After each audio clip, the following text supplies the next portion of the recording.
Country Life Properties, a boutique real estate company specializing in sales of equestrian properties, sale of residential, agricultural, and country lifestyle estates in the Greater Kyalami area.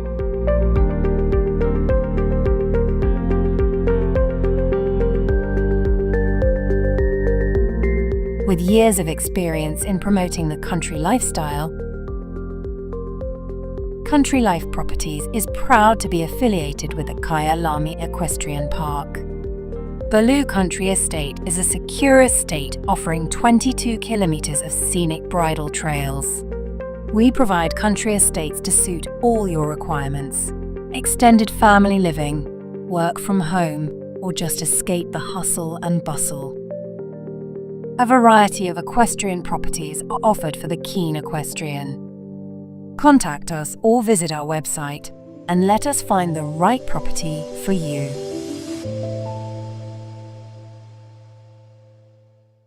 Lock me up 'cause I've been bad and I know I'll do it again. You're the best I ever had, I'm guilty, I confess. Blue lights, red lights, we gon' get real wild tonight. Blue lights, red lights, with you.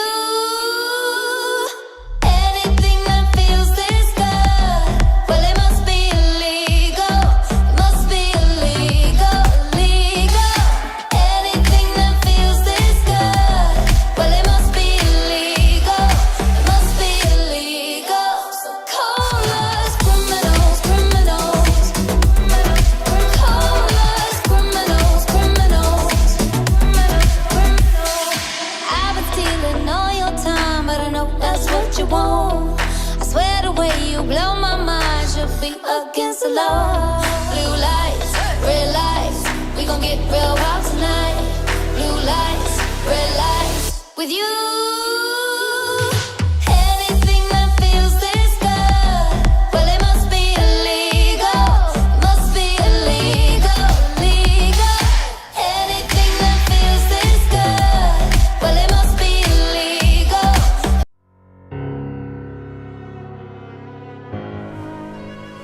To me, horse riding is more than a sport.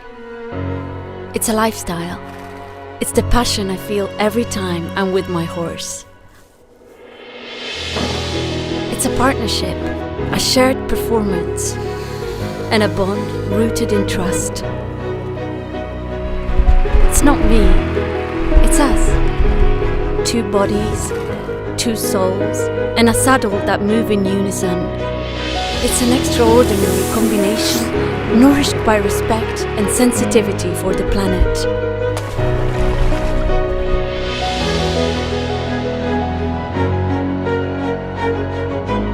P for prestige, constant evolution, promise for the future.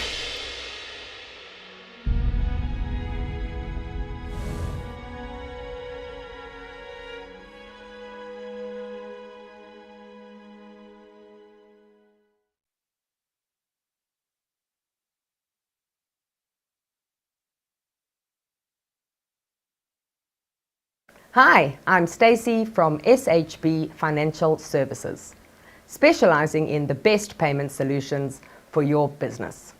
Do you take payment by way of credit card machine or online via your website? Are you sick and tired of crippling bank charges and dealing with call centers? If so, we are the way to go.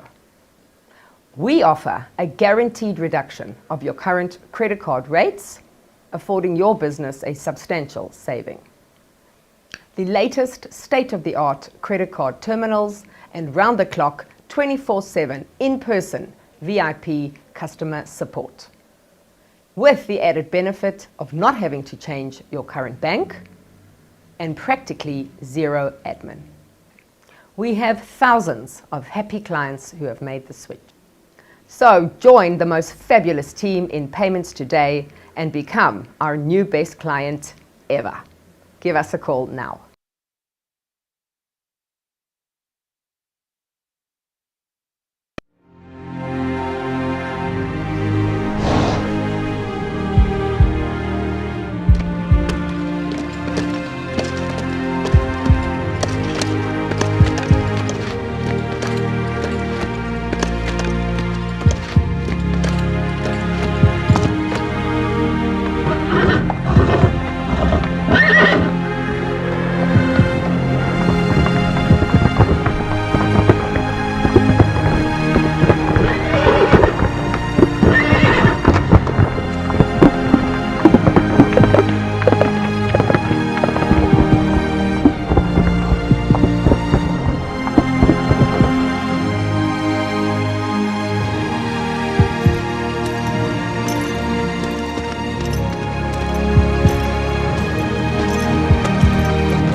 Yeah. Bet you're wondering what it is. Bet you're asking how. Come on. Check this out.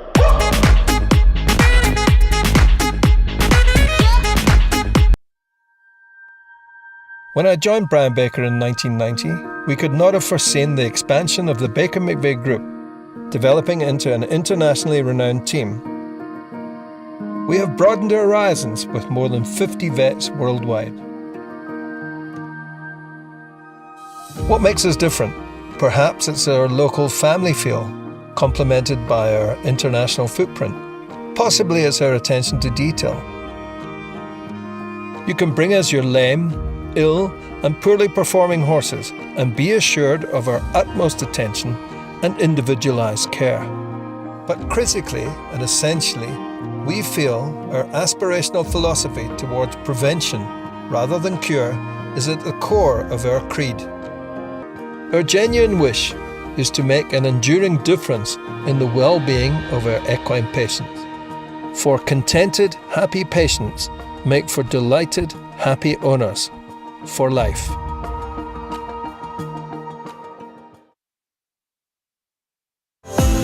Your passion is our passion at Midfeeds and Tack and Tugs. Where we lead, others follow.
Good morning, viewers, and welcome. It's Championship Day here at Maxwell's Equestrian Centre, the 2nd of March.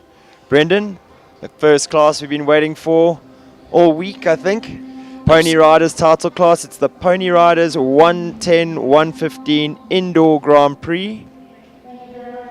See Logan Hook making his way in to salute the judges on behalf of the class. We had a little walk around this morning and you can definitely get a feel that it's Grand Prix Day, that it's Championship Day. 3-3-4 triple combination is out.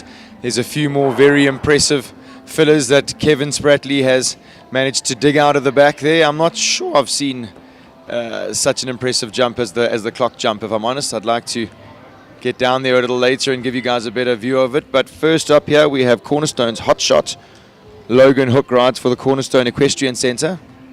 Look, he's mindful of the time already, Brendan, after that SHF living fence. Nips inside the Maxwell's vertical here to the Maxwell's double. Proper Grand Prix track for these pony riders. 12 fences long, 12 numbers long. Now this is 15 efforts. This is a serious course. That said, though, I thought that yesterday's course was strong, and I thought the level of riding was amazing. So absolutely, I think that the course designer is going to be confident in the fact that these kids know what they're doing, and that these ponies have been around here a couple times this week, so they're definitely more accustomed to being indoors and the surface. He's given them quite a lot of space. 6 right across the arena to 7, then back down the arena to 8.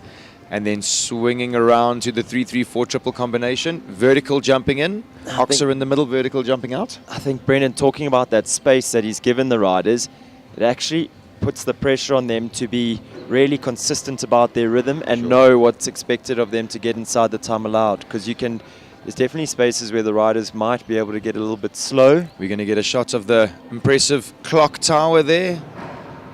Fortunately, hot shot. Maybe a little distracted by how impressive it was, or those top cups are upside down, so it's on flat cups, those planks, and they're really light. Oh, that was a really solid way to start the competition. Unlucky 4 penalties there, couple for time. So time allowed set at 91 seconds. Logan going around that track in 102.82 seconds. So we'll see if the judges do adjust that time along the way. They do have another 2 riders to watch before they can do that. First rider of those, young Miane Stain. She brings in Chrysalis Donatello.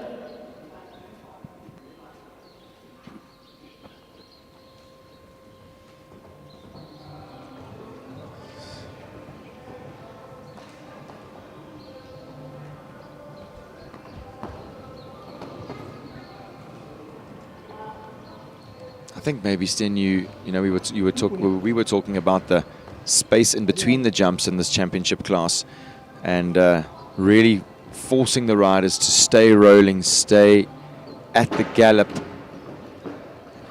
And often for me, I can find coming off a longer straight is a little more difficult than coming off a shorter turn. Yeah, for sure. I think it really tests the discipline of the riders to stick to their rhythm, not change their mind on the way to the fence. Yeah. Never mind just a long approach to a single fence. Like here at number 3, they have a long approach to a double of verticals. So really puts the pressure on. With a plank jumping in. To be smooth. That was a beautiful ride there to that SHF living fence. Looked like she saw her distance from 7 strides away. I think you and I have both noticed this weekend that this young lady is definitely a talent to watch for the future. Then again, much like the double of verticals at 3, the treble combination of quite a long straight approach. So again, a big test there for these young riders.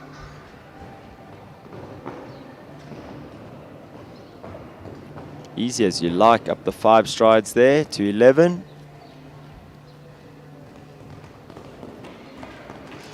Super round. Leaves number 12 up. 2 for time though. Comes home in a time of 92.95. The 2 fences down. Going to be interesting to see if the officials, I think they're going to push that time out, because I thought she was pretty quick across the ground. I agree. I thought that she didn't really pull much either. You know, she had such a flowing shot there to 7, kept rolling to 8, rolling to 9. The pony also looked like it goes naturally quickly. Time hasn't been much of a factor this weekend. That said, though, I suppose as of yesterday, yeah, yesterday I think classes, yesterday we're starting to get a little bit more pressurized in the time, and of course that's there we go. So time allowed has been adjusted to 95 seconds. Which leaves Miane staying on just the 8 faults. Logan Hook's score is now 4 for jumping, 8 for time. Kira Madison McFarlane up next. She brings in number 3, Beachhaven Keegan.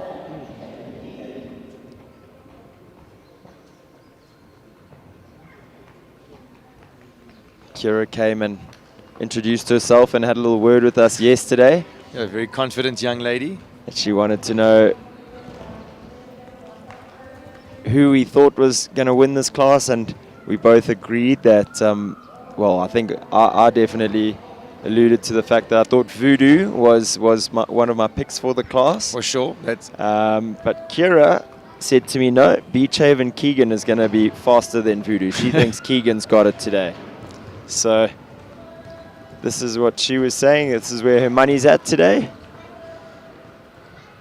I told her she mustn't cheat and just go slower on Voodoo now to make me look bad. This pony, though, does have a real positive way of going. Oh. See, for me, a little bit when you're after the time, that could happen, just sort of staying a little bit at the gallop.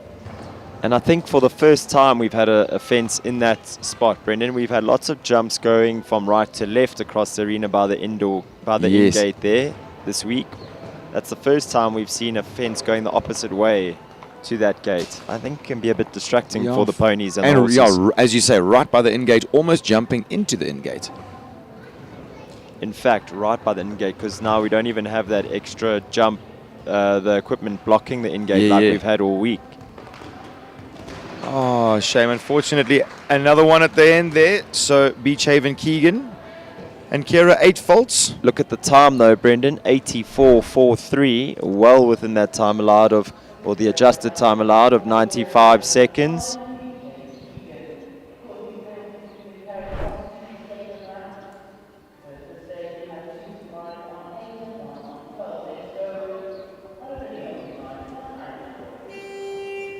Number 4 up next.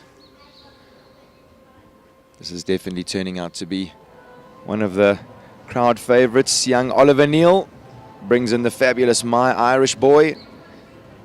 Laddie, as he's known, has a really mileaged pony. Taught many a talented young rider from Jason Slade.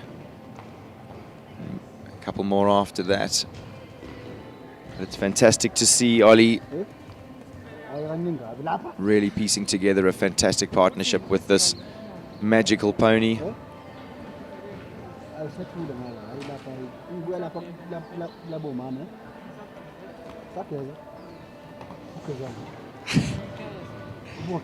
He's very positive in the way that he rides. His upper body is very much like his dad, Sean. He's got good eyes. Light rub, but it stays. His ground speed is really quite impressive, Brendan. Looks like he means business here today. There's young Ollie. You can see his dad standing at the in-gate there with sister Sarah, who's racked up many a rosette at this show. Whoa.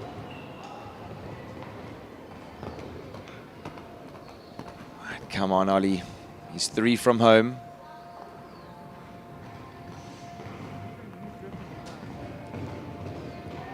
Gosh, he rides like his dad. It's crazy. Sean's about to eat his fingers off at the end. Good shot. Yes, boy. And there we have it. Our first clear round of the competition. Oliver Neal, My Irish Boy. Little fist pump as he goes and the music plays. The boys are back in town. Beautiful slow-mo shot there of Oliver. You can see how much that meant to that young boy. He really does love that little pony. Charlotte Kelsey up next. She brings in number 5, Bling. Just a little quick recap of the rules for our viewers at home for these Grand Prix classes today. I'm going to read verbatim out of the rule book. I went in just to double check with the judges, and they ended up giving me the book so I can be quite specific. This competition is conducted over an indoor Grand Prix type course, conducted over 2 rounds. The number of efforts in the first round must be limited to 15, and number of efforts in the second round, 9. The order of starting in the second round shall be in reverse order of penalties. In the first round, athletes retain their draw order in case of equality of penalties. So all these riders will go through to the second round, Brendan. So all horses except those who were eliminated or retired in the first round will take part in the second round. And the second round shall be over a shortened course, the obstacles for which may be altered in height or spread at the sole discretion of the course designer. And then obviously athletes will be placed according to the penalties over both rounds and time in the second round. Okay, cool. Thank you for clearing that up. As you were filling us in with the rules, Charlotte was piecing together a beautiful round. Her ground speed is fantastic. She's really kept this pony in between her hand and leg. The jump that she's created has been consistent from start to finish. Look how short her reins are. She's so organized.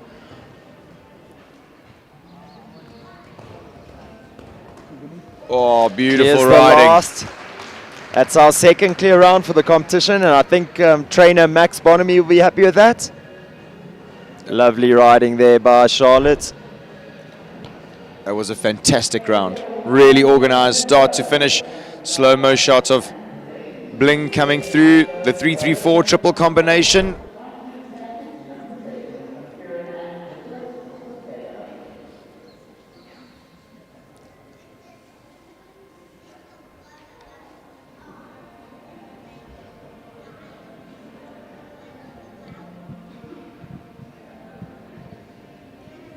Number 6 up next. This is Anouk van Vuren. We've a name that we've been fairly accustomed to this weekend, especially when announcing the prizes. She brings in Chrysalis Silver Feather.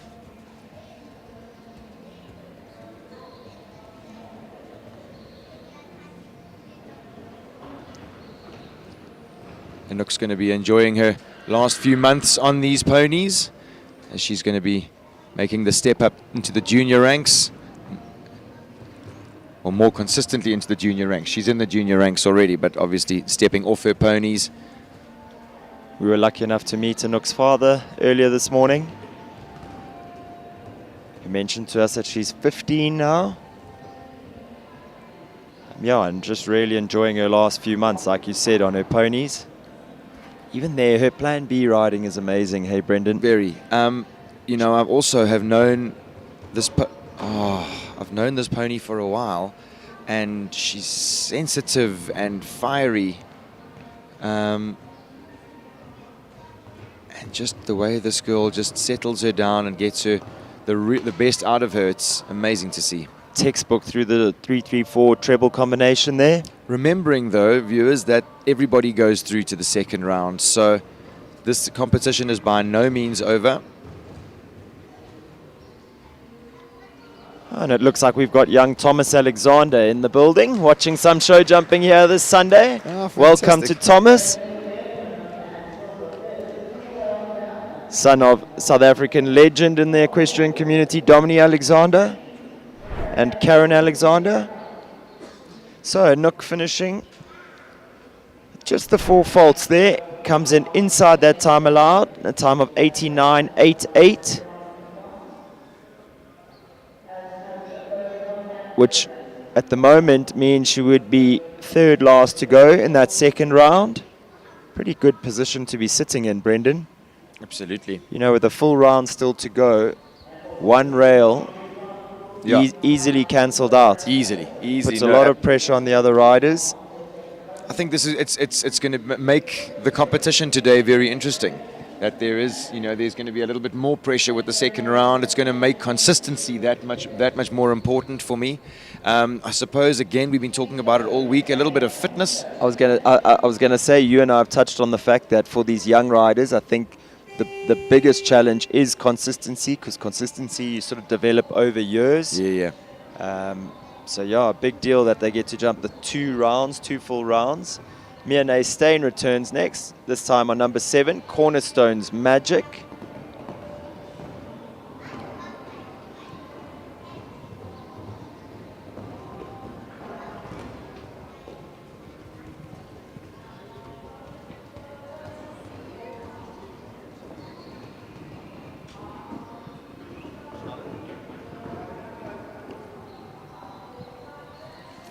She's a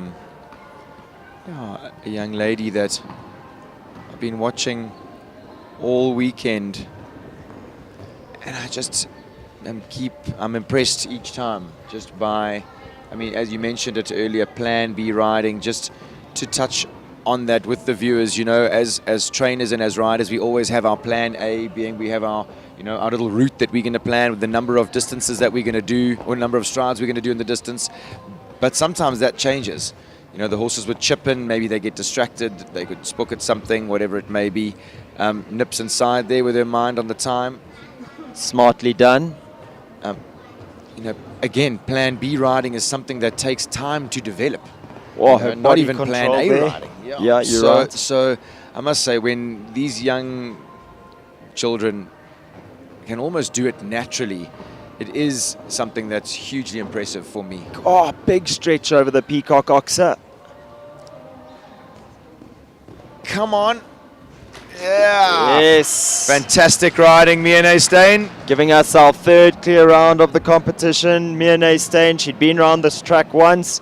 Second time round, comes round with a clean trip, making no error. And viewers, I hope that you guys are getting an understanding as to how technical and tough this track is. The equipment is really testing the nature of being indoors. Really, these kids have stepped up their game this weekend. Hugely impressive. Logan Hook up next, and he brings in Cornerstone's Mighty Warrior, number 8.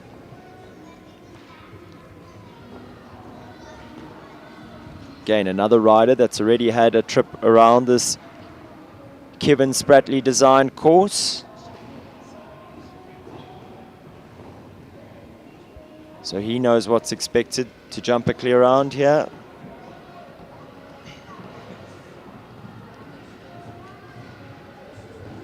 This is a fantastic pony. Anton, Logan's dad, has an eye for horses, but in particular has an eye for ponies. He really has produced some fantastic winning ponies for our sport. I just caught a glimpse of Anton out the corner of my eye there, Brendan, at the in-gate. There he is. Pacing back. No, he's finally standing still, but he was pacing back and forth there, turning around. Looking anxious. Now he's holding on to that bar to keep himself still, I think. Oh, beautifully through the 3-3-4 triple. Super body control by young Logan.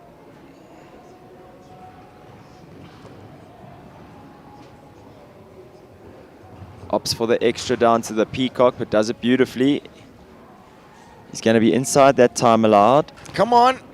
Yes, boy, well ridden. Well done, Logan. Just inside the time. 84 seconds, time allowed 95. If you look at Logan's last time, 102. Yeah. So he's taken some 20 seconds off his last time. He was slightly quicker. Wow, that pony jumped exceptionally. So as Logan does the first part of the job, gets the first part of the job done with a nice clear round, looking to do the same. Kira Madison McFarlane up next. She brings in number 9, Voodoo, for owner Rochelle Klook. One of my favorite ponies is Voodoo.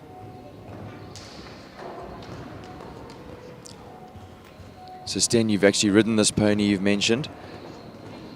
You said that it's got a really big step, almost like a horse. You can ride it like a small horse. I mean, if I compare Voodoo to the likes of Caskia and Yes, Jack and yes. Addy and all those small horses that I had a while back. Not much difference, to be honest. Okay, isn't that amazing? I believe this horse was purchased by Rochelle Klook for her niece, Kira. And Brendan, were you mentioning to me earlier that they are sponsored by Motherkind? Yeah, I must say it's a brand that's definitely becoming more and more prolific in South African show jumping. Obviously, having a lot to do with the owner of Motherkind, who's Kira's aunt, Rochelle Klook. She also has a very impressive string of horses up in the top grades. And I'd venture to go further, Brendan. Motherkind, almost a household name now. If you see it, really, it's all actually, you're right. all over social media. And all over the shelves everywhere, to be honest with you. So she says to Voodoo, last one. Yep. Yeah. Puts a toe in it, but leaves it up. I'll tell you what, that combination can be clear in the jump off. They're going to be hard to beat. They are quick. Quick, absolutely. It is going to be an unbelievable second round. As we mentioned, all horses going through. There were no retirements or eliminations in that class. And I mean, a pretty great result there from Kevin. Worst result being 8 faults or whatever going around with a that couple track. time. Yeah. So really, those pony riders stepping up this morning here. I think we keep going on about it, but the level of riding has been unbelievable this weekend. These young kids, this is a staunch course. You and I both walked in here this morning with raised eyebrows going, okay, we can sort of see it's championship day. Yep. And those kids cruised around here like it was pretty easy. I'll tell you that it's definitely not. To be able to get those little ponies around these big jumps, that's no mean feat. I think while Kevin is busy readjusting the course for the second round, we're going to try get the dimensions and the distances for that second round track. And we'll be back with you shortly, viewers.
Viewers, as you see a beautiful shot of the warm-up arena here at Maxwell's Equestrian Centre, I'd just like to take a moment to thank Rob, Tess and Mitch from Maxwell's for an absolutely superb weekend. I must say it's almost been seamless and faultless as it's cruised along. I've been blown away by the equipment and the organization. Every rider that I've spoken to says the footing has been unbelievable. The horses have felt fantastic. They've gained confidence throughout the show. So to Rob, Tess and Mitch from Maxwell's Equestrian Centre, a massive thank you. A few other sponsors that we can't forget: 334 Sport Horse Stud, Mr. Govert Triggle, Baker McVeigh, Back on Track, Midfeeds, Western Shop, SHB Financial Services, EPOL, Top Bet, Mark White Nissan, Country Life Properties, and Cuda Insurance. So as we watch our pony riders warming up there in the indoor, we have our riding order for the second round. It looks like our first few riders that we'll be expecting in. First to go will be Logan Hook, Cornerstone's Hotshot. Then we'll have Mianay Stain, Chrysalis Donatello. Then Kira Madison McFarlane on Beachhaven Keegan. Followed by Anouk Van Furen, Chrysalis Silver Feather. Those are our first few riders that we'll be expecting. And all of those riders are carrying through penalties from the first round.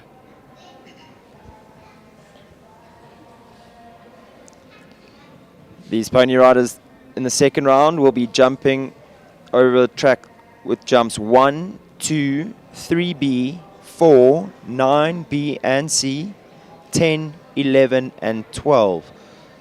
So as per the rules, 9 fences in that second round. So they'll be jumping over jumps 1, 2, 3B, 4, 9B, C, 10, 11 and 12. You can see our first rider making their way in to the arena.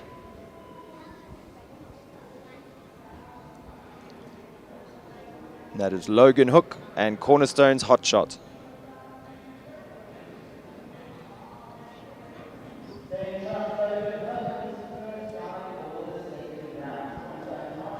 Time allowed for the second round, 55 seconds.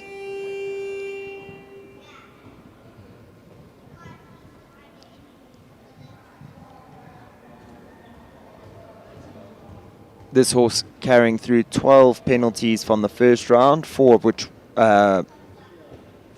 were for time. 12 of which were for time, sorry.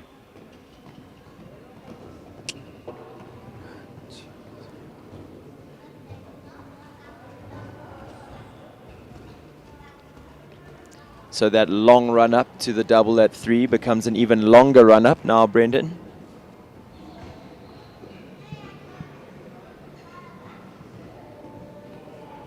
Logan taking the inside line there from 3 to 4. Now then you're going to go through that little gap to get to 9B and C. Then keep moving around to the clock jump at number 10. Wow, it's hugely impressive, that piece of equipment. Sticks to the 6 strides there in that distance, but gets a little close to the front rail. So just the 4 faults there in the second round.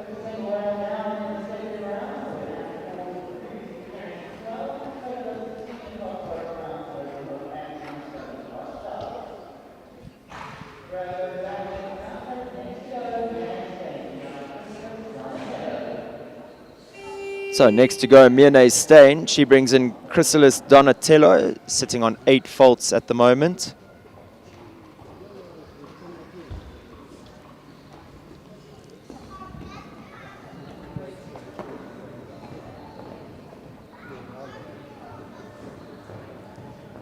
It's great to get a little bit of feedback from our viewers around South Africa.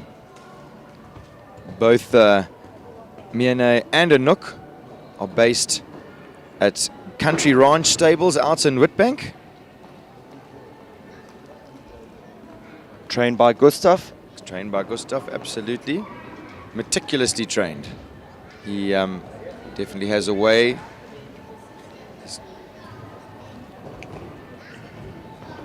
This pony really does have ability. It made a really big effort there at that oxer, jumping into the 3-3-4 double now.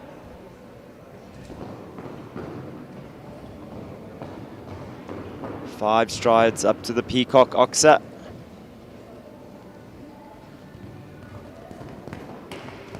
Will touch on the last, but leaves it up. So just the 4 faults to add. Sorry, the 4 faults and 2 for time, just outside that time allowed. Comes home in a time of 56.86. Time allowed 55 seconds. Where do you think she needed to be a little quicker? I think after number 2, Brendan, she went around to 3B. I think they almost got a nip inside if they're not going to be galloping. Kira Madison McFarlane up next. She brings in Beachhaven Keegan. Another one of our 8-fault rounds from the first round. She's not going to have a problem with the time allowed if she keeps moving at that pace.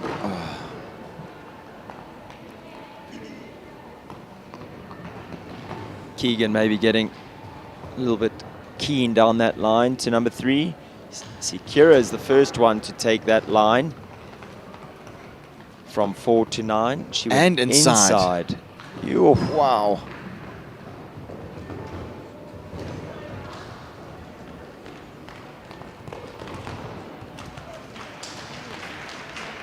That was speedy. I definitely heard someone saying slow down from the viewing deck. I think it probably was her gran. Family members all sitting up here on the deck, eating their fingernails, watching these young children zoom around these enormous courses.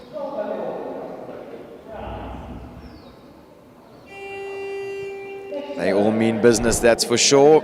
Number 6 up next. This is Anouk van Vuren. She brings in Chrysalis Silver Feather. Silver Feather carrying 4 penalties from the first round. So this would be, for me, the first rider that can really put some pressure on those clear round riders. Definitely. From the first round. And a lady who'll know how to do just that is Anouk van Vuren, stablemate of Miane. You see, she's done that little inside turn, so she's not running the pony off her feet, but she's keeping the lines tight.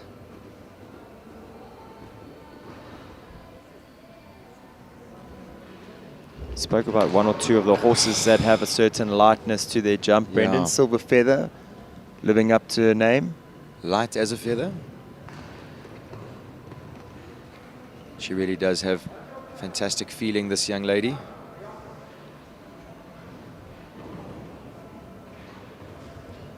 And that's such intelligent riding. You know, she jumps the clock jump inside, doesn't have as much momentum, and just lightly adds a stride. Sits on the extra, very mature riding. Super. Plan B riding. We've spoken about it so much with Anouk. 47.79.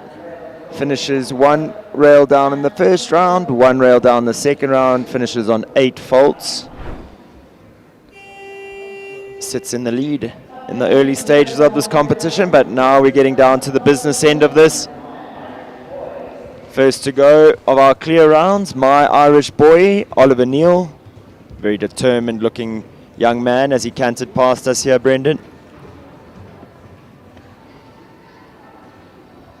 Sean and Catherine both at the in-gate, are they? Oh no, Catherine's chewing her fingernails up on the deck.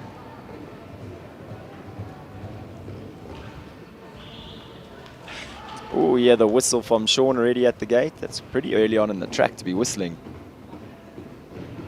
Oh, that's a good one to be out the way.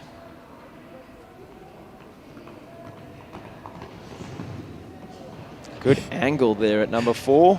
Oliver's gave him a little chook. I think Shawnee also gave a little chook from the sideline. Good shot. Go, Ollie. Come on, Ol. Moves around here to the clock planks. It's a good ride. Keep on the 5.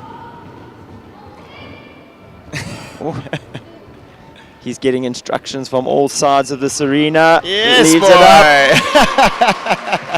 45.50 comes home double clear. Big fist pump from coach Joanne van Achterberg. And the pressure is on. They have to jump clear now in the second round. And if they want to go into pole position, they need to be quicker than that time of 45.50. Fantastic riding from that young man, but this pony jumped an absolutely sparkling first round. This is Charlotte Kelsey with Bling.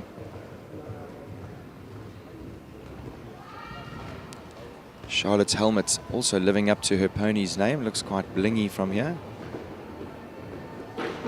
Good, that was a open good one. ride. Yeah, that was a good open 1 to 3. She's gone around. Oh. Taking that inside line between the two oxes. Good shot back to the double. She She's absolutely motoring. flies around. Whoa. Oliver's time 45.50. Looks like he's going to be safe, Brendan. Oh, at the man. last. Comes home with the 4 faults in a time of 47.10. Good enough to go into second place. Just had a message in from young Zara Papalado, Brendan. She was the winner of this title last year on Roycross Ellie, or Roycross L.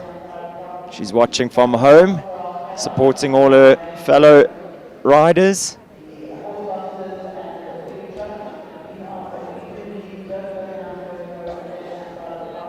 So next to go, we will have Miene Stain with Cornerstone's Magic.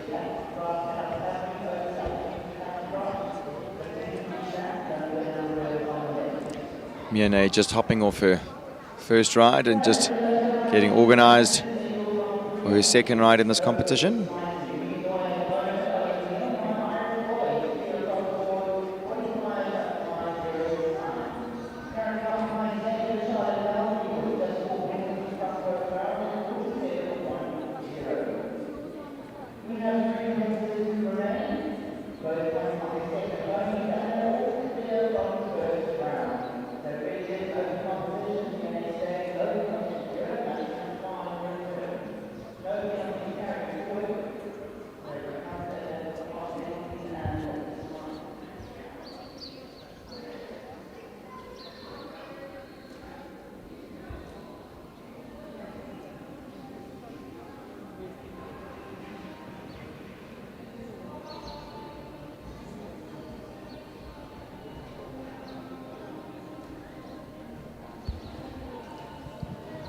Miene making a quick change.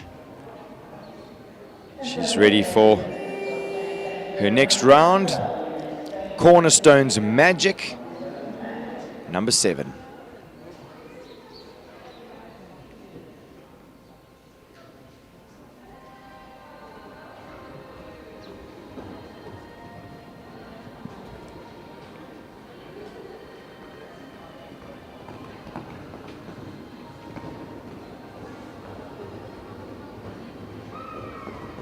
I think Brendan, she's gone around here from 2 to 3. So she's going to need to find somewhere where she can make up that time if she wants to be quicker than Oliver Neal's time of 45.50. Oh, man. Gold Oxer, not for the first time today, goes down that front rail. That said, though, she wants to leave them up and put a little bit of pressure on Charlotte Kelsey, who's on 4 penalties at the moment in a time of 47.10.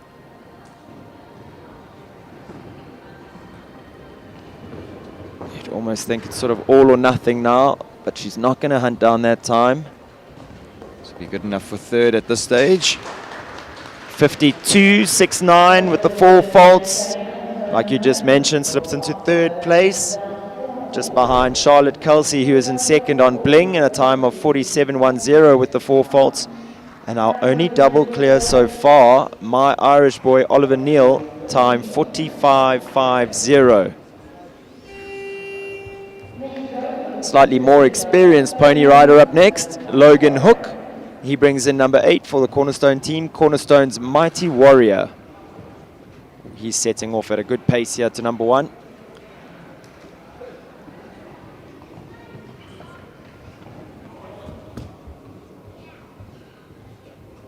Nine strides to 2, nips inside.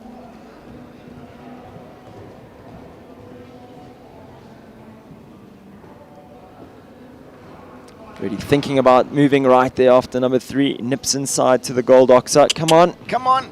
Oh, leaves it up. Here, Anton shouting, go Logan from the side. He's been really tight. He's moving. Now he moves up around to the clock jump. Keep coming, keep coming. Oliver went down there on 5. Oh no. The 6 just getting a bit short there for Mighty Warrior. Time 50.80. So good enough to go into 3rd place at the moment. Puts himself onto the podium. Oliver Neal's also put himself onto the podium this morning. At this stage, he's the only double clear. Oliver Neal out in first there. Sorry, Sten. No, so at the moment, Oliver Neal and Charlotte Kelsey guaranteed to be on the podium here today. But I did say one of my picks for the class, Kira Madison McFarlane up next. She brings in number 9, the wonderful Voodoo. This pony knows how to go fast, and this young lady likes to go fast. 6, 7, 8 strides, 1 to 2, but goes round. Puts that plant out of her way.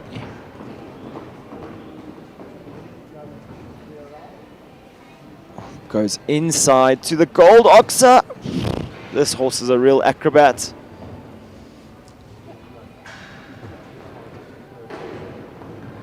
Oh, little toe on both elements of the double, but leaves it up. She is flying. She is flying. She is flying. Whoa, she is flying. She's going to pip Ollie, I think. If she can leave this last. She's got... Oh! No, the time was there, 42.13, but unfortunately collecting the last pole there, 4 penalties. Still good enough for second. Fantastic. But I'm sure a little... there. Maybe she'll feel a little deflated, but everybody still gives her a big clap at the end gate. That was a valiant effort. She absolutely flew the last 3. She almost could have maybe steadied for the last and still won. Agreed, Brendan. So, Oliver Neal with the only double clear of the class takes the win here in the SA Pony Rider Indoor Grand Prix at Maxwell's Equestrian Centre. I mean, fantastic result for that young man. He really is. I mean, I think it's fair in saying he's a really inexperienced rider still at this level. Very much so. And rides with such maturity for his age. And I mean, his sister won all 3 classes in the 90 centimeters. And he had maybe not the best start to the show that he would have hoped for, but he's finished off the way he would have wanted to. Oliver Neal takes top honors here. Double clear in a time of 45.50. Our only double clear for the class. Oliver Neal winning the title, taking the title of the SA Indoor Grand Prix. Fantastic title to have at such a young age. Congratulations, young man. Kira Madison McFarlane taking 2nd place on her lovely pony Voodoo. And Charlotte Kelsey rounding out our podium. She riding Bling. 4 faults in a time of 47.10. They really left nothing up to chance of those riders. They laid it all out there in the arena. Great result for those 3, putting themselves on the podium here today. Oliver did really ride a mature round. Like, I mean, you said that he is still young and fairly immature at this level, but he's got such a solid head on his shoulders. I think that has a heck of a lot to do with how Joanne van Achterberg has prepared him. And I also think that Sean and Catherine are both South African champion show jumpers. They're no fools. This isn't their first rodeo. And they're going to definitely teach their son maybe a few little tricks of the trades along the way. Sean has got such a solid head on his shoulders. I mean, we've seen him for years and years. And it's really hard not to see Sean when you watch Oliver And riding. I mean, speaking of that, now we see in shots, Oliver coming in wearing the winner's blanket, led in by Sean's groom, Mr. Thomas Makoko. The one and only. He's travelled all over the world with Sean and the family. Sean with Gold Rush. He went, he was part of the South African team when Sean went to Spain. Thomas has definitely got more Voyager miles than I do. Go, hats off to the crowd from Thomas there.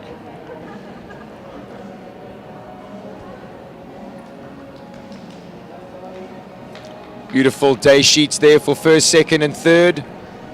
My Irish boy is still being patted by young Oliver Neal. Chelsea's pony Bling looking still revved up, cantering around.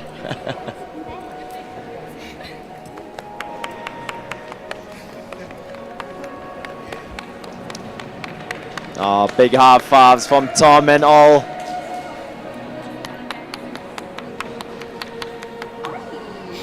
My Irish boy, a real legend in the sport, as we see Barbara Lovell and Judith going up to present our pony riders with their prizes. And everybody can see that my Irish boy, laddie's taking all the attention. He really is a champion. He knows he's a champion today for sure. Kira Second place. Valiant effort. She really was flying. I think maybe as she matures, she'll realize how quick she was and maybe sort of settle down around that last line there. It's a little bit of school fees, as you would say. You know, you got to learn how to win these big classes. She's knocking on the door. She's definitely going to be winning a few more in the future. Yeah, and I think Oliver just put the scoreboard pressure on. Yeah. You know, the scoreboard pressure was there. She had to go for it. And it's hard always to gauge exactly how fast you have to go. Definitely. And I suppose that comes with a little bit of mileage. And I mean, as we say, you know, we can't expect these kids to be mileage because they are so young. They've only been doing this. They've only been alive for a few years. So it really is amazing that they have shown the level of maturity that they have. Absolutely. And what an amazing competition and a fantastic way to start off our Sunday here, Championship Day at Maxwell's Equestrian Centre. Thomas looks like he is as proud as when his horses win World Cups at the moment there. Look at him. I mean, smiling from ear to ear. Well, I must say I used to work for the Neils, and I worked with Tom for a long time, and Sean hurt his back at one stage and wasn't really looking like Sean was going to ride much, and Thomas was sort of eyeing out retirement and thinking, oh, I don't really know if I want to be doing this, and then Oliver came along and he realized that he's got another whole chapter of his life left to live. For me, he's reignited that fire in the belly. Definitely. See our cameraman Merritt capturing all the action down there. Looking rather spiffy today in his EquiLive kit. So our top three riders are going to dismount their ponies, make their way to the podium. Oliver the gentleman. You viewers will get an idea as to how little Ollie is. Top of the podium this morning, young Oliver Neal. Congratulations, young man. It's big smiles all around.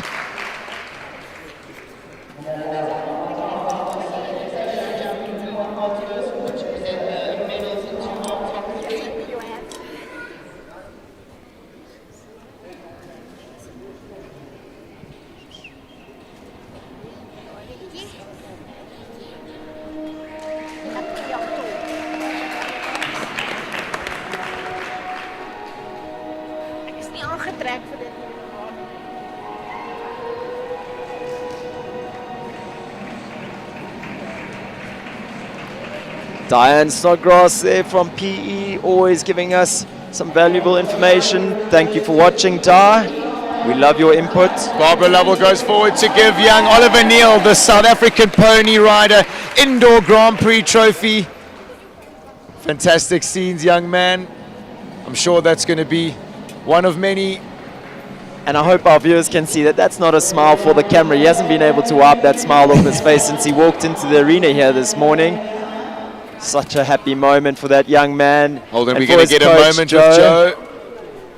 So well earned. Joe puts in hours and hours and hours into her young riders at King Cardine Equestrian. She has an unbelievably professional operation there. So well done, Joe. Beautiful scenes there. And I think just, huge hats off to Joe when you see one of the biggest equestrian families in South African show jumping, putting their trust in her. Yeah, agreed. And realizing that she keeps on delivering, to and be that honest with she's you. the trainer to be training their children. Yeah. I think kudos to her. Absolutely. And like you say, she's churning out the results. Massive moment there for young Oliver. Definitely going to try grab him for an interview. Oh, definitely. He might just sit here smiling from ear to ear, but I think Brendan might be able to get the best out of him. So leading them off on their lap of honor. Oh, no. Oh, we're still going to be doing our... Here we go. Mr. Makoko. Like we said, that fire in the belly has been reignited by these two kids, by Sarah and Ollie. I'm telling you, it's made Thomas younger. It's been fantastic to see. You can see how much it means to him. Talking to Mkulu up there, is it Greg? Yeah, that's Catherine's dad. Ollie's the whole grandfather. family's here. Congratulations, guys. Every time everybody claps, these ponies all rocket off in different directions. Yeah, Charlotte's looking like she could be in trouble. Yeah, Charlotte's hanging on. My Irish boy's basically made his way to the gate already.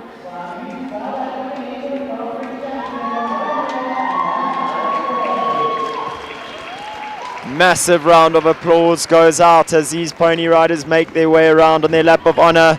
Huge congratulations, well done to Team Oliver Neal, Kira Madison McFarlane in second and Charlotte Kelsey in third. Massive congrats to all those young riders. I'm going to shoot down viewers and go grab Ollie to come up here and have a quick interview with Brendan, so don't go too far. We'll get all his thoughts on his round now.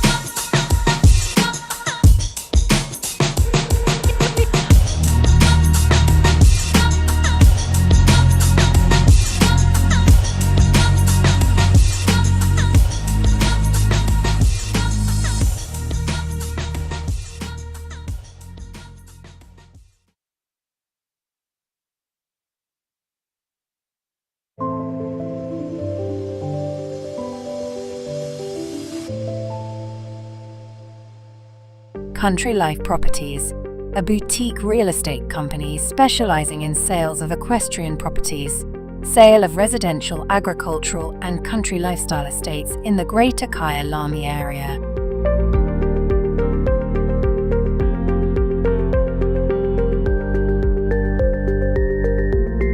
With years of experience in promoting the country lifestyle,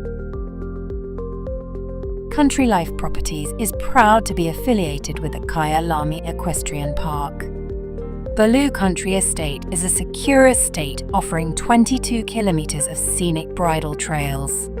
We provide country estates to suit all your requirements. Extended family living, work from home, or just escape the hustle and bustle. A variety of equestrian properties are offered for the keen equestrian. Contact us or visit our website and let us find the right property for you.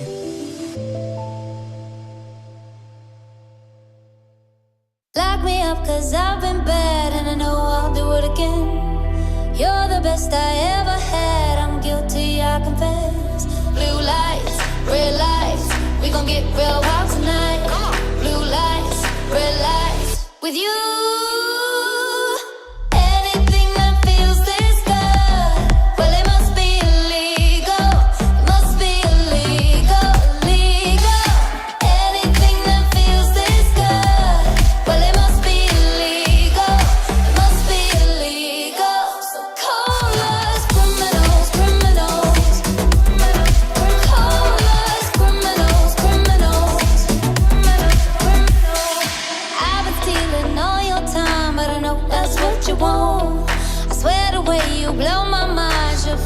Against the law. Blue lights, red lights, we gon' get real wild tonight. Blue lights, red lights, with you. Anything that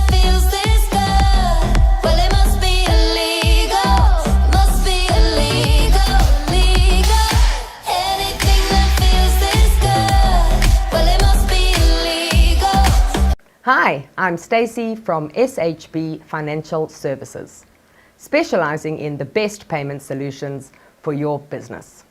Do you take payment by way of credit card machine or online via your website? Are you sick and tired of crippling bank charges and dealing with call centers? If so, we are the way to go. We offer a guaranteed reduction of your current credit card rates, affording your business a substantial saving. The latest state-of-the-art credit card terminals and round-the-clock 24/7 in-person VIP customer support, with the added benefit of not having to change your current bank and practically zero admin. We have thousands of happy clients who have made the switch. So join the most fabulous team in payments today and become our new best client ever. Give us a call now.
Right, guys, a very special moment for me that I get to interview a very, very talented young man and a very person who's very close to my heart. He's the son of Sean and Catherine Neal. This is young Oliver Neal, our new South African indoor champion. Ollie, congratulations. You rode like an absolute master today, young man. Thank you. Let's just talk a little bit about your partnership with this very special pony that you've had. How long have you had My Irish Boy for? So I've had him, I got him in 2023 May. So Yes. I've had him for about 2 years now. Okay. So 2 years in May. Okay. I started actually at Heartland in the 70s. Yes. And we started working up into the bigger grades, yeah. Okay. And talking about that, how long have you been in the 110s for? About 6 months now. All right, so not very long. And just to get a little bit of insight, how old are you? 10, turning 11 in September. All right, so 10, basically 10 and a half years old, our new South African indoor champion. Ollie, we've had a fantastic week here at Maxwell's. How has your show been here at this fantastic venue? So the first day I didn't ride my best, but it's been getting better, and Yes. yeah, today was very, very good. All right, then let's talk a little bit about today. You have a fantastic coach and a fantastic relationship with Joe. Yes. I walked the course. I thought that it was strong. What did you think about the first round? I thought it was a course for Laddie. Like, I think Laddie likes that long space between the jumps. Yes. Like, yeah. Okay. We had a triple combination for the first time, though. But as you say, Laddie jumped it absolutely amazingly. Yeah. And then let's talk about that jump off. I thought it was an unbelievably mature way of riding. Thank you. Did you speak to Joe? Was it with Joe? Was it your dad, Sean? Who was helping you out with your plan? So it was Joe was the one who helped me like plan it and everything, and Yes. then we told Dad it, and yeah, he Okay. helped us. So, yeah. Okay. Yeah. And I must say that you executed it absolutely unbelievably. Thank you. Did you plan to do 5 down to the last oxer? Yeah. All right. So I must say, ladies and gentlemen, this young 10-year-old boy here can execute execute a plan absolutely amazingly. Huge congratulations to you, Thank Ollie. you. Is there Thank anything you. else that you'd like to say? Just thanks to sponsors, thanks to Joe, thanks to Tom, thanks to Jade for letting us lease her amazing pony. Thanks to Laddie. And thanks to Laddie. Guys, what a genuine young man. Sten just off air said, you better get used to these interviews because I think there's a lot more to come. Guys, it's been a fantastic time here, an unbelievable class. Our new South African indoor champion, Mr. Oliver Neal. Guys, don't go anywhere. We've got the 135 championships up next. Charge your glasses. I feel like I need a little glass of something at this stage after watching Ollie's round. Please don't go anywhere. Join us shortly.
Yeah. Bet you're wondering what it is. Bet you're asking how. Come on. Check this out.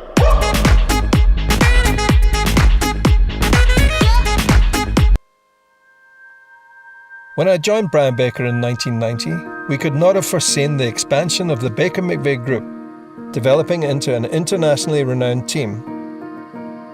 We have broadened our horizons with more than 50 vets worldwide. What makes us different? Perhaps it's our local family feel, complemented by our international footprint. Possibly it's our attention to detail. You can bring us your lame, ill and poorly performing horses and be assured of our utmost attention and individualised care. But critically and essentially, we feel our aspirational philosophy towards prevention rather than cure is at the core of our creed. Our genuine wish is to make an enduring difference in the well-being of our equine patients. For contented, happy patients make for delighted, happy owners for life.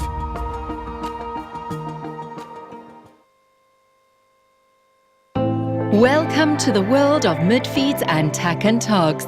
South Africa's largest animal feed retailer and a haven for equestrian enthusiasts and animal lovers. Friendly and knowledgeable staff are at your service. We pride ourselves in offering a vast range of premium products that we know and trust. Your passion is our passion at Mid-Feeds and Tack and Togs. Where we lead, others follow.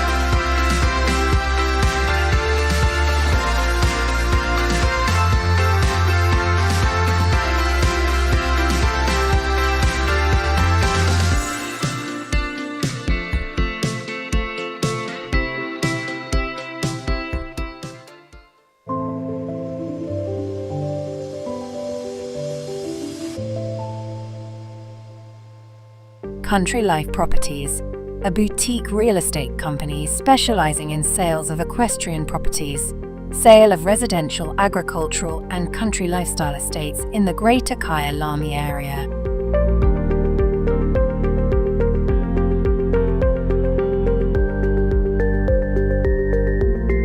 With years of experience in promoting the country lifestyle,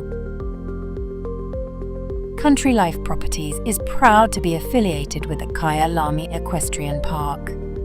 Baloo Country Estate is a secure estate offering 22 kilometers of scenic bridle trails. We provide country estates to suit all your requirements.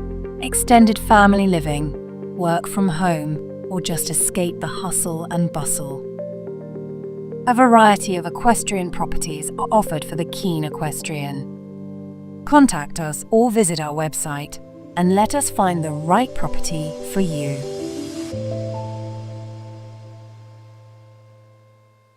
Lock me up 'cause I've been bad and I know I'll do it again. You're the best I ever had, I'm guilty, I confess. Blue lights, red lights, we gon' get real wild tonight. Blue lights, red lights, with you. Anything that feels this good, well it must be illegal. It must be illegal, illegal. Anything that feels this good, well it must be illegal. It must be illegal. So call us criminals, criminals. Call us criminals, criminals. I've been stealing all your time, but I know that's what you want. I swear the way you blow my mind should be against the law. Blue lights, red lights, we gon' get real wild tonight. Blue lights, red lights, with you. Anything that feels this good, well it must be illegal. Must be illegal, illegal. Anything that feels this good, well it must be illegal. Hi, I'm Stacey from SHB Financial Services, specializing in the best payment solutions for your business. Do you take payment by way of credit card machine or online via your website? Are you sick and tired of crippling bank charges and dealing with call centers? If so, we are the way to go. We offer a guaranteed reduction of your current credit card rates, affording your business a substantial saving. The latest state-of-the-art credit card terminals and round-the-clock 24/7 in-person VIP customer support, with the added benefit of not having to change your current bank and practically zero admin. We have thousands of happy clients who have made the switch. So join the most fabulous team in payments today and become our new best client ever. Give us a call now.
Right, viewers, welcome back here. This is the start of the 135 Championship, Maxwell's Equestrian Centre, the 2nd of March.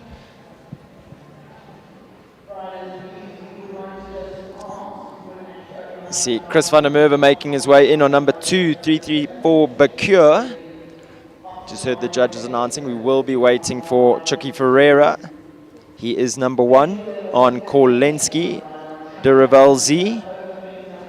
So we wait for Chucky. A quick moment to thank our sponsors, the whole team from Maxwell's. Thank you for all your hospitality. 334 Sport Horse Stud, Baker McVeigh back on track, Midfeeds, Western Shop, SHB Financial Services, ePole, Top Bet, Mark White Nissan, Country Life Properties, and Cuda Insurance. Thank you to all those sponsors for making this show the event that it has been. I think while we're thanking people, thanks to Mr. Govert Triggle for dinner last night. Yeah, We had a whole lot of the show people at his beautiful property.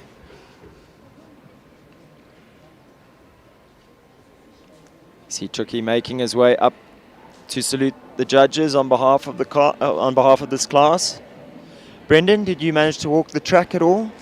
I went down and had a little wander around there. I also wanted to have a quick chat to Kevin Spratley, see what his thoughts were on the last class. I've even got him to agree to an interview just now, so we'll be able to catch him and get his thoughts on what building in this magnificent arena has been like for him. Fantastic. And what his sort of idea behind his courses has been for this indoor arena. Yeah, I like the fact that there's a turn back for the first time. From 5 to 6. Yeah, definitely looks like, I mean, that's real typical indoor for me. Definitely sort of along the lines of 135 championship classes. So to kick us off in this class, we've got Colin Ferreira. He brings in Kolensky de Revelzi. Lovely stallion by Cornet Oblensky out of a Quidam de Revel mare. You see him float up easily in the 8 strides from 1 to 2. Some of the riders were concerned that might be a little bit cantering. I don't think that's going to be the case here today. The footing is so good. Horses really do travel over the surface. Then that long approach to the double at 3. Keeps their horses' attention on the way around to that ox at 4. 4 strides easy up to that big flowery vertical. Then Brendan, as you mentioned, left rollback. Very indoor style course design there to 6. First time we've seen a jump in that place this show. Oxer at the SHF Living, number 7. Now there, a lot of the riders were thinking to nip inside number 6, the Cascades Vertical. Time allowed 86 seconds at this stage. Chucky's gone 70 seconds. So he's gone all the way around, which almost makes it a bit more difficult for you to see a great distance. You know, there's lots of time for the riders to change their mind on the way to that double. Kevin would have measured around, because I think he's going to get a time fault or 2. So 2 for time, unfortunately. Time allowed 86 seconds. Chucky's time 87.31. But you've been talking about it all week, Brendan. That horse definitely destined for bigger fences.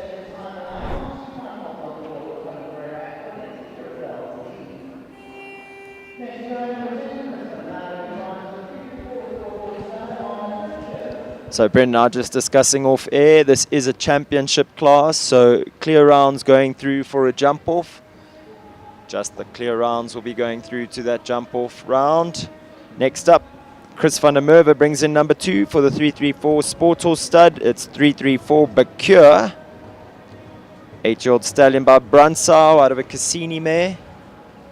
See Chris mindful of the time, nipping inside this pink vertical. On landing at the back of number 2.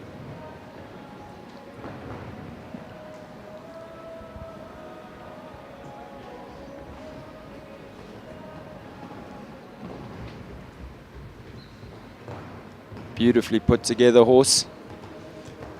Beautifully managed through that distance.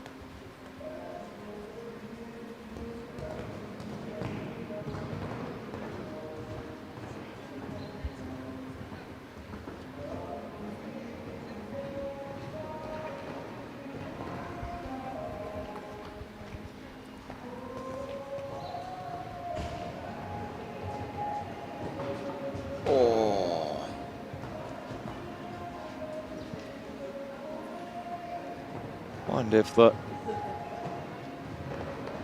horse maybe just thinking of the turn there on maybe. landing. He is looking so relaxed, the stallion, I must say.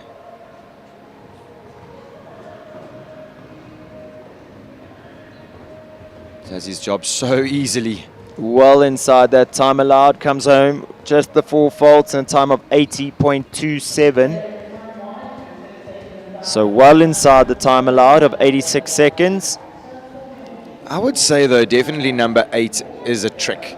You know, you've got to definitely prepare the horses for that oxer so that you can get the turn, or you've got a plan B and flat out around both number. Can I be honest? I don't even know that you need to go flat out. I don't think Chucky was that slow. Sorry, I don't think Chucky was that fast. Yes. And that horse plays and bucks up a lot. And he was only 1.3 seconds outside the time allowed. So you think you could that's still 2 go strides. around? I think if you're on a quicker horse, you've got the option of going around rather than worrying the horse about that oxer at 8, thinking about the inside turn on landing. Worrying about the front rail a bit. As we see young Ashley Taylor on track now. She brings in number 3, Largo S. More affectionately known as Tiny.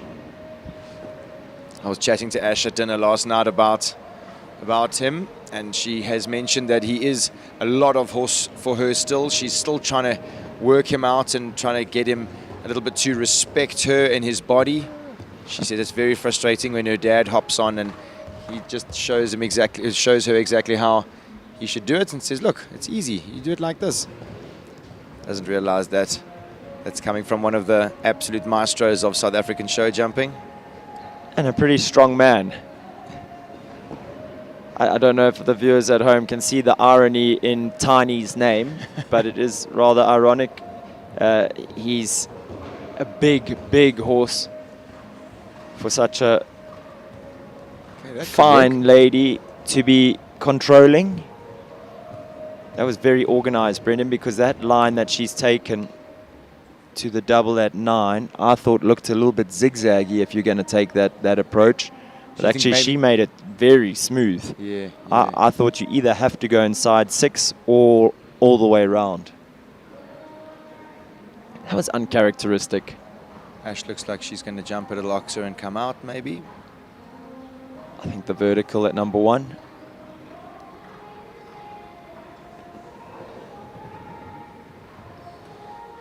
See that horse's ears still pricked on all the equipment as he canters past everything. So Ash electing to retire here on Largo S. One of your favorites up next, Brendan, and a real crowd pleaser. It's Geordie Byrne, and she brings in Calaho Sequoia Vela.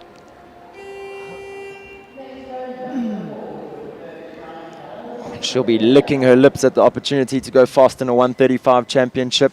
Absolutely. She's going to have to get this first round out the way first. Leave all the jumps up. Watch this horse's expression. Calaho Sequoia Vela, 10-year-old mare now by Calaho Sampras out of a Lissabon mare.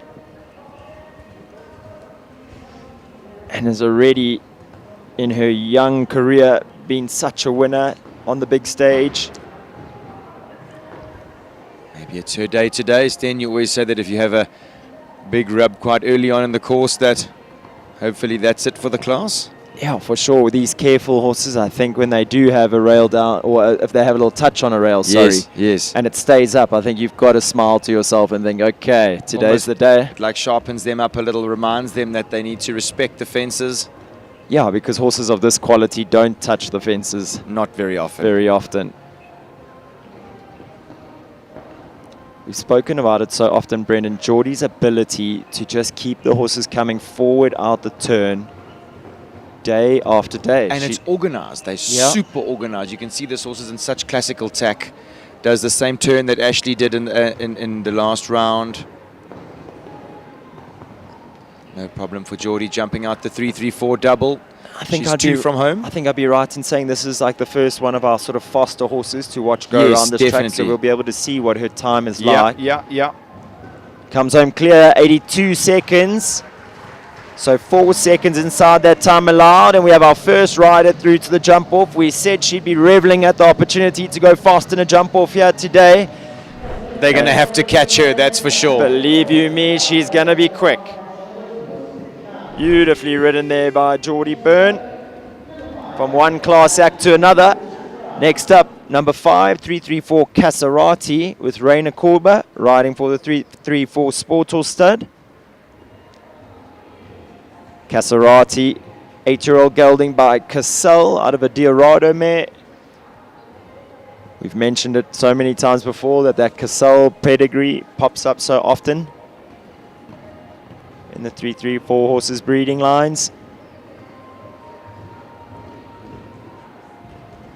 Gosh, textbook over that SHF living fence. These two look like they were made for each other. I don't know, it just looks, I mean, Ray has the ability to make horses all look just like they do their job so effortlessly, but I don't know, this one in particular for me. Big effort there at the Gold Oxer.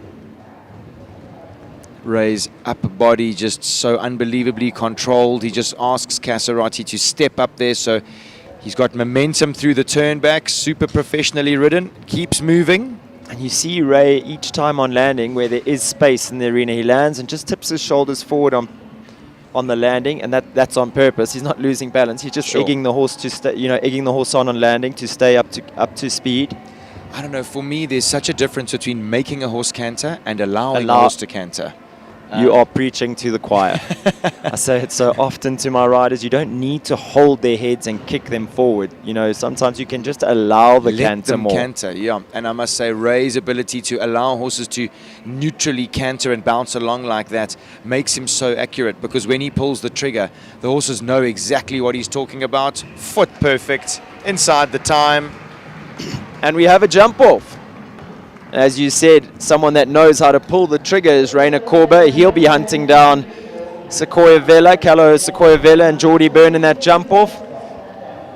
Look, we had the 130 champs yesterday, but the 135 championships is always one of the hottest competitions at the show. Always some exciting new young horses.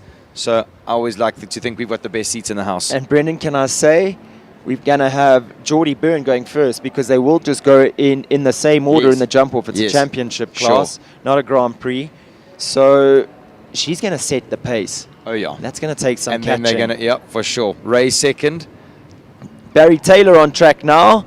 He brings in number 6, Oxford Super Deluxe for owner Brett Latimer. I saw Brett is in the house this morning. He's in the building. Fantastic. Lovely to see him here, supporting his horses and riders.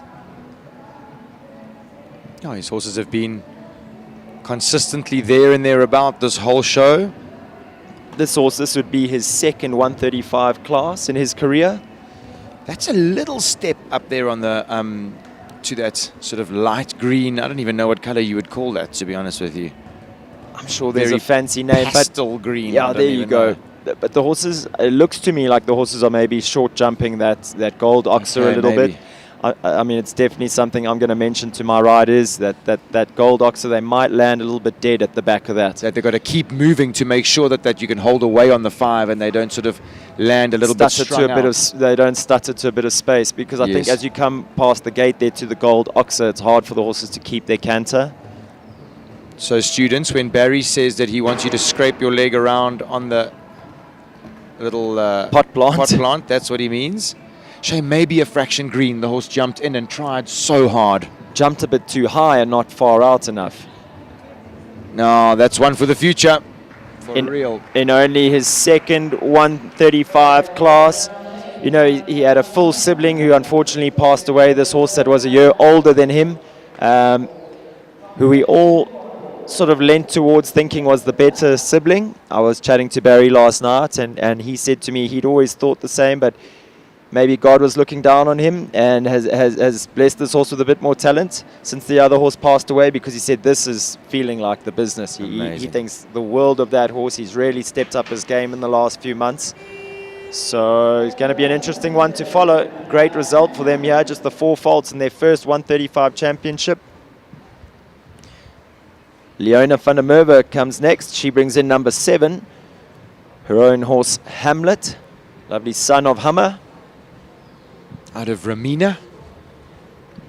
Horse that she was so successful on.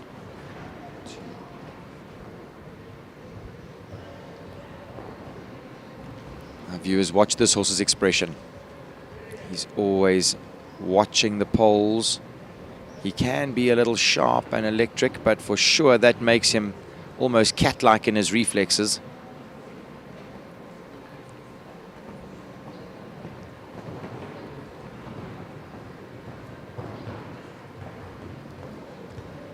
The owner having no issue there with that 4-stride. Hamlet's really travelled over the gold oxer.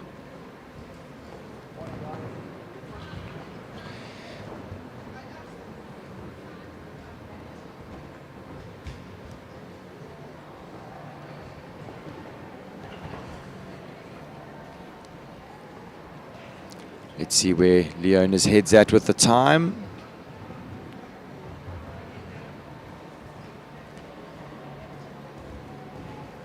Nips inside number 13 and 6.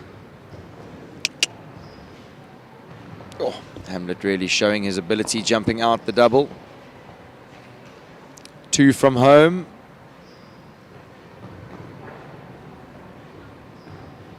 Just the last. Leaves it up inside the time. 3 in the jump off. Hamlet, Leona van der Merwe, 82.79.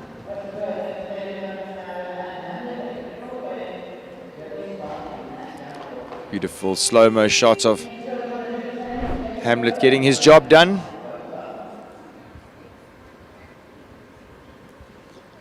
There's a young man who I interviewed yesterday and got a little insight into a bit more of his personal life with his horses.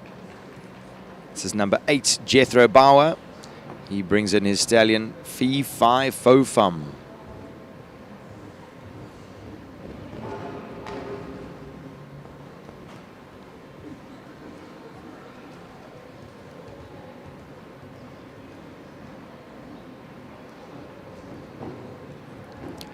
Unfortunate early rail there for Jethro, but he still would really want to get some mileage with this horse now. Work on a bit of show fitness.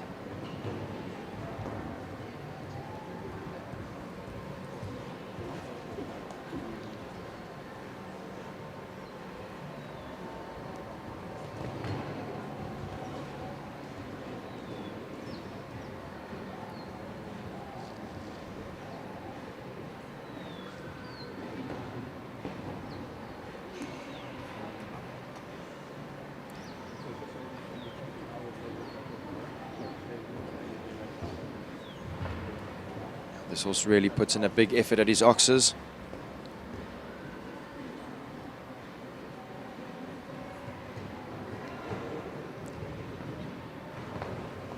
Jethro always looking so strong in the saddle, making sure that his horses keep straight in the middle.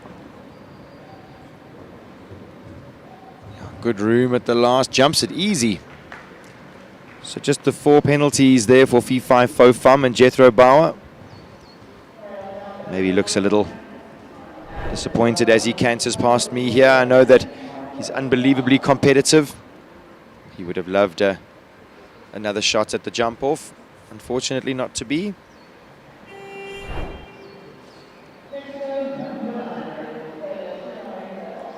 Number 9 up next. This is Lorette Knowles-Taylor.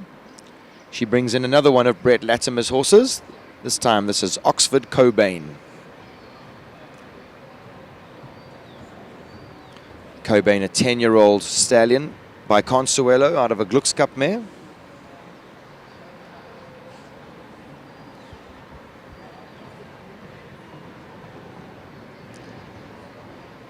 Lorette enjoying the way that this horse goes, and definitely Cobain enjoying Lorette's feel.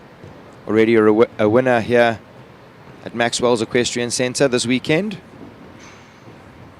But this is championship day, clean slate. And Lorette would really like to put her name in that jump off.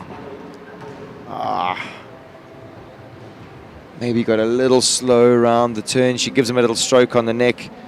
Says, settle down, bud, it's all good.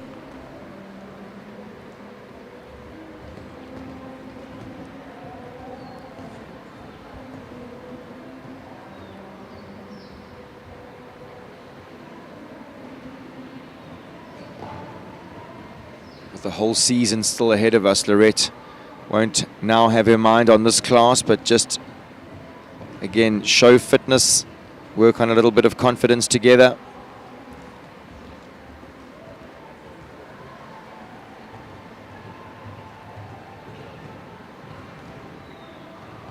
Easy as you like, out the 3-3-4 double. I've been so impressed with how the horses have jumped this clock tower. Little Plan B riding to the last. He really does have ability, that little horse. So just the 4 penalties. Lorette collecting 3 time faults on the way by the looks of it. Time 88.71. Time allowed 86 seconds.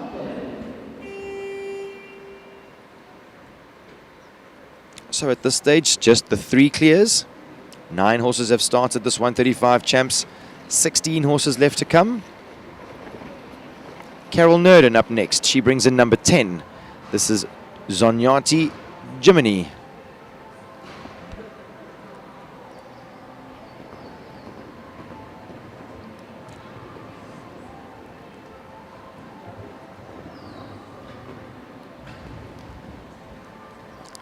Spoken about Carol's young string of horses. Very impressive this weekend.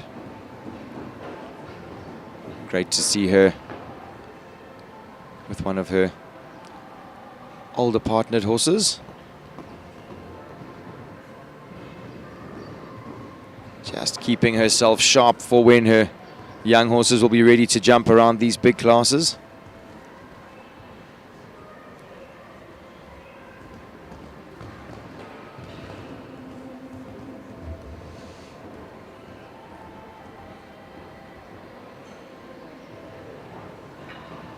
Oh, beautiful shot down there at the Oxa. Now this horse naturally quick. I'm not sure Carol would have to bustle him for time. Big extravagant jump at number 8.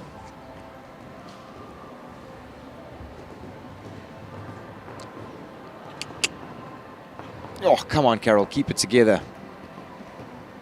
She's 2 from home. Time allowed 86 seconds. Her time will be good. 3, 4, 5. Little horse, big step, flicks his tail. Yeah, you can hear how popular she is with the crowd.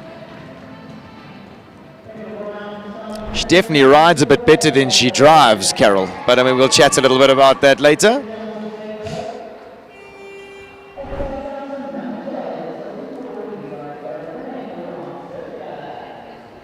Right, Hilton Ford up next. He brings in number 12. This is Sir Galahad.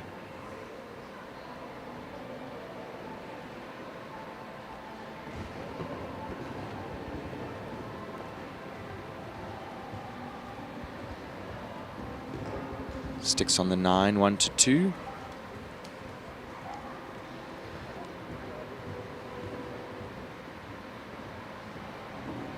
It's a really long canter all the way down to 3A and B. I think that just the way that Kevin's placed that is so intelligent. Sten and I were chatting earlier that it definitely is a little easier if you come off a shorter turn.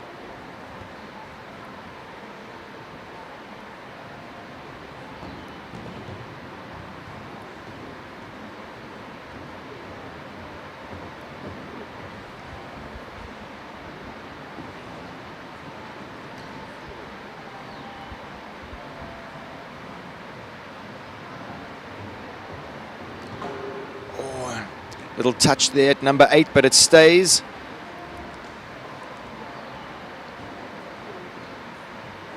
Keep it together through the double. Big press. Leaves it up. 2 from home.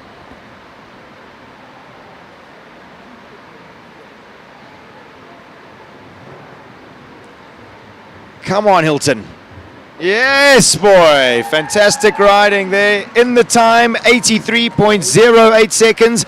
Hilton Ford books his place in the jump off, making it 5 clears at this stage. 25 riders riding off for 7 prizes here this morning. This is the 135 championships at Maxwell's Equestrian Centre.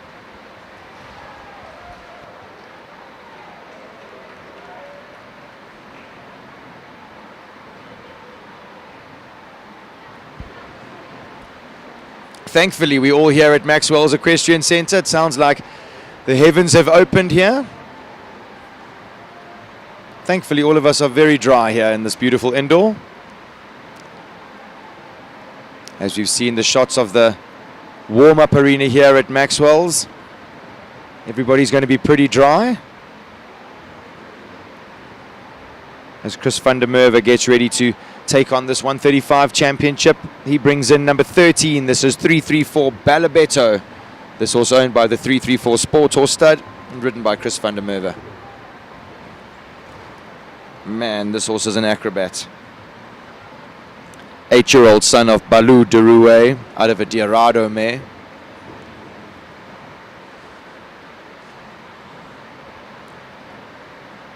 Still only 8. Most riders there having to press after the gold double to get the 4. Chris was holding all the way down the 4 strides there. Balabetto just proving how much step and scope he's got.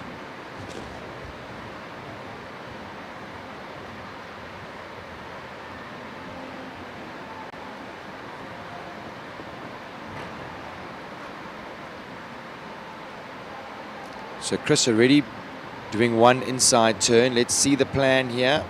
Okay, so he's going to slip through this little gap. Definitely gives the horses an easier chance to jump. Number 8. Oh, easy as you like over 9B.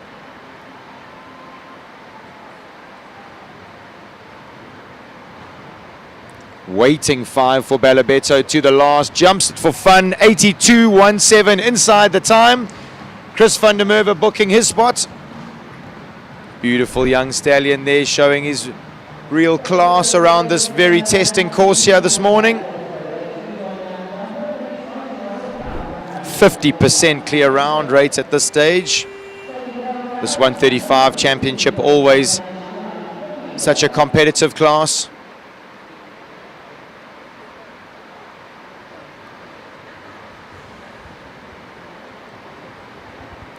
So viewers, I'm sure you would notice that Sten's definitely gone a little quieter. You can all see now why. Next in, number 14, this is Kirsty Muchner. She brings in Pamelia.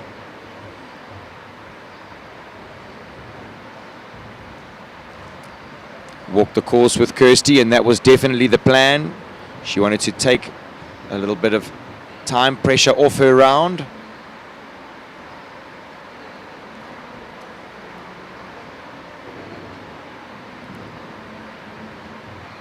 Steps up on the 4, easy. This mare's got such a fantastic way about her. She's just such a nice person. She's very, very loved in the Muchner family.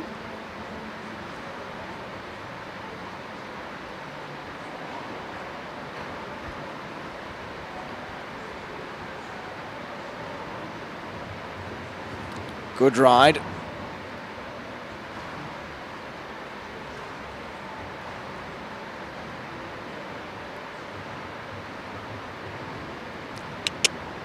Oh, Millie putting in a huge effort, jumping out of 9B. Kirsty's 2 from home. Her time's going to be good enough. Come on. Big press, big jump. Really, those two are a match made in heaven. Big pats for Millie as she goes through the finish. That'll also put a smile on my co-commentator's face this morning. Kirsty Muchner and Pamelia making it 7 in the jump off in this 135 champs.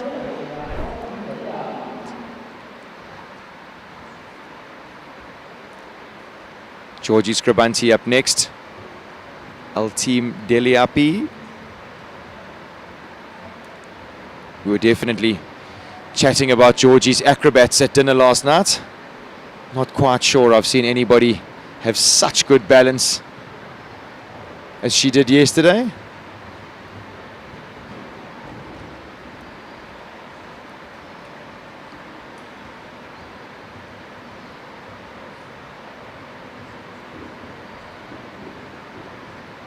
Good through the double of verticals.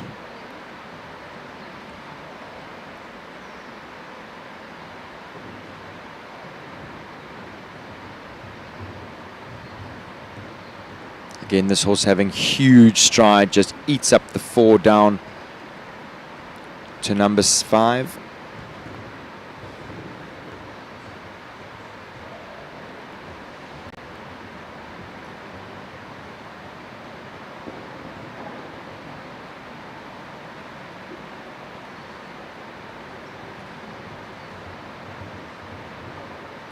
This horse has got a massive canter. Georgie just allows him to stay rolling underneath her and then just holds him off. Sten was saying one of the best sets of hands in the business.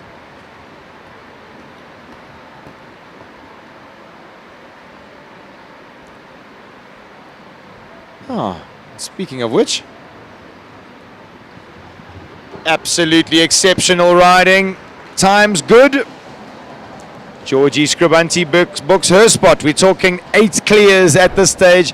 This jump off is seriously hotting up.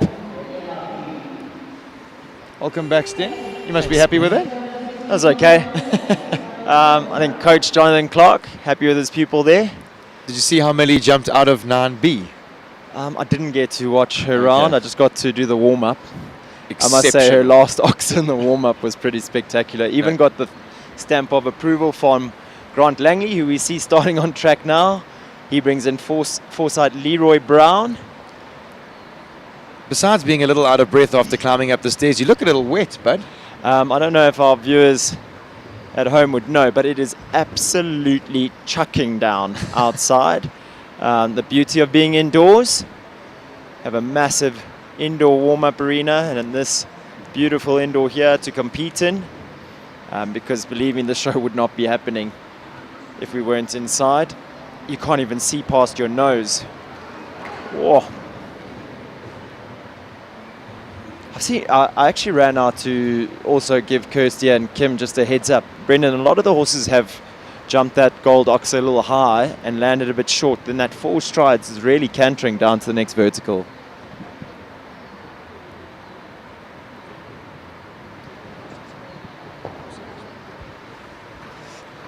Brendan just telling me off air that Millie definitely didn't find that 4 strides long. And I must say, it's bad news for you, but that horse looks like it suits your wife absolutely down to the ground. It's such a beautiful picture to watch. They look so happy together. Yeah, and this horse at the moment on track, Leroy Brown, out of the same mare as Millie, both out of Kwamel Duverfat, who was a Polydictus Lord mare. So she was a real successful horse in the Foresight stud breeding operation. I think that was a nice, again, with all due respect, school fees round for a really, really top young horse. He's a little top green horse. at that Oxford. And he's green at this level, Yeah. is Leroy Brown. But he's an absolute machine.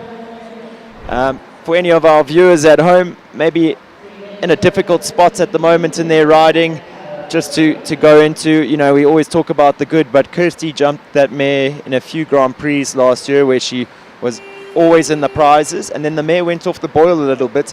And I think when your good horses are not jumping well, you've got to listen to them. Yeah. We looked into her soundness quite a lot. And just to talk about that, you say listen, horses don't really talk, so you got to say be in tune with your horse. Absolutely. As we see Kimberly Williamson making her way on track now, she brings in Callao Karina, lovely daughter of Corinth. Always quick against the clock, these two.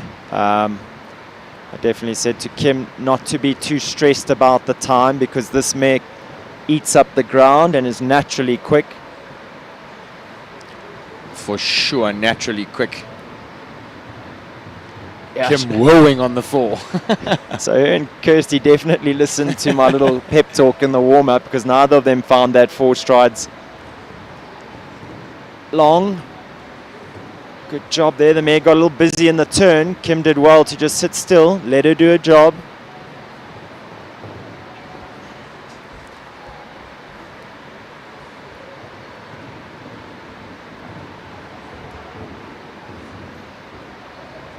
I must say, this line through these 2 jumps is riding better than I thought it would, or definitely than I thought it would, and better than when I walked it.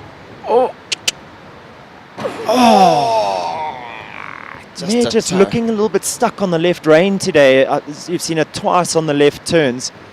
You saw her just hanging left away from the side of the school there, Brendan. Unfortunate 4 penalties, but a super round there for Kim Williamson and Callagho Corina. She's been in the prizes all week. She was the winner of the 135 two-phase competition 2 days ago, so she's had a good outing here this week. And I mean, a little soft fence Yeah. early in the season. Yeah, absolutely. 3 days in a row, I sort know, of thing. yeah, and I know Kim's definitely sort of thinking of that horse stepping up a few grades this year, looking towards the 150s. So she's had a good start to the season, nice confident start to the season. As we see Courtney Webber up next, she brings in number 18, Foresight Caspian.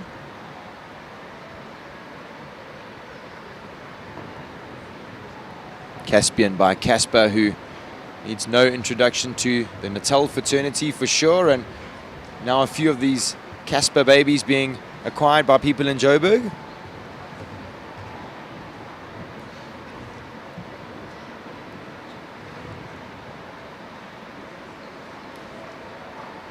You know, Casper was a young stallion who never got to reach his full potential. I know he injured himself in the paddock, which cut his career short. But he was an absolute superstar up to the 135s that we saw him jump. So it's lovely to see him leaving his mark on the sport with his progeny.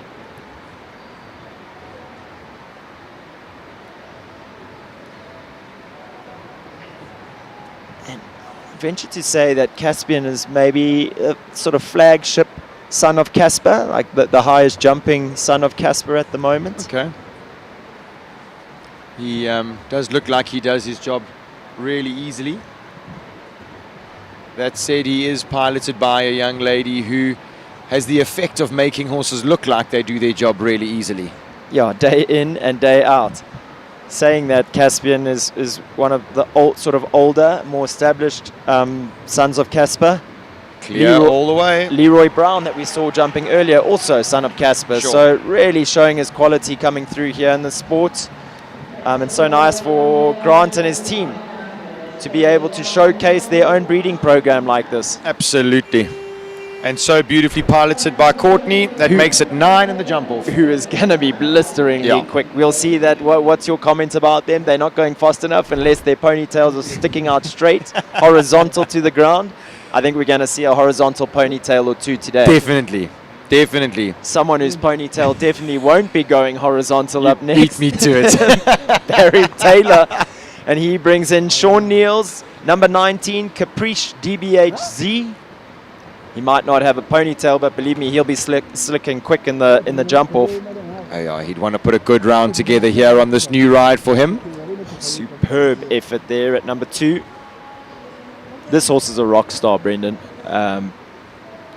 It's been lovely to watch her production from when she landed in the country, to see how much stronger she's got, how much Sean has molded her into the way that he likes his horses to go, and being a long time pupil of Barry Taylor, Barry would know exactly how to, being the coach of the horse, and just knowing how Sean likes to ride and how his system works. He would know this horse inside out, even though he'd never ridden the horse. Oh, absolutely. Not taking anything away from the masterclass he's doing for a horse that he's sat on twice. But just to say, he's so in tune with his system and his riders, Barry, that he knows exactly what's going on here. You can see Barry making sure that the mare keeps moving. Time is definitely a factor. I hope Barry's been working on his fitness, because he's got 2 horses in this class. He's going to be a little bit out of puff after this, but for sure, you're not going to find somebody who loves winning more than Barry. Good ride off the turn there. He's going to Easy balance a 5. little.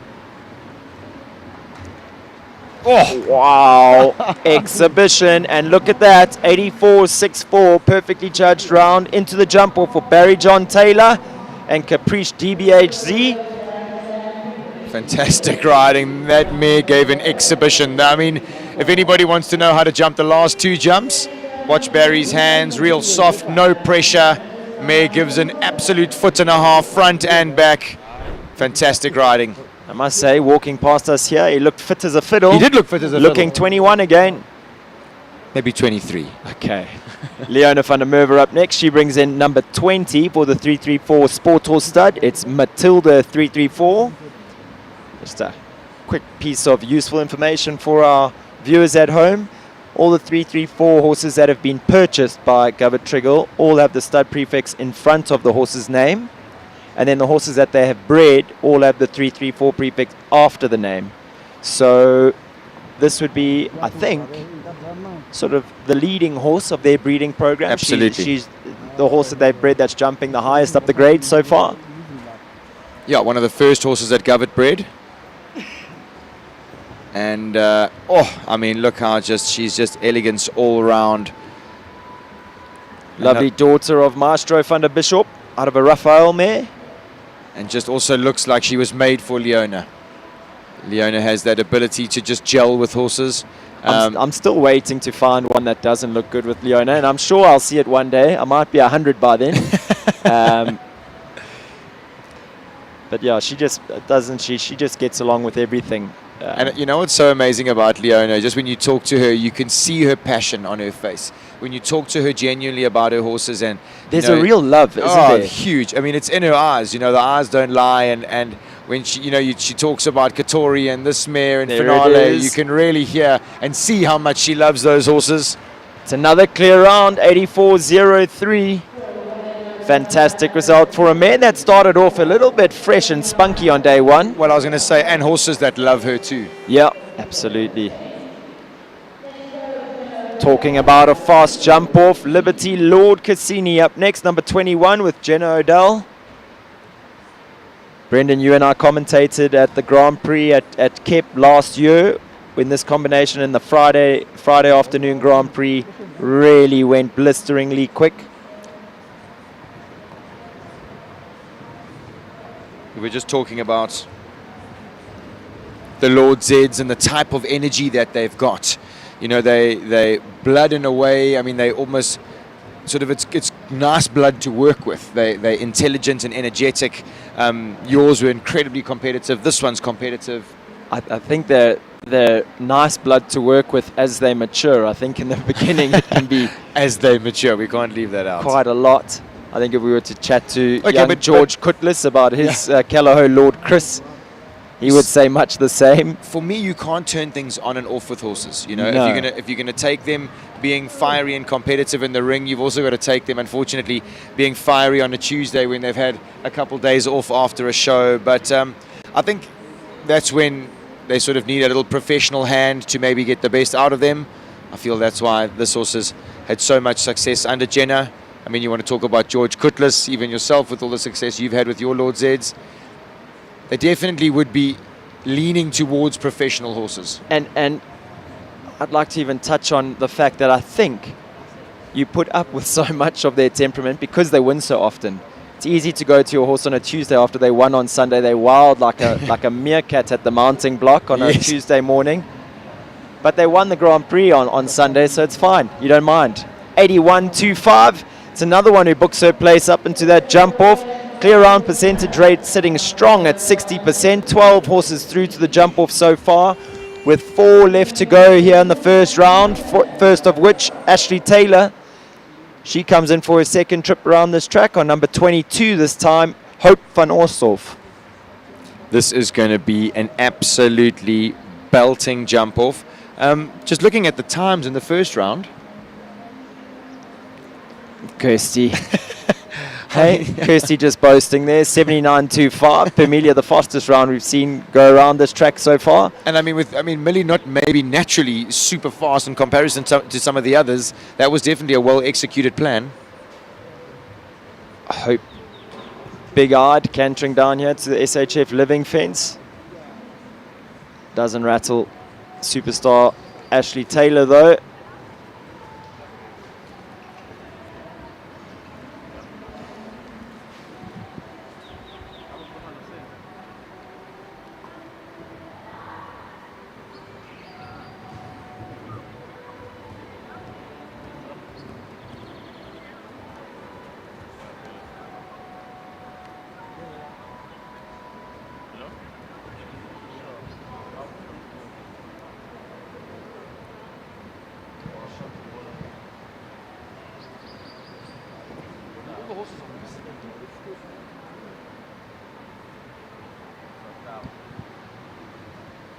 Ash putting together a really good round here.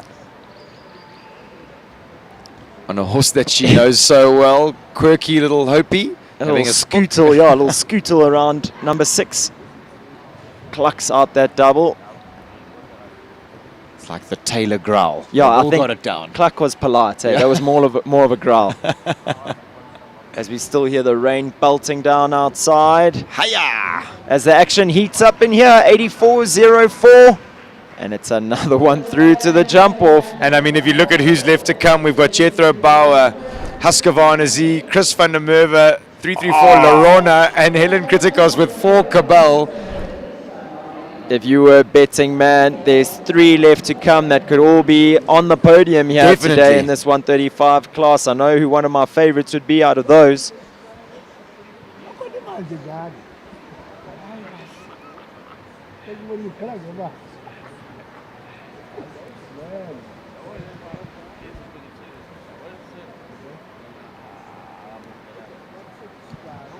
So Jethro Bauer making his way to number 1 on PDL Husqvarna Z. 8, 9. Having a chat to Jethro about this horse, he says he's feeling back to his best again. With a name like Husqvarna, would suit Jethro. Loves Yep. to ride a dirt bike. Yeah, he just likes to go fast, clearly, on all means of transport.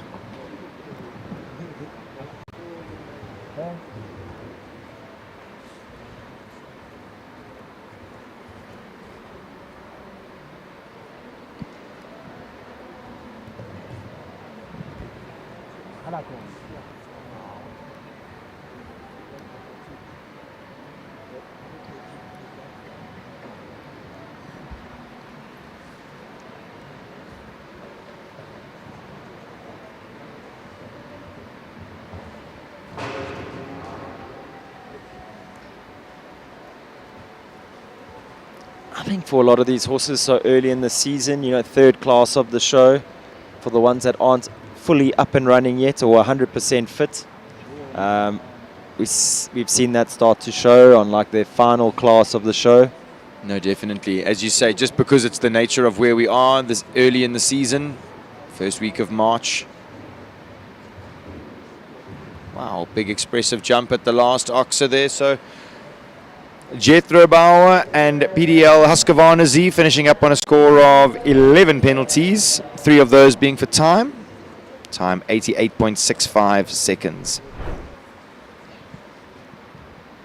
So for me, a real crowd pleaser up next. It's 334 Lorona. Chris van der Merwe in the saddle, riding for the 334 Sport Horse Stud. Little Russian gymnast.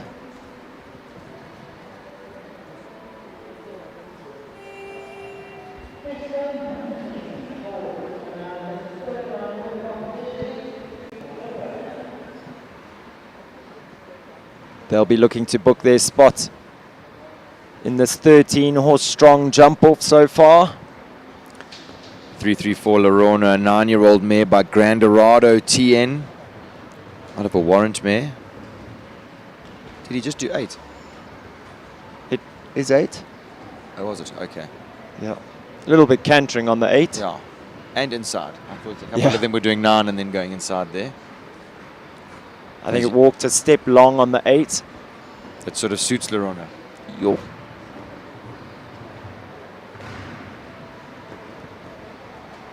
the other evening in that 135-2 phase. Chris thought he'd let her go enough to take the win, and he ended 4th. So he'll be coming for redemption a today. man with a mission, a man on a mission here today, I would think.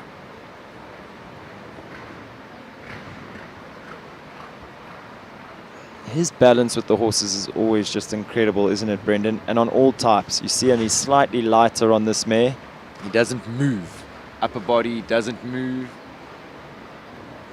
In fact, he rides this mare quite similarly to the way he used to ride Little Big Time. He's and Tavanik, and there's been a few of them that have sort of run and jumped with him. Also just pricks her ears for the last. So I spoke about him being a man on a mission. Look at that time, 78.96. Fastest we've seen go around this track so far this morning. That's the first part of his mission ticked off for today.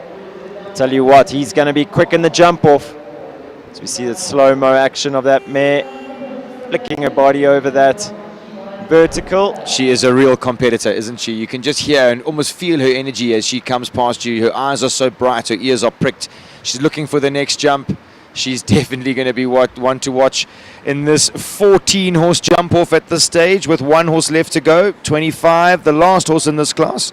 This is Helen Kritikos. She brings in 4 Cabal. Brendan, I think you and I both, when we walked past Lorana's stable on the way in this morning, we both said she was looking perky and keen. She definitely looked it there with that round.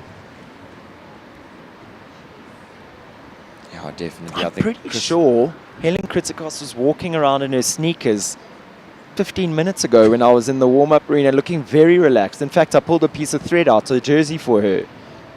Well, when I walked past her this morning, she said, "Oh, I don't know if I want to jump the big class." And I said, "No, you're definitely jumping the big class. She has to do it. She's such an amazing rider. She's got such an amazing relationship with that horse." So getting a little bit warmed up for that South African Indoor Grand Prix, which is happening a little later. I think Grant is so good at inspiring his pupils and filling them with confidence. And I know something that he often preaches about to them is making hay while the sun shines. He's a man that's worked very hard to have the horsepower that he does have.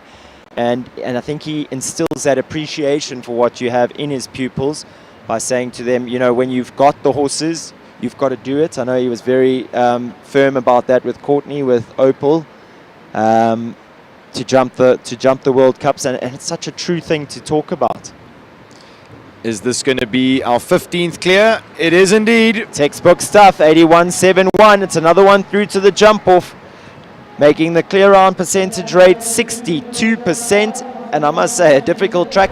I do think the strong percentages of clear round would be down to, firstly, good riding, but secondly, also you've got a lot of horses that have jumped up a level or two from this that are competing here today. Yeah, for sure. Just because it's so early in the season. That is going to be an incredibly strong jump off. We are going to be kicking it off with Calaho Sequavella and Geordie Byrne, and rounding it off with 4 Cabal and Helen Kritikos. And in between there we have some absolute speed demons. Ray Korber, Leona van der Merwe, Carol Nurden, Hilton Ford. Chris van der Merwe's got 2 bites at the cherry in this championship. Kirsty Muchner, Georgia Scribanti, Courtney Weber, Barry Taylor, Leona van der Merwe, Jenna Odell, Ashley Taylor, Chris again, and then, as I mentioned, rounding off Helen Kritikos, making it 15 strong in this 135 championship. When we see those riders return, they'll be jumping off over fences 6, 8, 9AB, 11, 13, and 3A. So that jump off track again, jump 6, 8, 9AB, 11, 13, and 3A. Going to be interesting to see the gallop from 13 to 3.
Lovely scenes from our EquiLive team there in the warm-up arena.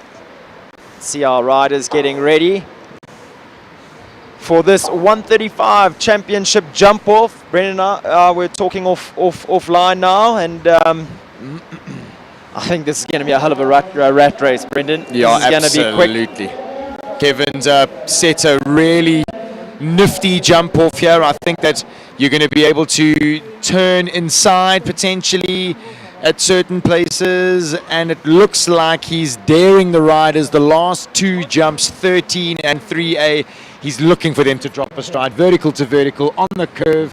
You got to be able to back yourself, back your horse, and get this done as quickly as possible.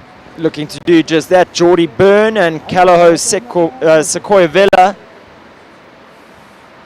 She jumps 6 moves around 3A.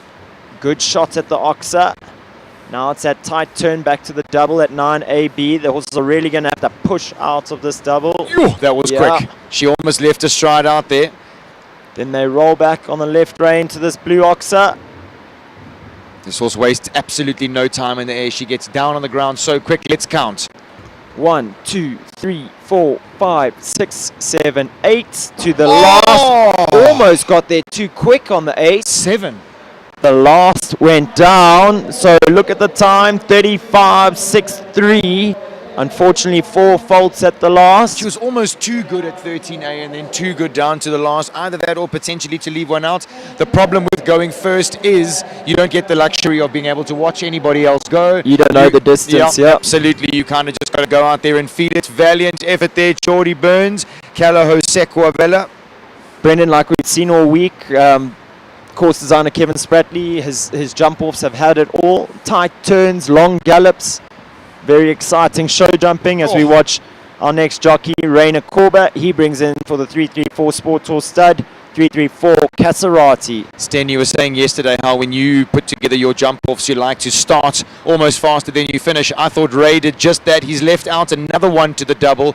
This is going to be real quick. He's moving. Maybe a fraction steady there, but let's see. He's a little bit tight to this pink. He's always so smooth. 1, 2, 3, 4, 5, 6, 7, 8, 9. Calmly on the 9 to the last. Look at the time, 37.79. And it's scoreboard pressure on the rest of the riders. He was pretty quick. Maybe there might be room for a slightly faster round, but he's put in the clear round. Well, then just looking to that for the last distance, if you wanted to be safe, to be going on 8 would be competitive and maybe not leaving too much to chance. It'll be interesting to see if, like you said, someone manages to get down there on the 7. I think take a slightly more inside line, but we'll have to wait and see. Leona van der Merwe up next. She brings in Hamlet, number 7. Just twists against the bits a little bit through the turn. Wow, how is his knees over that Oxa? Doesn't bug Leona in the slightest. Big effort jumping out there. It really sounds like the rain is absolutely pouring outside, but thankfully we are inside. Oh! 4, 5, 6, 7, 8, 9. Leaves it up. So I don't think we're going to see that 7. I think it's going to be a very forward 8 strides or agreed. A calm 9. Agreed. 38.50, clear round, goes into second place in the early stages of this competition. With 3 having started, we have 2 double clears. Leading time at the moment, 37.79. Beautiful slow-mo shot of Leona jumping out the 334 double there. Hamlet with his knees around his ears.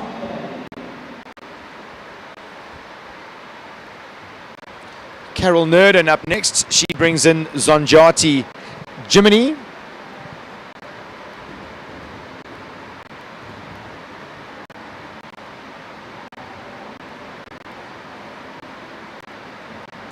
Come on. Big squeeze at that Oxa. Big ask to the double. Wow. This little horse really does have springs in his feet. Oops, maybe adds one, keeps going.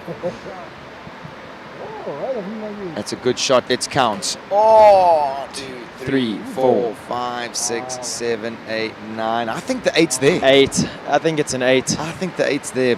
Easier said than done from up here. I'm right up here. Not in my breeches today, saying, yeah, but it's 8 all day. Easy like that. But that would be what I would be suggesting to my riders.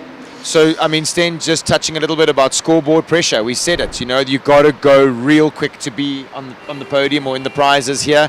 Carol Nurden giving it a really good go there with the fantastic Zonjati Jiminy. Unfortunately, collecting 2 poles on the way, 8 penalties. Sir Galahad up next. This is Hilton Ford.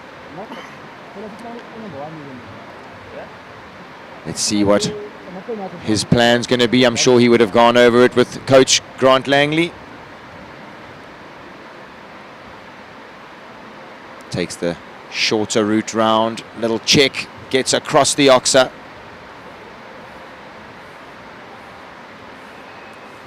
Very good shot to the double. Oh! Unfortunately, just bumping the front rail of 9B.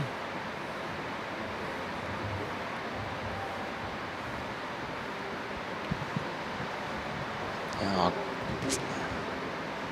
4, 5, 6, 7, 8, 9. Man, I thought he was on the 8. I thought he was about to hopefully prove us right. He took that inside line.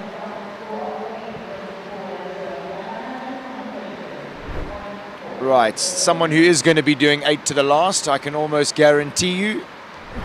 And not because he's going to be going over fast, but I think it would probably suit the horse a little more. Number 13, this is Chris van der Merwe. He brings in the 334 Sport Horse stud, 334 Balabetto.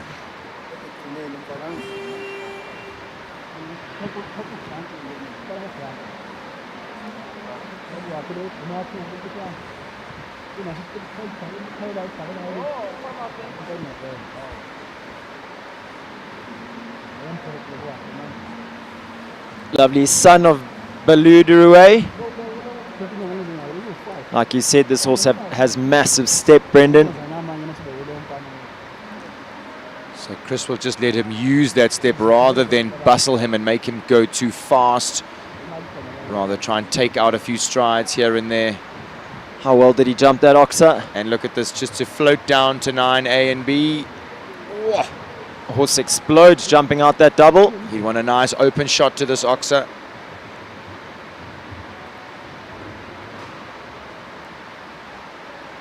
Eight all day. Holding 8.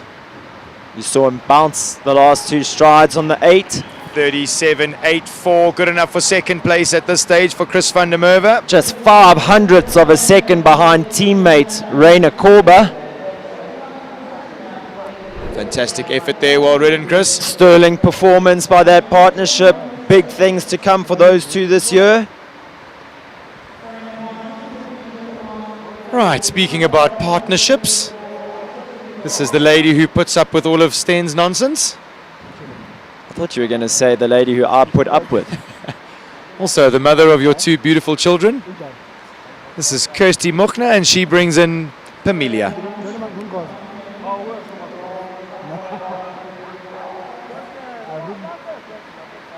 I see the judges just requesting the arena party to Definitely roll one of the roll, poles. yeah, the top pole of 9B. It's definitely a little bowed. There you go. Looks like it's all in place now. There you go, better.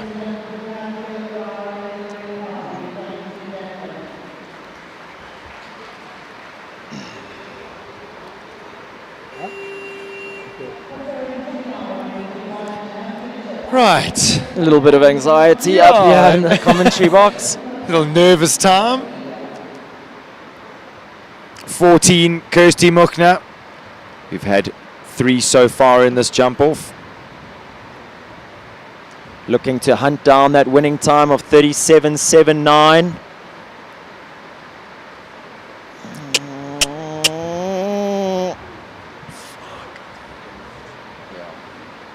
Goes really high over that oxer. Yeah. But looks confident here. This horse is She really does have an expressive, explosive back end. Kirsty just needs to keep the forelegs underneath her. 8 all 1, day. 2, 3, 4, 5, 6, 7. Go on! I said, would we see the 7? I said it wouldn't happen. 9-1. Kirsty Muchner showing everybody how it's done. She definitely heard us up in the commentary box here. 7 all day to the last. Fantastic riding, magical partnership. Sten's beaming from ear to ear. Oh, I'm speechless. One of my good friends, Linda, said to me just now, I haven't waited all day to watch her come third.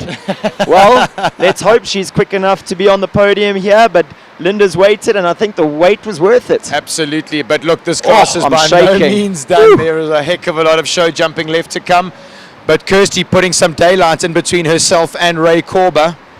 Looking to hunt down that time next. Georgie Scribanti on Alt Team.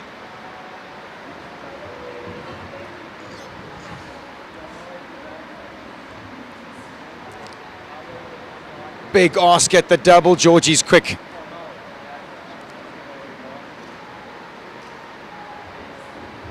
She's got 2 left to go. Good ride. Count. Oh!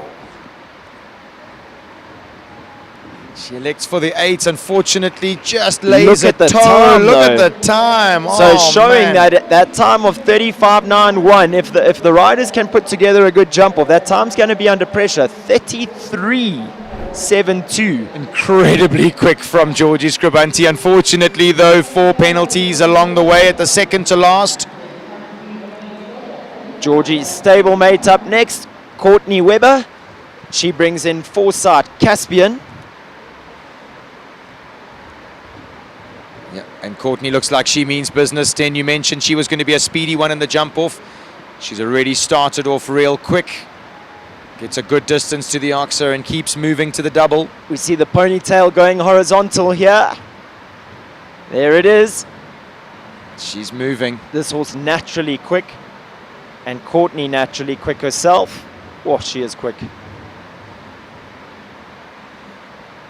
Looks like she just maybe gave herself a stride. 1, 2, 3, 4, 5, 6, 7, 8. 35.74. Just pips Kirsty into second place by 0.2 of a second.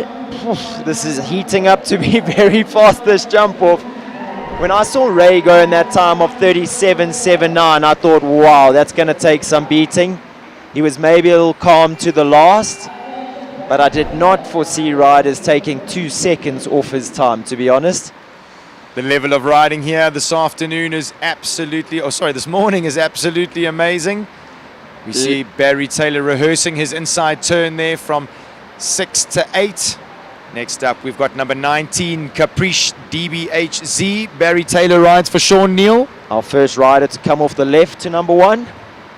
Let me tell you, BJ means business here today. He was talking up a big game last night.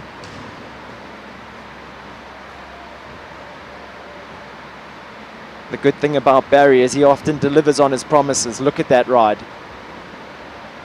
See young Oliver Neal, Sean's son, who was a winner earlier here today, cheering Barry on from the in-gate. Wow, he is quick. Keep coming, keep coming. And he's on 7 to the last for sure. Come on, BJ, come on, Come BJ. on, keep moving, leave it up. 1, 2, 3, 4, 5, 6, 7, 8. Ah, man. I think he was going for the He 7, planned and, the he, 7, and he sort of had to back out of it at the last minute. Well, And- not last minute, last 3 strides. He saw he wasn't getting there. Balanced the horse up, but not quite enough. Look at the time, though. 35.05. That's the quickest. Oh, no, it's not. We've seen 33.72 from the young Nearly, Georgie Scribanti. yeah, amazing Barry effort could have there. left that up. He would have been into the lead on a horse that he's ridden 3 times. Yes. Pretty impressive. Pretty Hats impressive. off to you, Barry Taylor. And I think it's about to start getting quicker and quicker, to be honest with you. If I just look at the list of riders that's still left to come, first of those, Leona van der Merwe. She brings in Matilda, 334. Now, Brendan, I don't want to be... Well, I don't want to get proven wrong again. I called someone slow yesterday who ended up speeding around here, but I don't know that Leona's idea would be to go flat out on this horse. There's still a lot of production going on here. Of course. But I think this horse is good enough that you got to teach her what it's going to be all about to win a Grand Prix. Sure.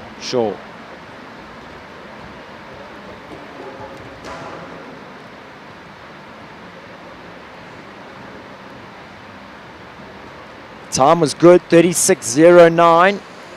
Would have been good enough to go onto the podium.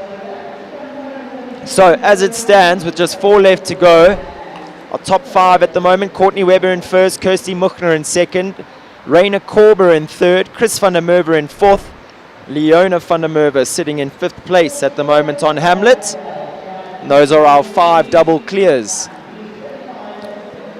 4 horses left to come in this championship. Jenna Odell, definitely Sten, you earmarked her in the first round that if she went clear was definitely going to be unbelievably fast in the jump off. We see her rehearsing that inside turn to the big wine oxer. Lord Cassini tiptoeing around there. He's tap dancing, ready to get going. With like a wound up toy that needs to be let loose. As Jenna does do just that and lets him loose on this course. Let's see what she's got in store.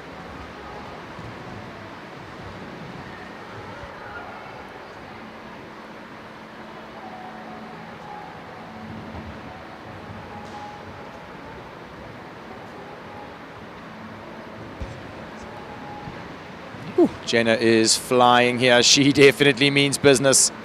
This horse absolutely eats up the ground on landing. Always lands going. She's tight here. Jenna already a winner in the 130 champs yesterday. Oh no. She is absolutely flying. Does 7? Does 7 to the last. Look at the time. With that tight turn to the second lot. 31.96.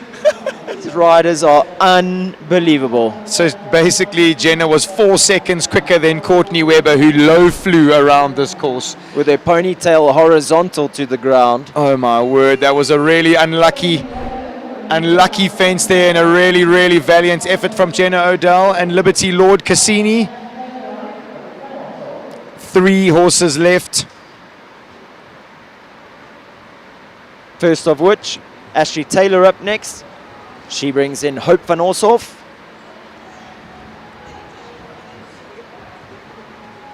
Hope not really a gallopy type, but can turn up really tight to a fence. And absolutely uses his body in such a good way. A little bit of a rub at number 8, but it stays. And look how tight she was there. He'll slap out the double. Here Barry growling from the in-gate. That's a good one. She wants to keep moving. Hope he's got his tongue out the side of his mouth. 1, 2, 3, 4, 5, 6, 7, 8. Oh! Brendan, she had it. Oh, no. 35.44. She had the time. She had them for time. I said he's not the quickest galloper, but she kept her line super tight. The time was there, 35.44.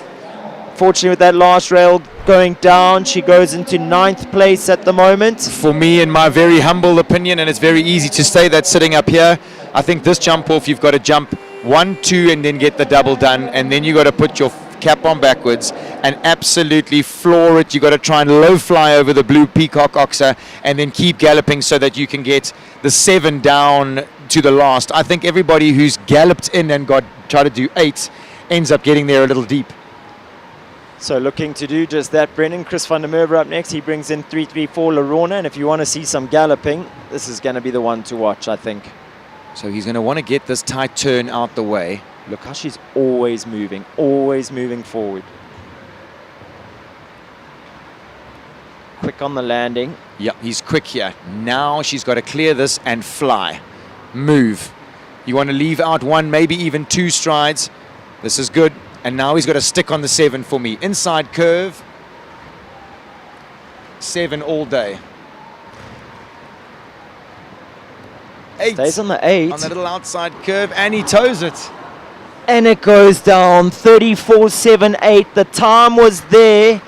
I think what's happening, Brendan, is when they have a slightly bigger ride at 13, the horses bulge out. We're in the perfect position to see it, I think. Yes, they land on the outside curve. I think what Courtney and Kirsty did so well, I think Kirsty especially on her 7 strides, on her horse that does jump left for our viewers at home, she kept to that inside, she hugged that inside line, and you saw her 4 strides away. I mean, if that horse put her head down, Kirsty was going through the finish line regardless. She put her leg on and she got down there on that 7 committed.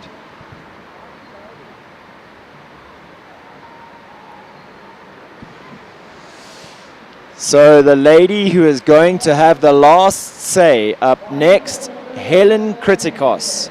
She brings in for Cabell, number 25, our final horse in this jump off. Looking to hunt down her teammate's time of 35.74. Brendan, just looking at for Cabell and knowing the horse quite well, I don't know about the 7 to the last, but she's going to have to be I think quite it'll suit tight. her then to bounce her down on 8. On 8, yeah. Amazing as this jump off's gone on. We've seen 7 strides, 8 strides, and 9 down there. Just showing how versatile horses can be. This is where you got to keep moving.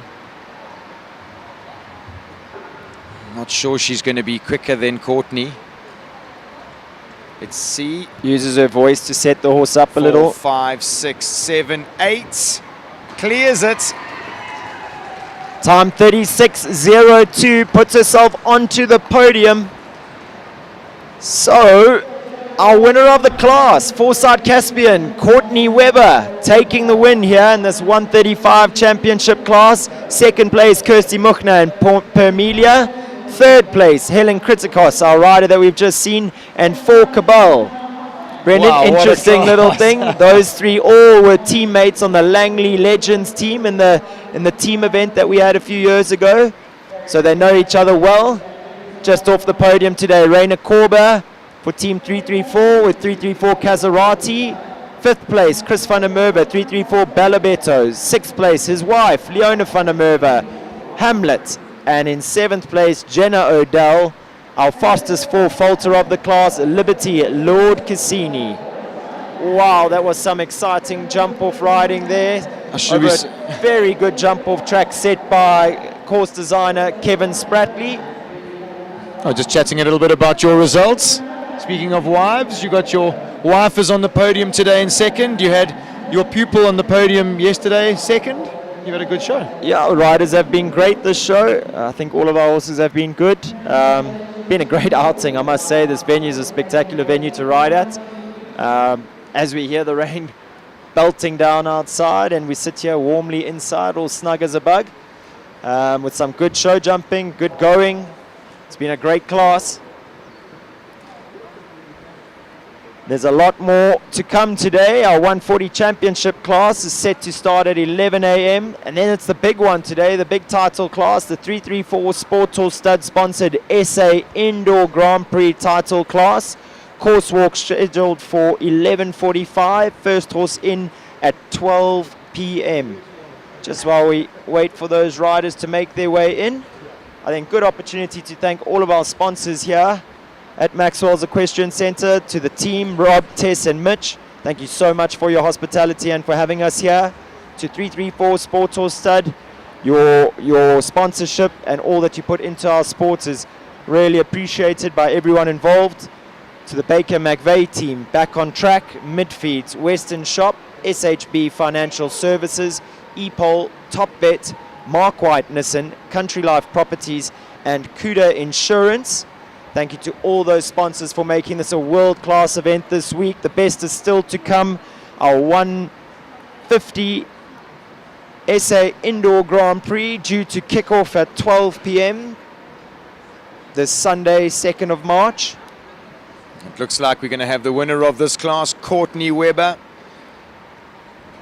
leading everybody in, taking top honors here in this 135 championship.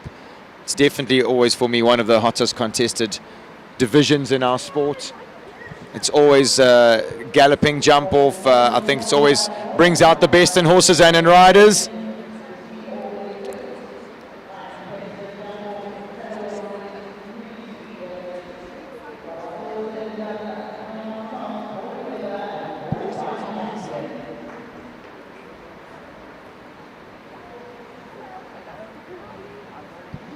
just chatting with Kirsty's coach, Jonathan Clark, off air, realizing she's the only one that managed that 7 strides down the last distance on her horse that can often jump a little to the left. So big congratulations to her, getting herself on the podium here today with her good friend, previous team member, Courtney Webber, taking the win in this 135 championship class. Oh, like you say, Brendan, always an exciting class to And watch. there was nothing in it. I mean, if you look at the first 3 times, 35, 7, 4, 35. 3/10 of a second between, not even 3/10 of a second between our podium finishes. Once again, I think that's got to do with the amazing course building that we've all been treated to here this or this whole weekend and going into the afternoon. Doesn't Forsyth Caspian look pleased with himself?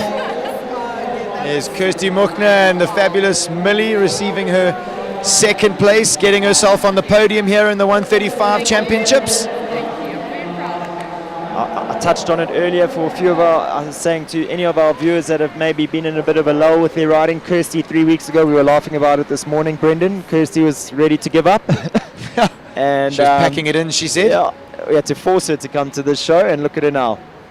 And maybe just again touching on that, a little bit of insight that, horses aren't robots and they need to go up and down the grades. Pamelia sort of lost her way a little bit in the bigger grades, and Sten and Kirsty were so diligent about making sure that they went back, filled in any of the gaps, made sure that her foundation was solid again. She was confident, and then now look at the result. With a little bit of input from the great Jonathan Clark as well. Oh, that might help a little bit along the way. Helen Kritikos in 3rd place. Very attractive podium that year today.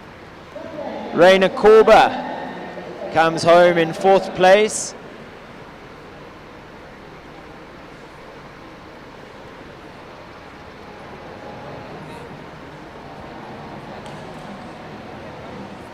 It's Chris van der Merwe with Balabetto receiving his prize. It's a fantastic breeding stallion for the 334 stud. Exciting times for our market if you're going to be looking for foals and young sport horses. And then definitely Chris's better half, Leona van der Merwe, someone who we get used to seeing a heck of a lot in the prize giving, just keeping up to her consistent way of riding. So the 334 team well represented there in the prizes today, as is the team from Forsyth, or from Langley Equestrian Centre. Rounding out our prizes, it's a very smiley Jenna Odell with Liberty Lord Cassini.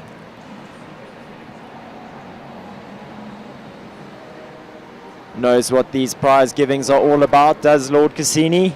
I see Mbuso in the arena there looking as spiffy as he did yesterday.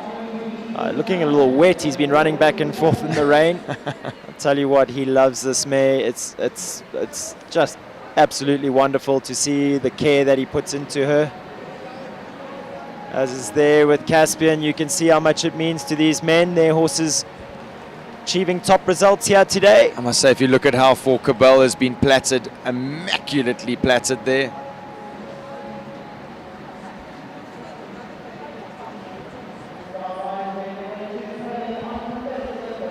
See our 3 young ladies making their way to the podium. Getting some brownie points there, boy. Yeah, capturing their Denford Studios moment here, picture moment. There you go, Shelley Moore, big supporter of the Langley Equestrian Centre, big supporter of Courtney Webber's riding. They're taking her pictures.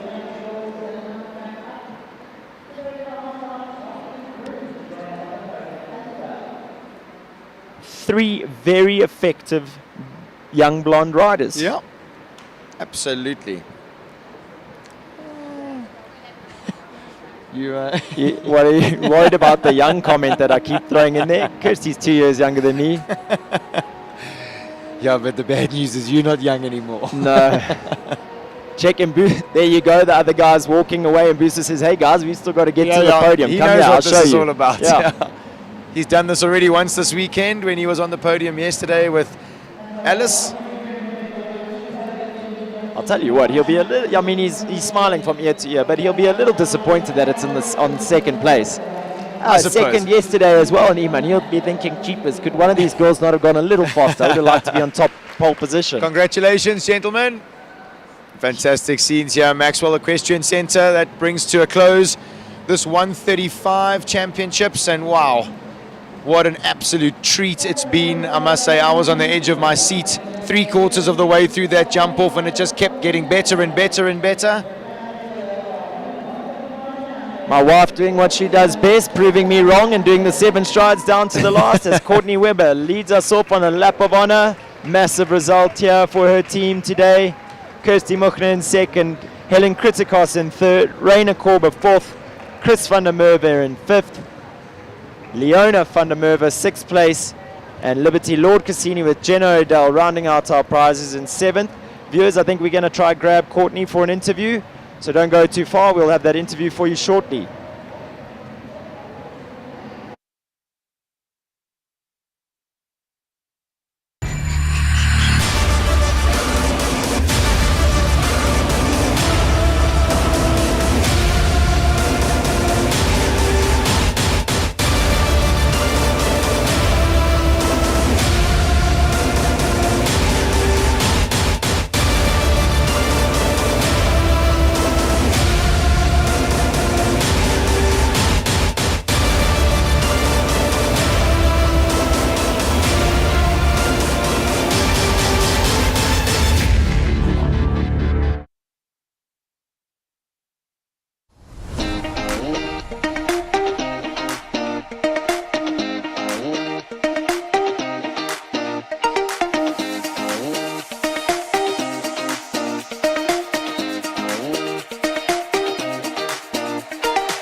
Bet you're wondering what it is.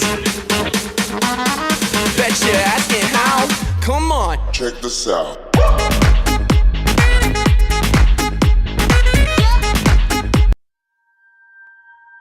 When I joined Brian Baker in 1990, we could not have foreseen the expansion of the Baker McVeigh Group, developing into an internationally renowned team. We have broadened our horizons with more than 50 vets worldwide. What makes us different? Perhaps it's our local family feel, complemented by our international footprint. Possibly it's our attention to detail. You can bring us your lame, ill and poorly performing horses and be assured of our utmost attention and individualised care. But critically and essentially, we feel our aspirational philosophy towards prevention rather than cure is at the core of our creed. Our genuine wish is to make an enduring difference in the well-being of our equine patients. For contented, happy patients make for delighted, happy owners for life.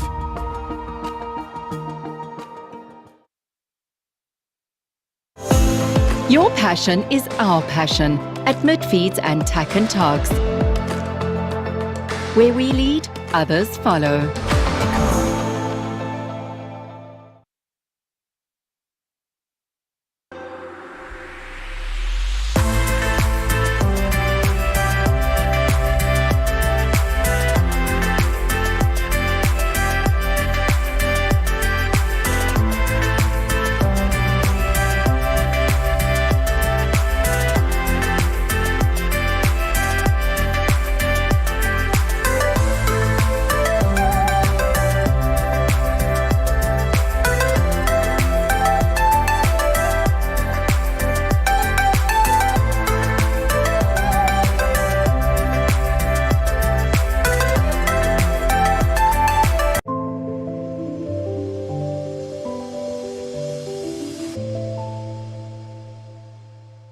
Country Life Properties, a boutique real estate company specializing in sales of equestrian properties, sale of residential, agricultural and country lifestyle estates in the Greater Kyalami area.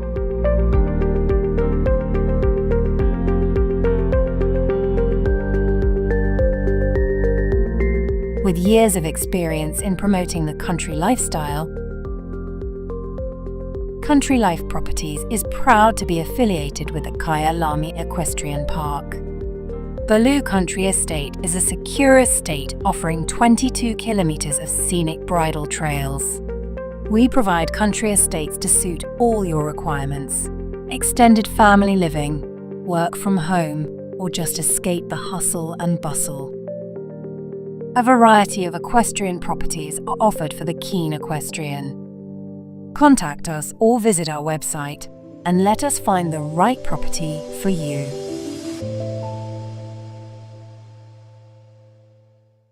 Lock me up 'cause I've been bad and I know I'll do it again. You're the best I ever had, I'm guilty, I confess. Blue lights, red lights, we gon' get real wild tonight. Blue lights, red lights, with you. Anything that feels this good, well it must be illegal. It must be illegal, illegal. Anything that feels this good, well it must be illegal. It must be illegal. So call us criminals, criminals. Call us criminals, criminals. I've been stealing all your time, but I know that's what you want. I swear the way you blow my mind should be against the law. Blue lights, red lights, we gon' get real wild tonight. Blue lights, red lights, with you. Anything that feels this good, well it must be illegal. It must be illegal, illegal. Anything that feels this good, well it must be illegal. Hi, I'm Stacey from SHB Financial Services, specializing in the best payment solutions for your business. Do you take payment by way of credit card machine or online via your website? Are you sick and tired of crippling bank charges and dealing with call centers? If so, we are the way to go. We offer a guaranteed reduction of your current credit card rates, affording your business a substantial saving. The latest state-of-the-art credit card terminals and round-the-clock 24/7 in-person VIP customer support, with the added benefit of not having to change your current bank and practically zero admin. We have thousands of happy clients who have made the switch. So join the most fabulous team in payments today and become our new best client ever. Give us a call now.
Welcome back, viewers, and as promised, I have our 135 championship class winner with us here in studio, young Courtney Webber taking the win here today.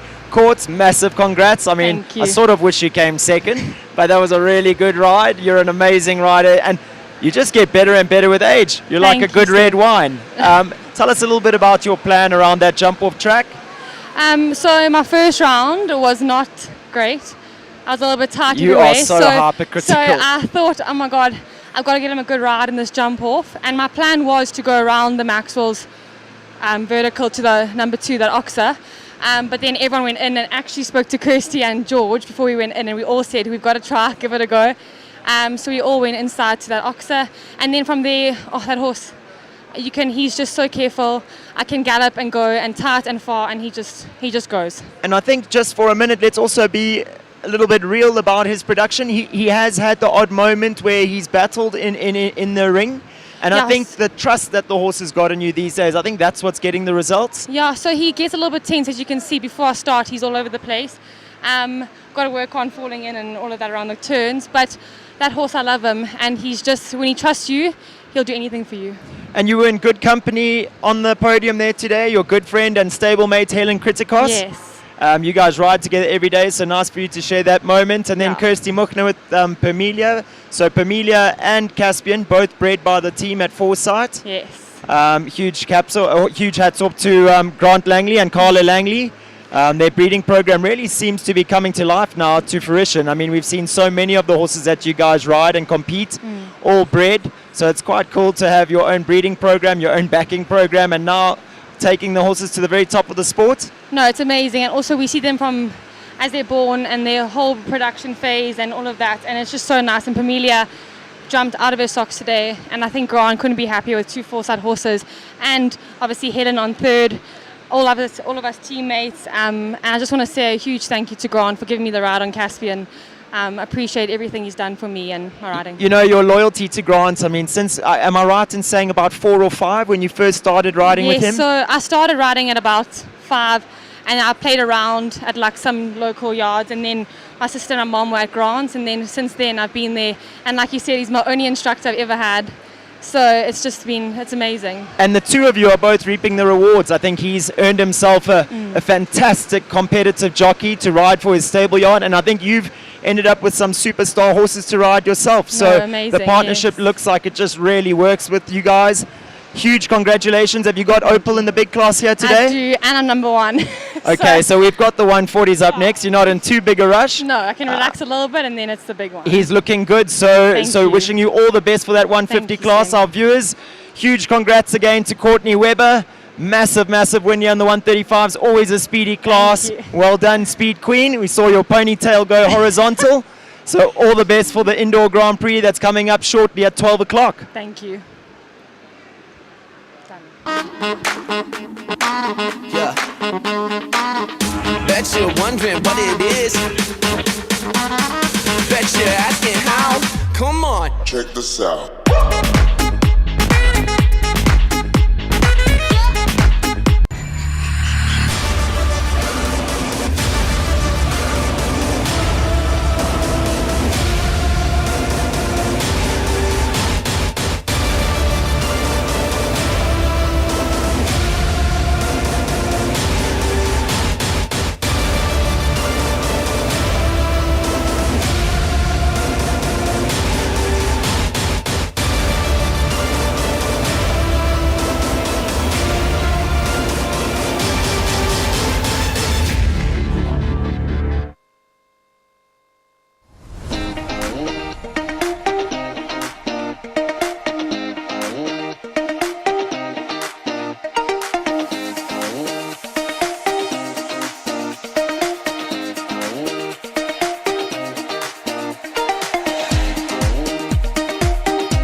When I joined Brian Baker in 1990, we could not have foreseen the expansion of the Baker McVeigh Group, developing into an internationally renowned team.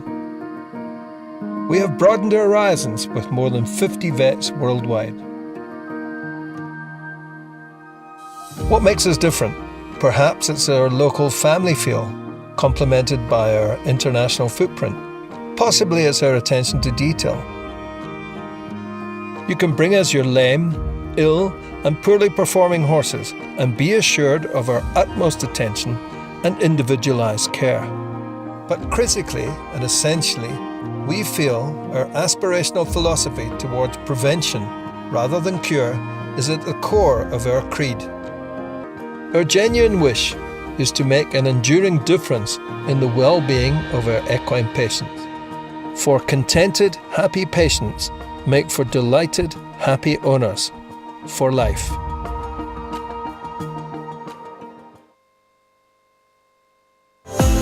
Your passion is our passion at Midfeeds and Tack and Togs. Where we lead, others follow.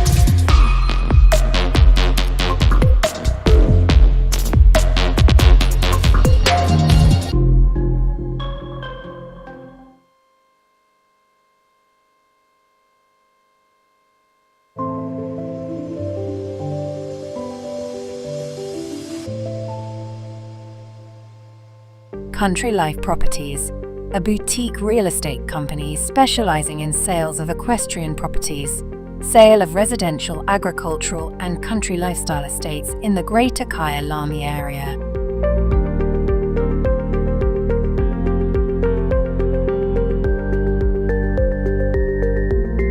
With years of experience in promoting the country lifestyle, Country Life Properties is proud to be affiliated with the Kyalami Equestrian Park. Baloo Country Estate is a secure estate offering 22 kilometers of scenic bridle trails. We provide country estates to suit all your requirements. Extended family living, work from home, or just escape the hustle and bustle. A variety of equestrian properties are offered for the keen equestrian. Contact us or visit our website and let us find the right property for you.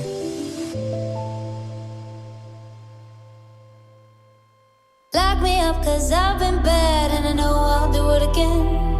You're the best I ever had, I'm guilty, I confess. Blue lights, red lights, we gon' get real wild tonight.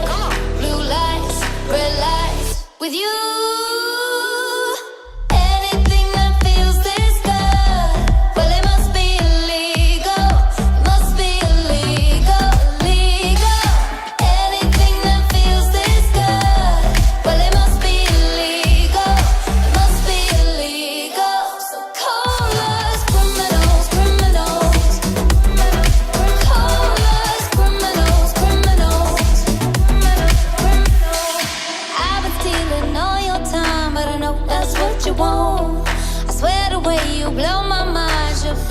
Against the law.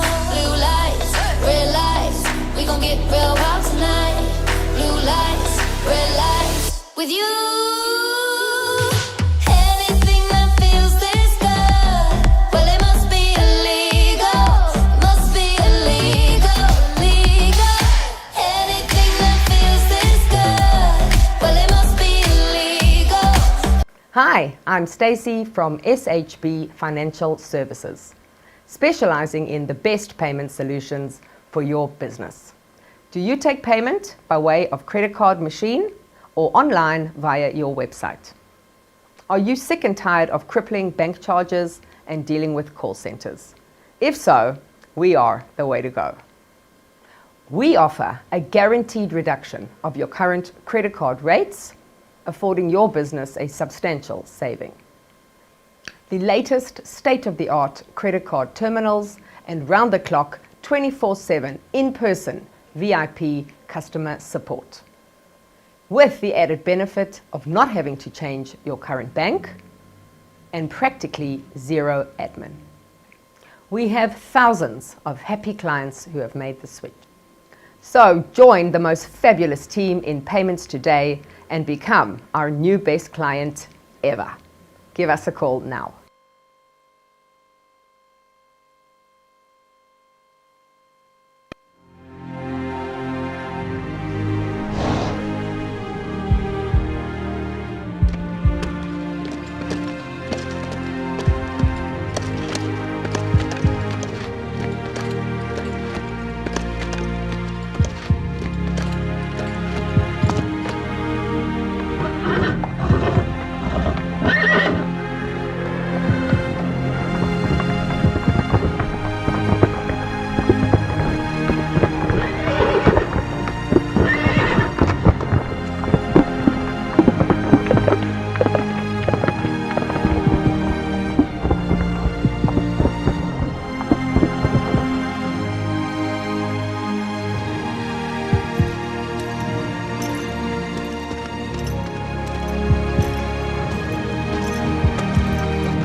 Yeah. Bet you're wondering what it is. Bet you're asking how. Come on. Check this out.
When I joined Brian Baker in 1990, we could not have foreseen the expansion of the Baker McVeigh Group, developing into an internationally renowned team.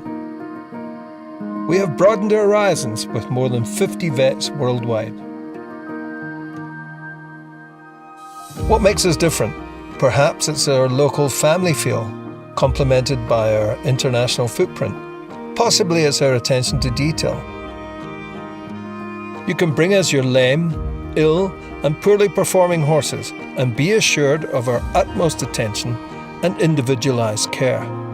But critically and essentially, we feel our aspirational philosophy towards prevention rather than cure is at the core of our creed. Our genuine wish is to make an enduring difference in the well-being of our equine patients. For contented, happy patients make for delighted, happy owners for life.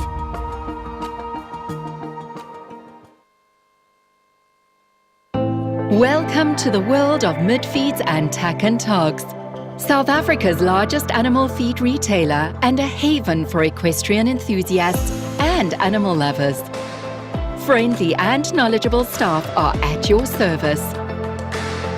We pride ourselves in offering a vast range of premium products that we know and trust. Your passion is our passion at Midfeeds and Tack and Togs. Where we lead, others follow.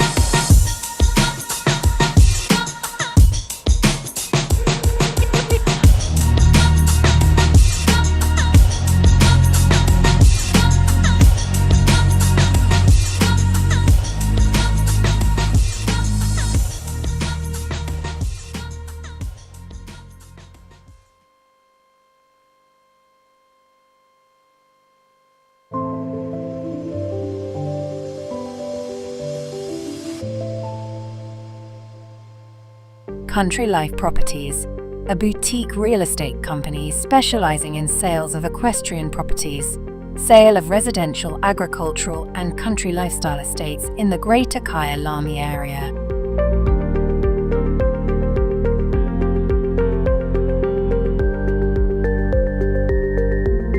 With years of experience in promoting the country lifestyle, Country Life Properties is proud to be affiliated with the Kyalami Equestrian Park. Baloo Country Estate is a secure estate offering 22 kilometers of scenic bridle trails. We provide country estates to suit all your requirements: extended family living, work from home, or just escape the hustle and bustle. A variety of equestrian properties are offered for the keen equestrian. Contact us or visit our website and let us find the right property for you.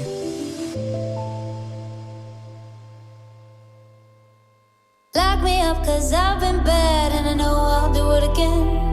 You're the best I ever had, I'm guilty, I confess. Blue lights, red lights, we gon' get real wild tonight. Blue lights, red lights, with you.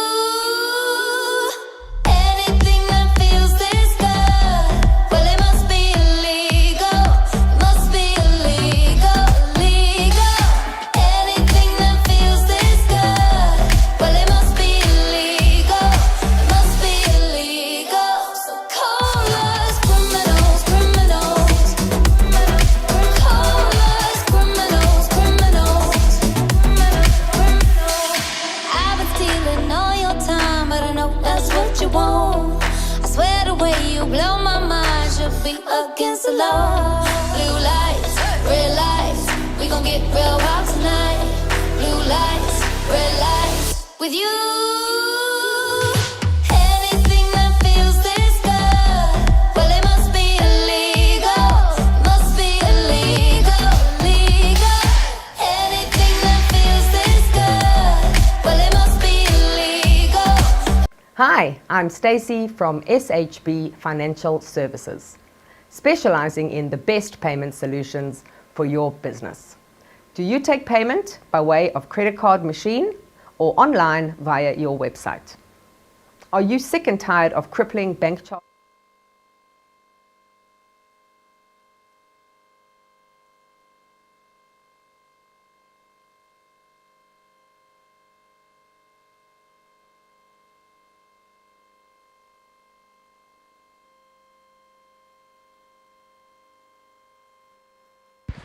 Welcome back, viewers, and there we have it, the first ride of the 140 championship here this afternoon at Maxwell's Equestrian Centre. Taking the bow on behalf of this class, it's Leona van der Merwe, and she brings in 334 Hey I'm Wilma.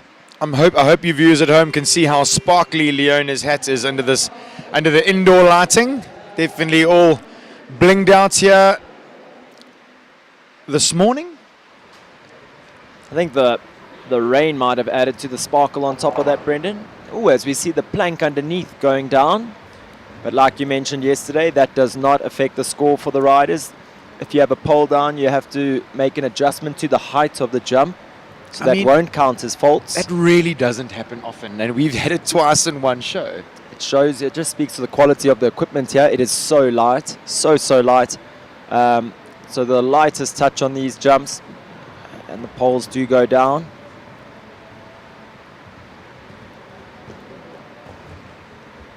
Very disciplined 8 strides after the double there to the pink oxer.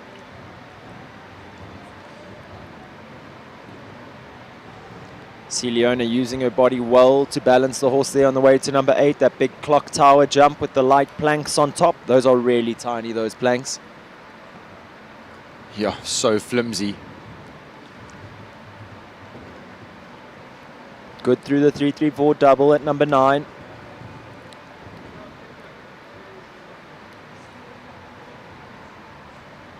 Just the last to go.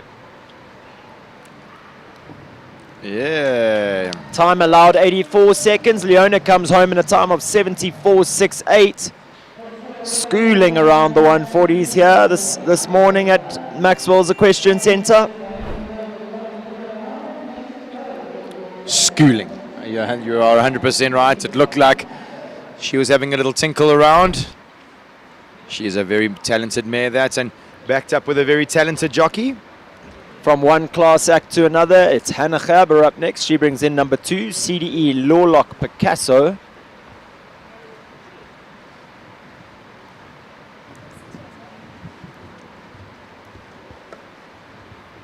Stays on the 8, 1 to 2.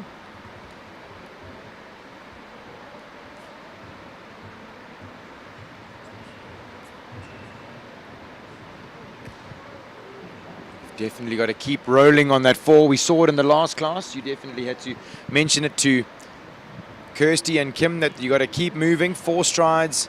There's not a heck of a lot of adjusting that you can do in that space. Hannah doing well to give the horse a little bit of space here at the pink oxer, the pink butterfly oxer at number 6. Rolls up and gives the horse a foot of room again there at number 8. A foot and a half of room. Depends how big your feet are when we're talking about a foot of room. She's definitely trained her eye to see things a little differently for this horse. There you go, big effort at the Cascades oxer at jump number 10. 1 from home. Leaves it up. Time 71.85. Very speedy first round effort there by Hannah Gerber and CDE Lawlock Picasso. I could hear Coach. Sorry, and they join Leona van der Merwe in the jump off. I could hear Coach Lorette whooping as she was still in the air.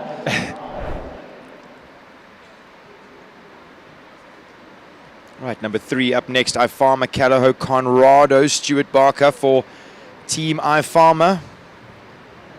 What a super horse to have in your string.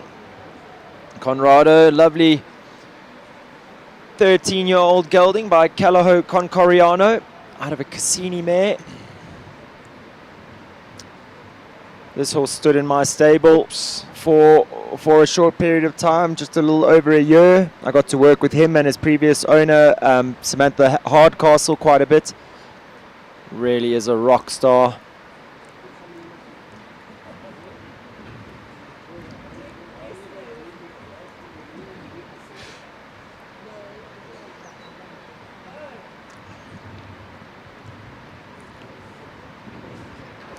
Steps up in that 4 strides from 3 to 4. Jumps it beautifully. He really steps from his heart, this horse. He really when he steps up there, he does it like he means it. 6, 7, 8. Wow, big effort there. Huge back end from Conrado.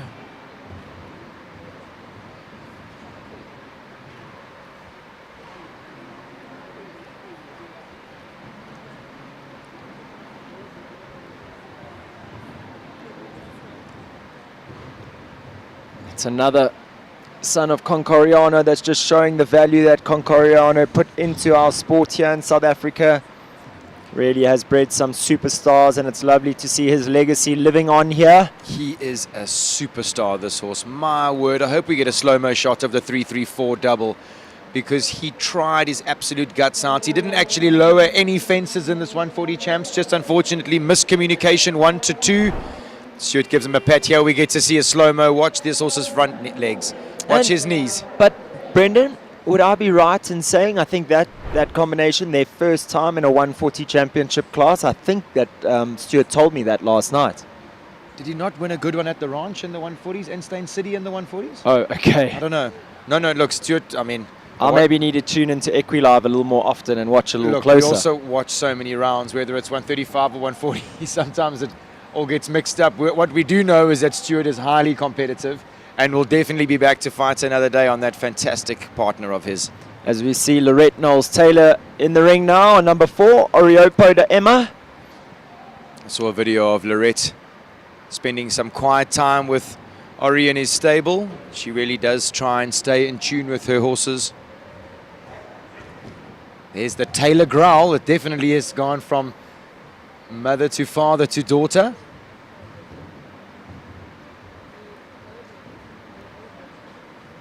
He's looking confident, this horse. Looking a little more relaxed today, jumping lower to the fences, Brendan, not quite as high. He's a horse that seems to benefit from more jumping, like he gets better as the show goes on. Come on, Law. Oh, big effort there at number 10.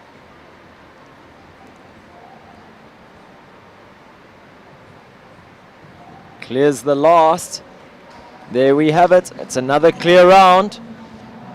Loves a little counter-canter, that horse. I watched him doing it on both reins, switching to the outside lead. So both Lorette and her pupil Hannah Gerber going clear in this 140 champs. Lorette's time 71.58. Hannah's time 71.85. Consistency there amongst the Farnham team. It's number 5 up next. We have the turn of 334 Franzi Yu and young Ashley Fox, a lady that we spoke quite a lot about yesterday, Brendan, saying how much she's enjoying her time here with the team at 334. Yeah, just sort of maturing into a professional work rider, so to speak. You know, I think she's always ridden horses her entire life, but when you start doing it for a living, riding for owners and all that type of thing, there's sort of different aspects that creep into your game. Such as pressure and expectancy, and absolutely, she's really learning to deal with it well.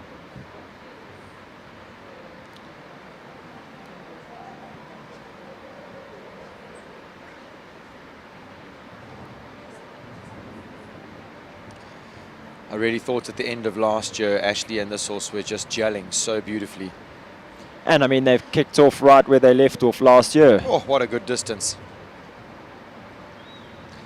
So viewers, you just see Ashley nipping inside the butterfly oxer there, potentially this mare not being the fastest across the ground. So Ashley, knowing her so well, she just wants to take the pressure off the mare, not wanting to run her towards the end of the class, or end of the course, I should say. How did she jump that butterfly oxer? I think it would be fair to say maybe not the most adjustable mare. Ashley does an amazing job at seeing a distance from 6-7 strides away each time. You can see when she spots where she's at. Just lets the mare roll up to the fence.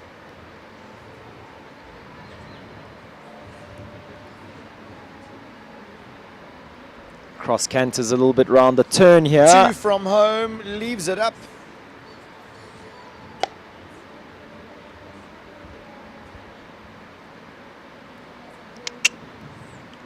Clears the last, and it's another one through to our jump off, 72.17.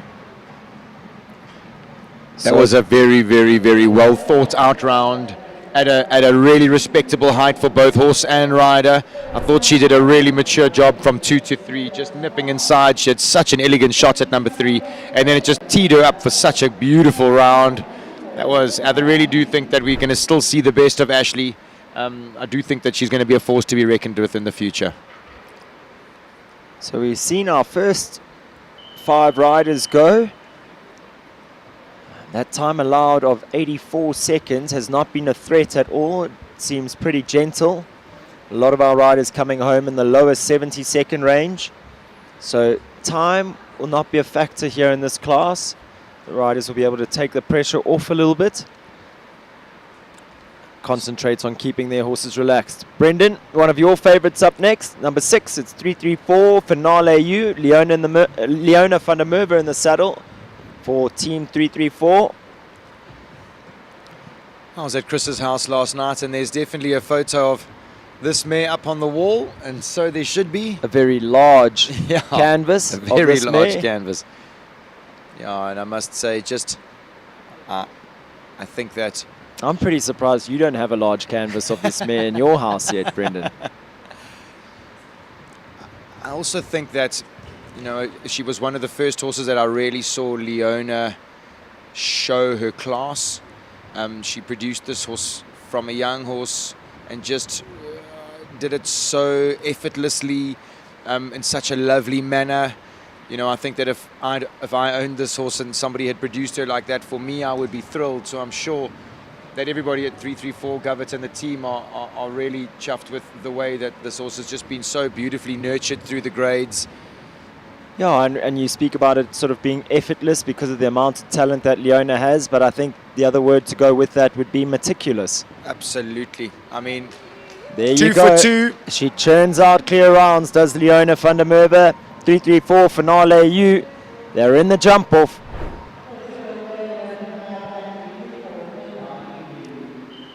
And if you think that you finished with Leona for this class, think again, because she's going to be back a little later at number 10 with 334 Capital Katori a little later.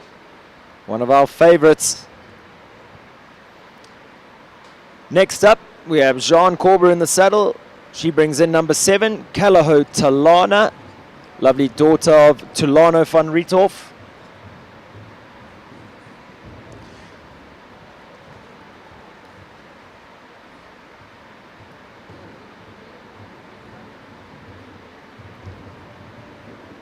This really is a superstar mare. Loves to jump, loves to win.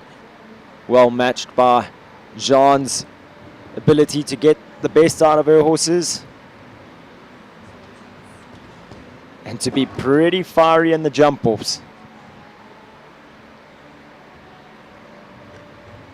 Sten, you are 100% right. She really is a force to be reckoned with when it's jump-off time, but for sure, she's definitely got to get a few of these jumps done before she can secure her spot. Big effort over that oxer into the 334 double.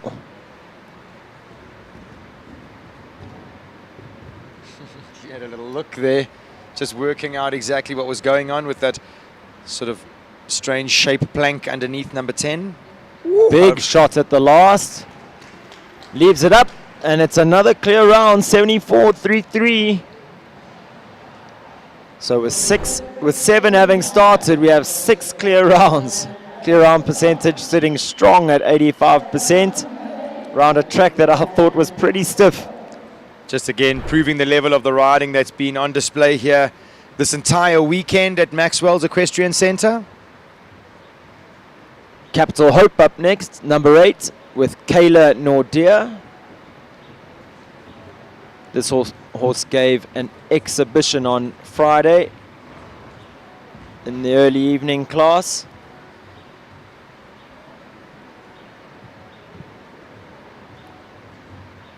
Capital Hope, a 10-year-old mare by Capital Hotline out of a Katoki dam line. A horse that Chris van der Merwe had purchased off the Capital Stud auction, produced and sold on to Kayla Nordia, and as we've seen her with Kalaho Conzano, continue the horse's production in such fine style.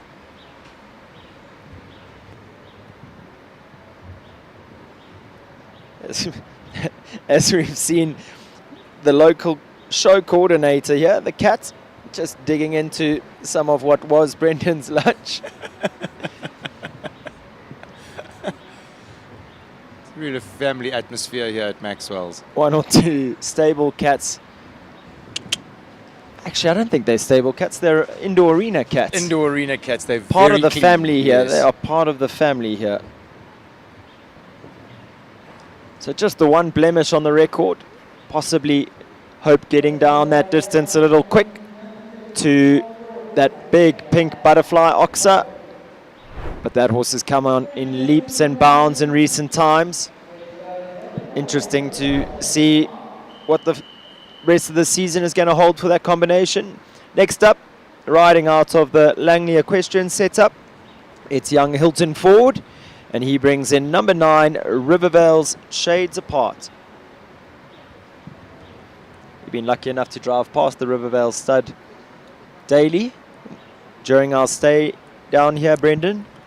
Beautiful, beautiful property. Yep, beautiful property right on the edge of a absolutely spectacular dam. I suppose us up in Johannesburg and in Dry Alarmy, we don't get to see huge bodies of water like that much. Rivervale's Shades Apart is by Rivendell Serendipity out of a Dramiro mare. Oh, really are trying to catch us there with the Rivervales and Rivendells. Yes, definitely. Excellent body control by Hilton through that double. Sets the horse up to a little bit of space here at the Oxa. Allows him to use his big jump.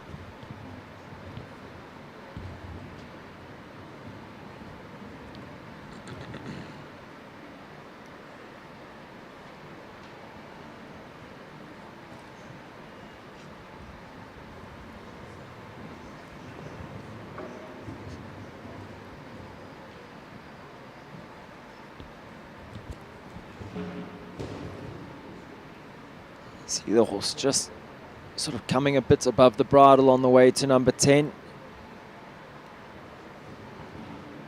Hilton does well to the last to keep them together. One early rail, one late rail, but a really neat, good round there by Hilton Ford. I must say a very respectable round for me. I think he really tried to follow the plan. The horse definitely needs or prefers a little bit of room at the fence, so that looks like it's one of his main priorities. And he's starting to piece it together at these bigger fences. Is that horse?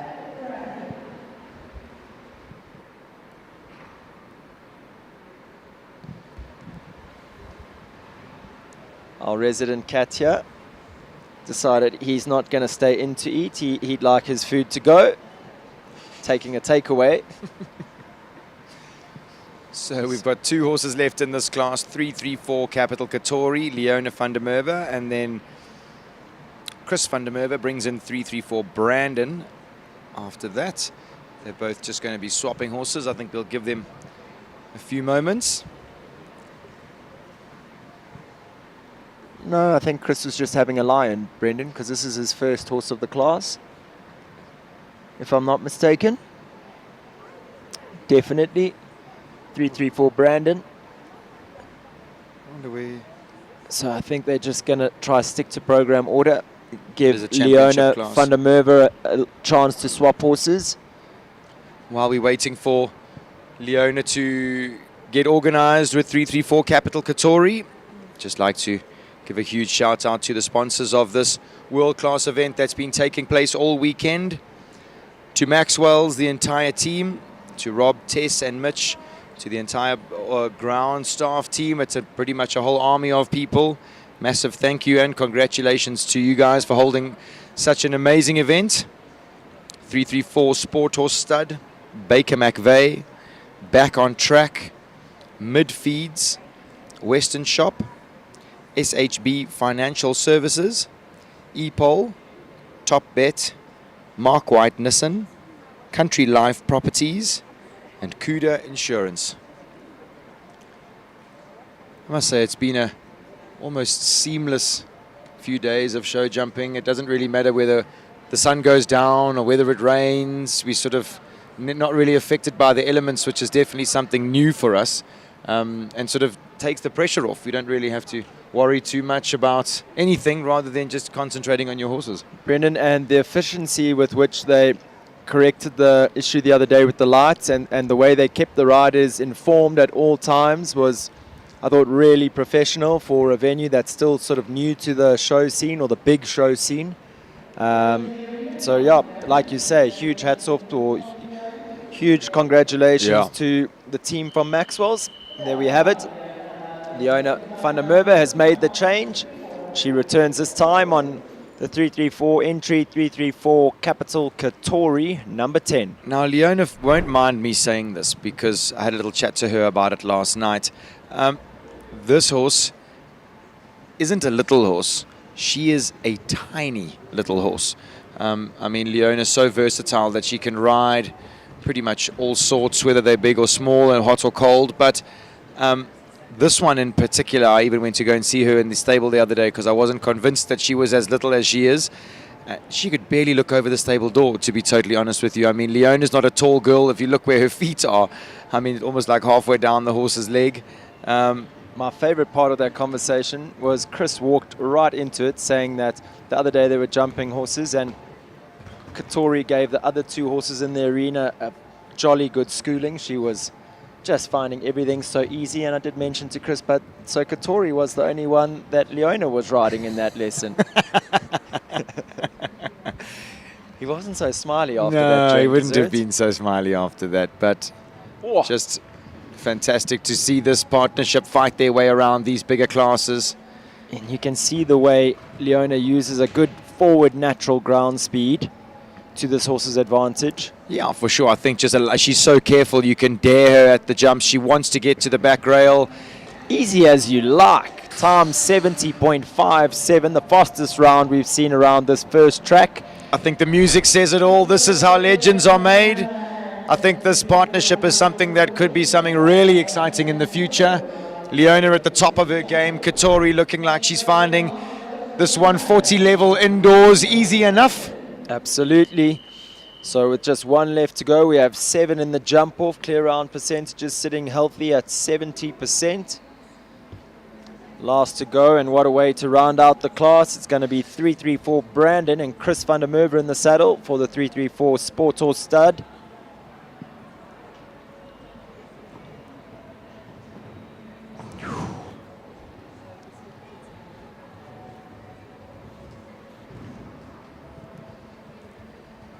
Got such a playful nature, the stallion. He always looks like he's having an absolute gas out there, jumping the jumps.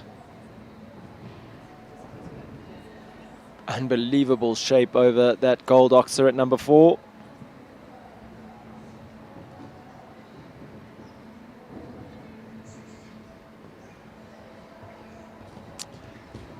Can't really ride that better, to be honest with you. That was middle to middle on the curve. To be honest, maybe a fraction on the outside. He knew Brandon jumped strong out the double, so just bought himself a few centimeters to get away from that front rail of the pink oxer.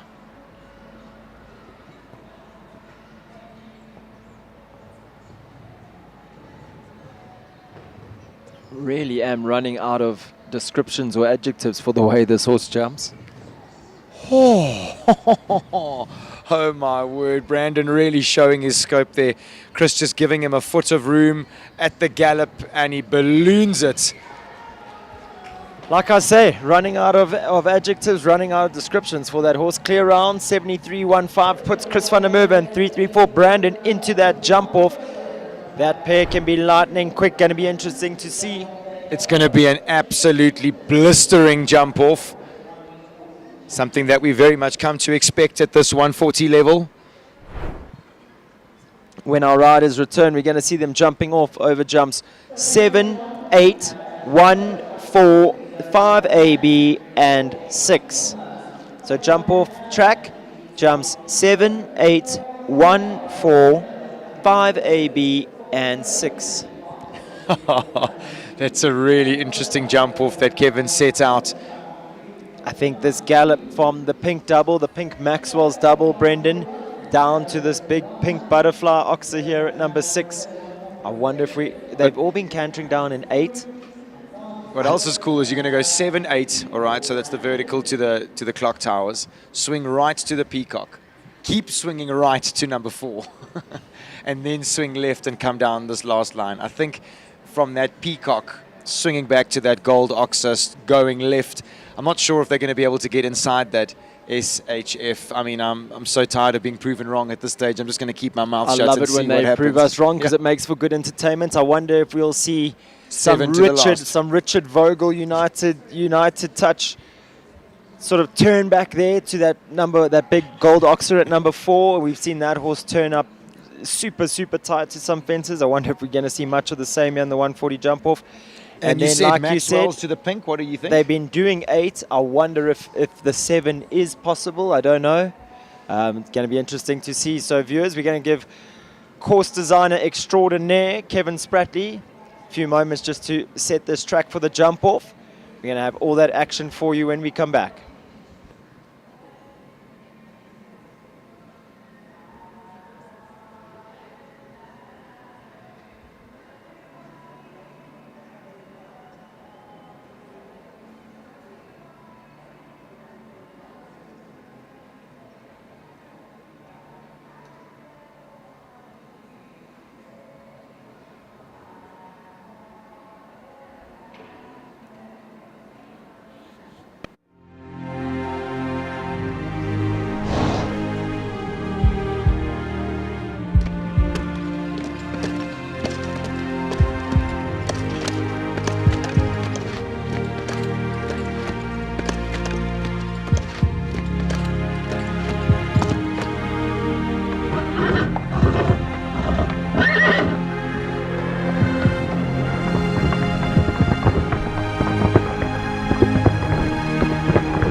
Right, viewers, on screen now we have number 1. This is Leona van der Merwe. She brings in 334. Hey, I'm Vilma.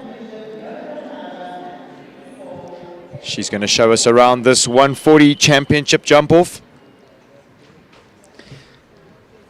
Seems like a very interesting course set out by Mr. Spratley. Let's start off with the 5 strides from 7 to 8. Like you said, that big right turn to number 1. then the Gold Oxer, and then that galloping last line. Oh. Not many horses have made that little error, to be fair. In fact, we haven't seen that plank fall at all, really, today.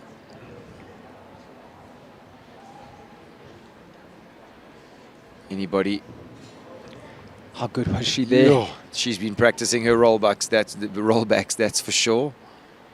Let's count the distance out the double. 5, 6, 7, 8. And to be fair, fitness that horse just looking like it's early in the season. Yeah. Running out of a bit of puff here by the second round today in the 140 championship. I do think that the 7 is possible there from the double down to the Oxer. I would think, though, that you would need to just pop into the double, jump out and try and get on the inside curve with not too much momentum and then press. I think you've got to get the double or vertical jumped and then try and get on the inside curve. I think we've noticed everybody who sort of got going a little early last time maybe paid the price and collected a little 4 penalties behind along the way. This is a big stepping horse. CDE Lawlock Picasso up next. I wonder if we'll see the 7 strides from Hannah Gerber. Almost suit her for me, I think. A little touch at number 1. It stays up. Next horse. Second horse in a row to have that plank. Little toe on the back rail, but again it stays up.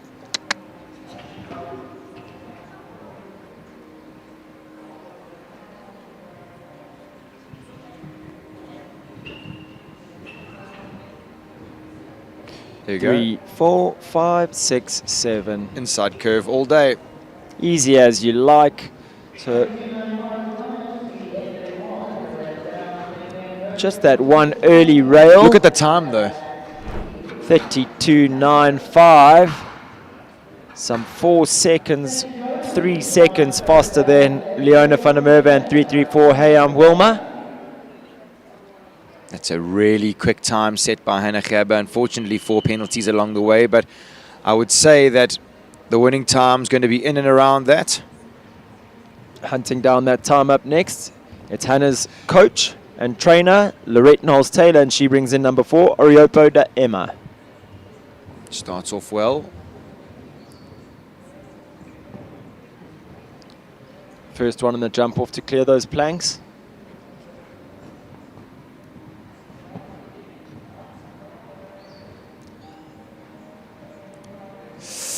Come on! She would have wanted one less than that, but it works. Big effort at number 4. Now she'd want to get this done on the inside. Go 7. 1, 2, 3, 4. Keep coming, Law. Yes! Big kick at the last, 33.22, and it's our first double clear of the class. Lorette Knowles-Taylor, Oriopo da Emma go into the lead in this 140 championship class. She was giving me the heebie-jeebies there, hanging on the outside curve, still wanting 7. Oh, she definitely had a lower leg kicking those last 2 or 3 steps, as we see.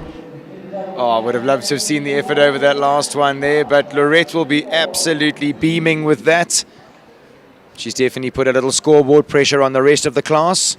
Next up, we've got number 5. This is Ashley Fox. She brings in 334 Franzi U for the 334 Sport Horse Stud.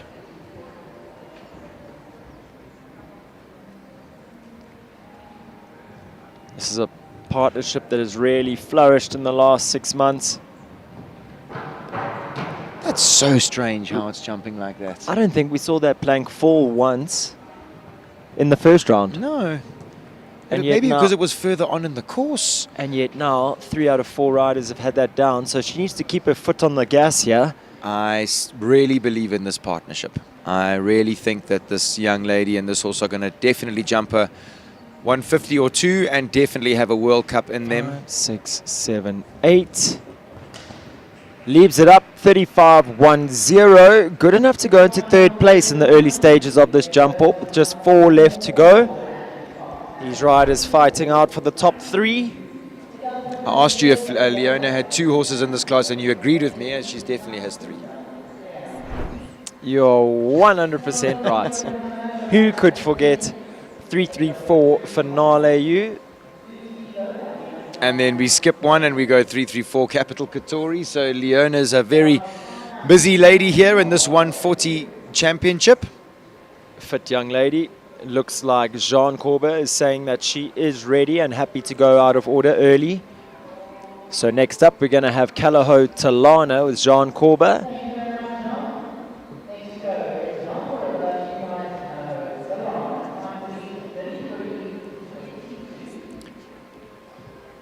So Jean Corber in next, Kalaho Talana.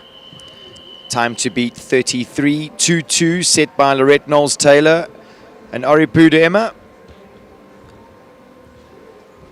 Kalaho Talana out of that lovely Argentina's dam line that Kalaho has that has been so successful. We said in the first round she knows how to be quick in these jump offs. Let's see what they have in store for us here today.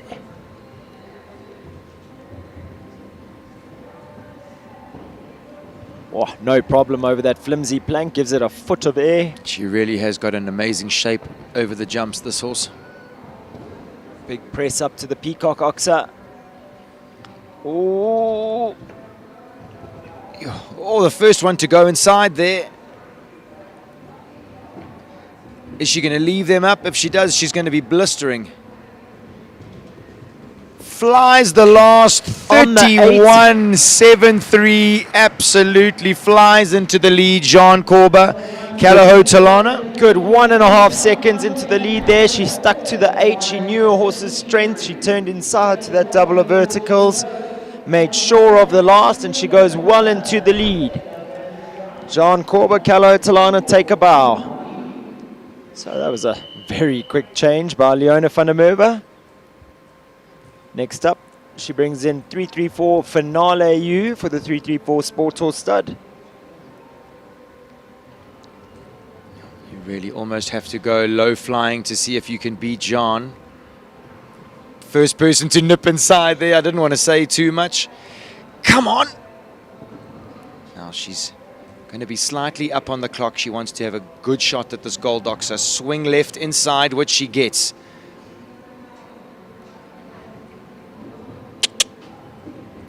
And 1, 2, 3, 4, 5. She sticks on the 8. She's got the time. 30.48. Masterful riding there. We would expect nothing less from this lady. Top of her game. Finale U also showing her class. That first inside turn from the clock fence to the Peacock Oxer. Incredible. Making the difference there. She gets the head nod from Barry as he trots past, saying, yep, that'll do. That was good enough. But for sure, her job's not done. She's just finished with 334 Finale U. Next up, she's actually the next horse in with 334 Capital Katori. I'm sure that husband Chris would maybe let her catch her breath before. You think so? They're a competitive family, are the van der Merwes. Be interesting to see. Some 1.5 seconds, or some 1.25 seconds into the lead of Leona van der Merwe and 334 Finale U. So at the moment, as it stands, our top 3 with 2 left to go. In pole position at the moment, 334 Finale U, Leona van der Merwe. Second place at the moment, Kalaho Talana, Jean Corber. And sitting comfy in third place at the moment, Oripuda Emma and Lorette Knowles-Taylor.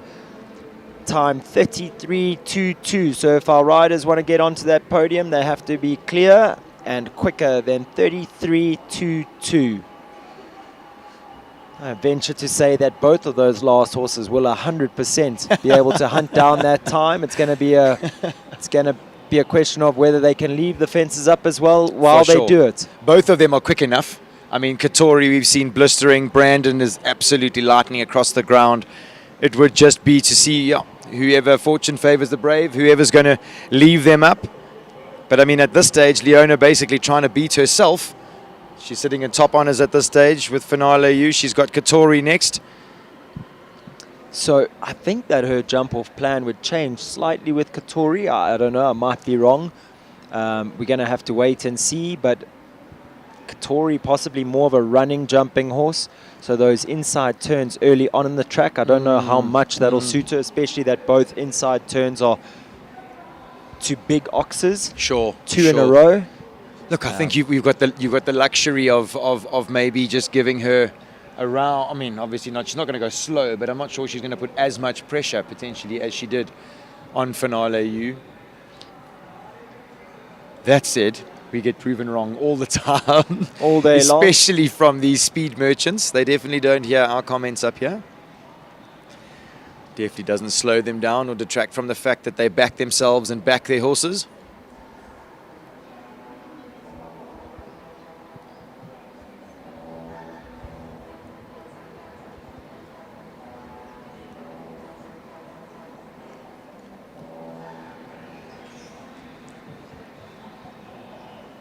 As we have images of the warm-up arena, our final 2 riders readying themselves for this jump-off, trying to hunt down that time of 30.48 set by Leona van der Merwe. I must say that warm-up arena really is something to behold. I suppose even though this main arena is bigger, it's filled with jumps, so it definitely doesn't give it the vast feeling of that warm-up. That warm-up is crazy big, just with a few jumps across the middle. So we've got the horses and riders have got absolutely oodles of space to flat work their horses, move their horses, keep them fit and loose. Just for any of our riders leaving Maxwell's Equestrian Centre today, or for any of our other viewers, just a heads up that there is an accident on Van Riemen's. We've heard messages of almost up to an hour delay on the road there. So possibly not a good time to be leaving. Which means you can stick around and watch some show jumping before you hit the road. Absolutely. So I think just make sure that before you leave here today, you do check your weather apps. Luckily, those weather apps, your road apps, your traffic apps. And luckily for our riders in Summerveld, a lot of our riders here from Summerveld, you guys are going in the right direction for once, so you're safe.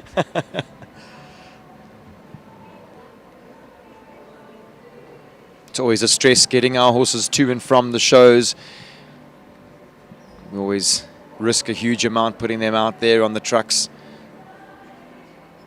And it's always great when we get a little bit of inside info from the people on the roads to maybe, I know Jonathan Clark was about to leave with all of your horses, and I think he's going to hang fire a little bit so that they don't have to just stand stationary on the highway. They'll stand in their very, very luxurious stables here at Maxwell's Equestrian Centre, and then hopefully let the traffic sort of keep moving, and then they can hit the road. I hope that is the game plan with them, because there are one or two horses in that truck that like to lie down occasionally while they're traveling. Wouldn't want them to get tired while standing still. Just while we have a moment waiting for Leona, take this opportunity to thank our sponsors again, to the team from Maxwell's, Rob, Tess and Mitch. Thank you guys so much for having us.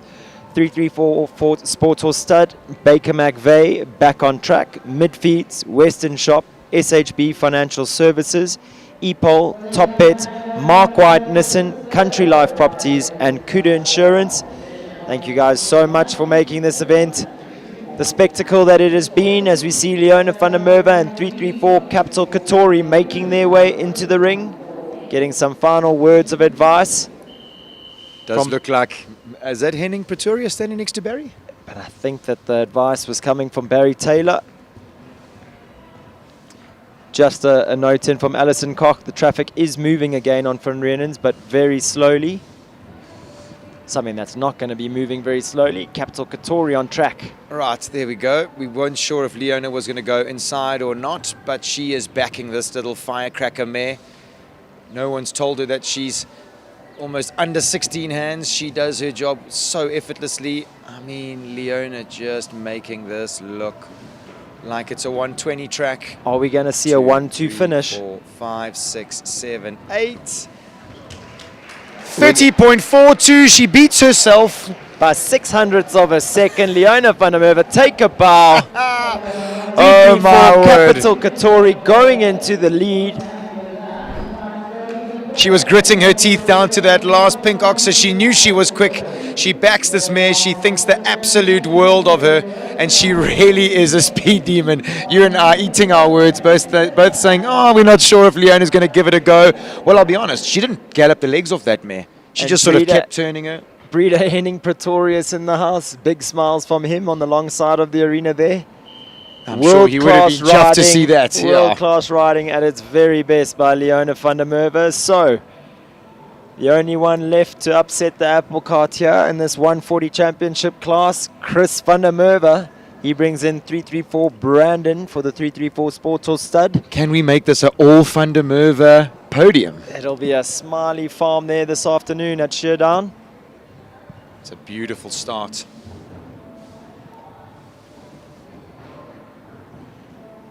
Gets that inside turn. Blue Ox are done. Oh, I think Leona was a bit quicker there. Maybe not by much. But he may have the 7 in him to the Maybe last. he's got the 7 in him. Come on, Chrissy. Step. Oh! Gets the 7 easy. Look at the time. 29.61. He had Leona. He had the time, our only rider to break that 30-second barrier. But what it does mean, happy wife, happy life. Leona van der Merwe takes the win here in the 140 championship. 2 from 3. She's first and second. Fantastic result there from Leona van der Merwe and her 2 334 horses. Look at that, just 600ths of a second separating the two horses. That is incredible riding, such consistency. We talk about it all the time that it's so difficult to keep consistent. But Leona van der Merwe absolutely shining through here this afternoon. She really is a class act. Her horses look like they're so happy at the level. Whenever she asks the question, they answer with such composite ease. Leona van der Merwe, take a bow. First and second in a very strong competition. I mean, if you look at the people that she was galloping against here, they're pretty much the best in South Africa. To come out first and second is absolutely incredible.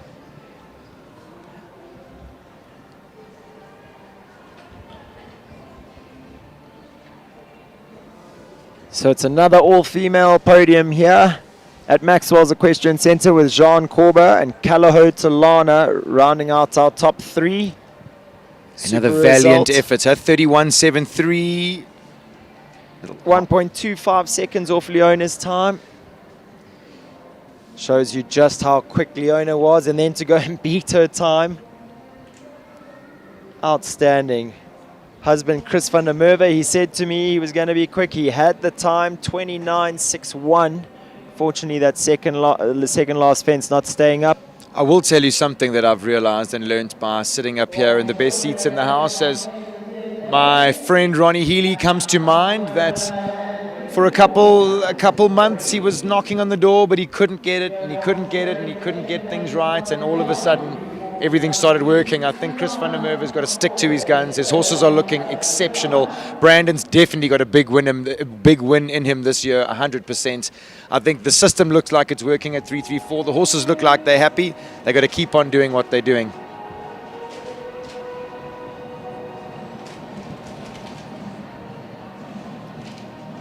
When you say an all-lady podium, we've only got 2 of them here. Leona going to be standing on the first and second step. And 3 mares. 1, 2, 3. Isn't that amazing? That'll put a smile on the breeders' faces. Yeah, they'll be licking their lips at the opportunity to have those mares in their breeding program.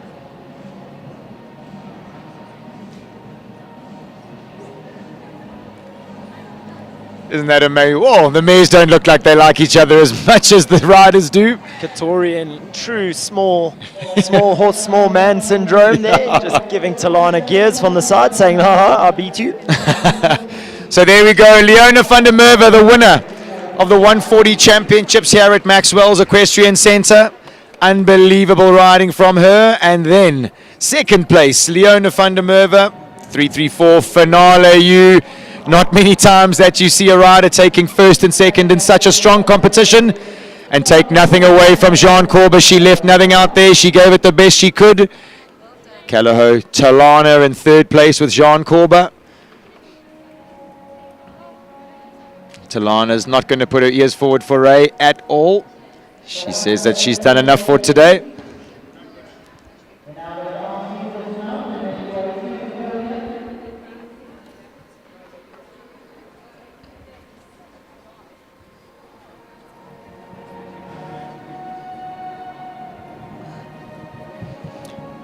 As we see our ladies dismounting, It's a making real their way over to the podium. and a real team feeling at 334. We see A's down there holding Katori while Leona goes and hops on that first and second spot on the podium.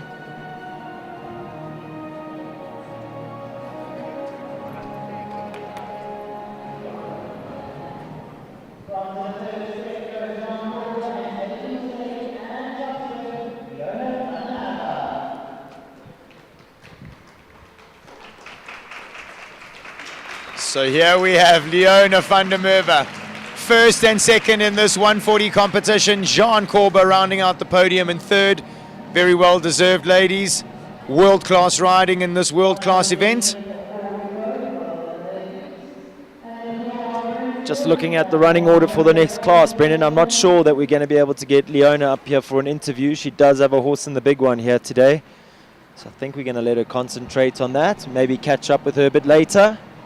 Definitely start time for the Grand Prix. Looks like we're a little behind schedule at this stage. It's 10 past 12. I think we're going to have first horses in fairly soon.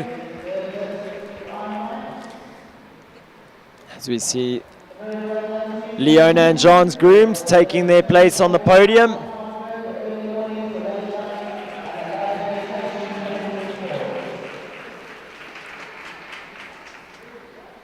The big managers of their horses and their riders, these grooms are.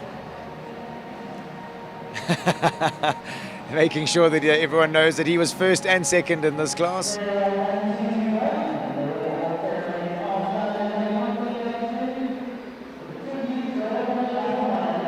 I must say, a name that we've spoken about so much this weekend, leading them off on their lap of honor, 334 Capital Katori. Leona van der Merwe, first and second. Jean Corber, third. All-lady podium, as you mentioned, Sten. All mares on the podium too. Fantastic result for those riders and their steeds as we hear the rain come pouring down again outside. As we're ready for the last class of this weekend, the reason why everybody came down the highway. Up next, we've got the 334 Sport Horse Stud South African Indoor Grand Prix of South Africa. Oh, this is going to be a banger. We're in for a treat. I think we're going to let Kevin Spratley, our course designer here, set the track. And when we come back, we're going to have all that action for you from Maxwell's Equestrian Centre with 35,000 big reasons for them to be going fast in that class. Viewers, don't go anywhere. We'll see you shortly.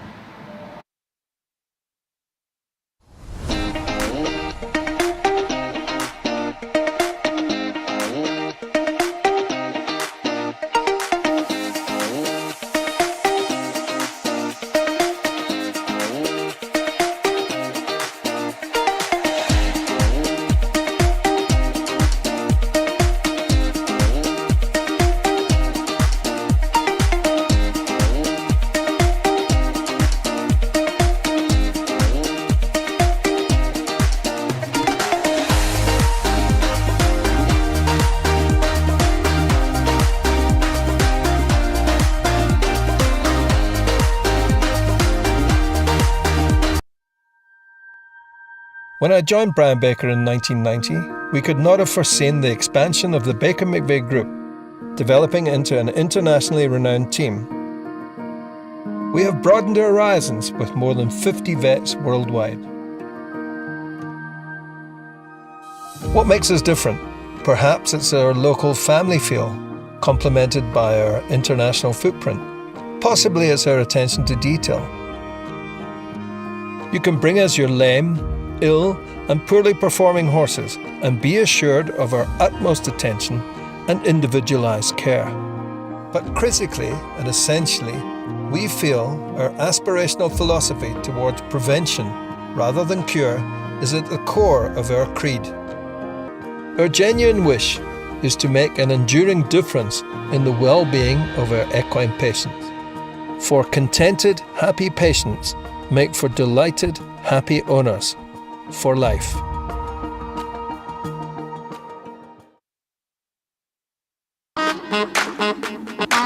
Yeah. is. Bet you're asking how? Come on. Check this out.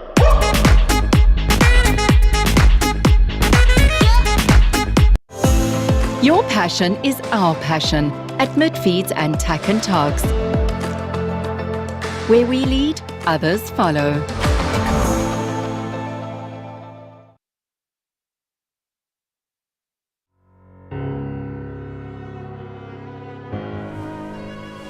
To me, horse riding is more than a sport. It's a lifestyle. It's the passion I feel every time I'm with my horse. It's a partnership, a shared performance, and a bond rooted in trust.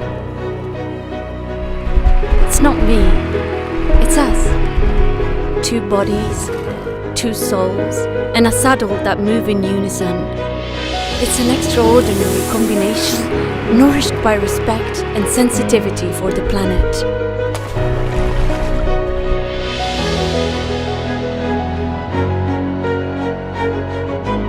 P for prestige, constant evolution, promise for the future.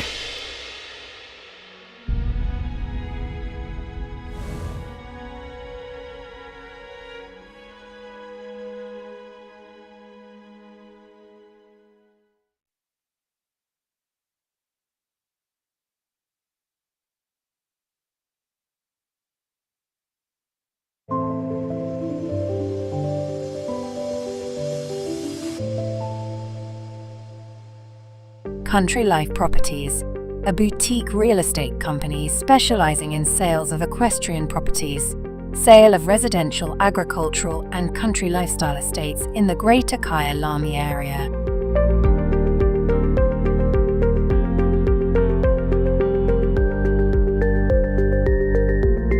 With years of experience in promoting the country lifestyle, Country Life Properties is proud to be affiliated with the Kyalami Equestrian Park. Baloo Country Estate is a secure estate offering 22 kilometers of scenic bridle trails. We provide country estates to suit all your requirements: extended family living, work from home, or just escape the hustle and bustle. A variety of equestrian properties are offered for the keen equestrian. Contact us or visit our website and let us find the right property for you.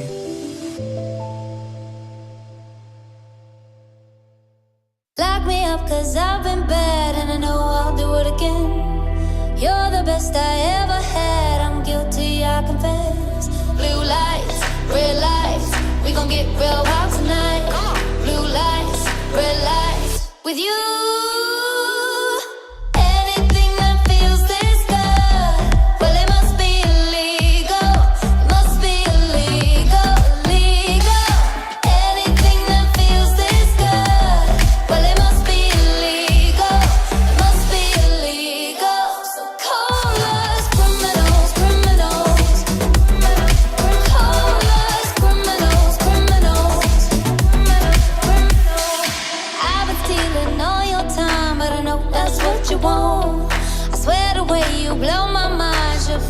Against the law. Blue lights, red lights, we gon' get real wild tonight.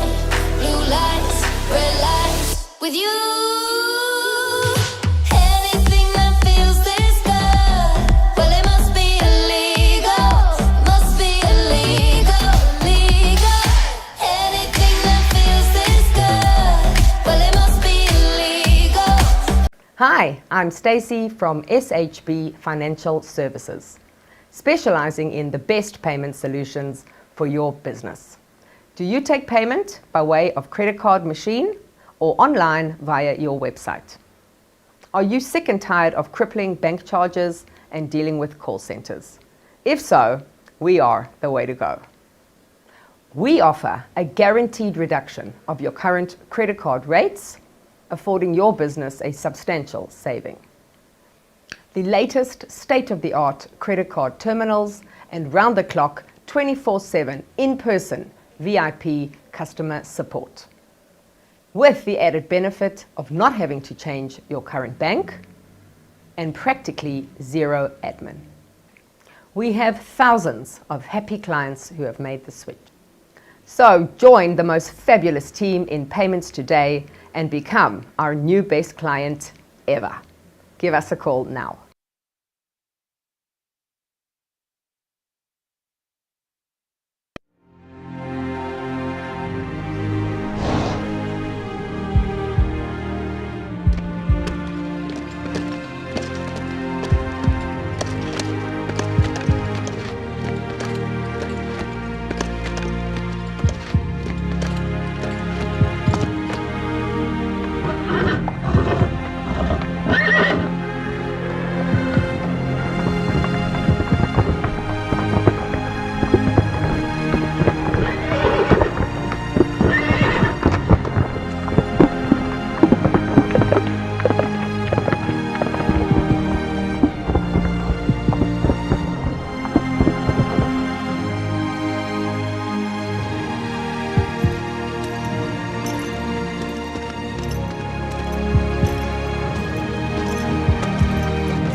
When I joined Brian Baker in 1990, we could not have foreseen the expansion of the Baker McVeigh Group, developing into an internationally renowned team.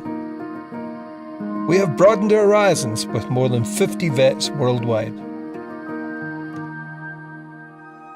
What makes us different? Perhaps it's our local family feel, complemented by our international footprint. Possibly it's our attention to detail. You can bring us your lame, ill and poorly performing horses and be assured of our utmost attention and individualised care.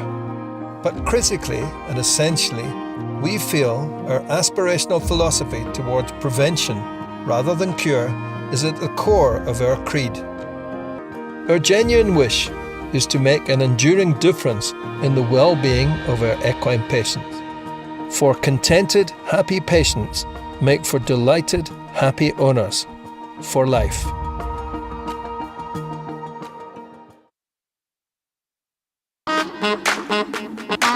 Yeah. Bet you're wondering what it is. Bet you're asking how. Come on. Check this out.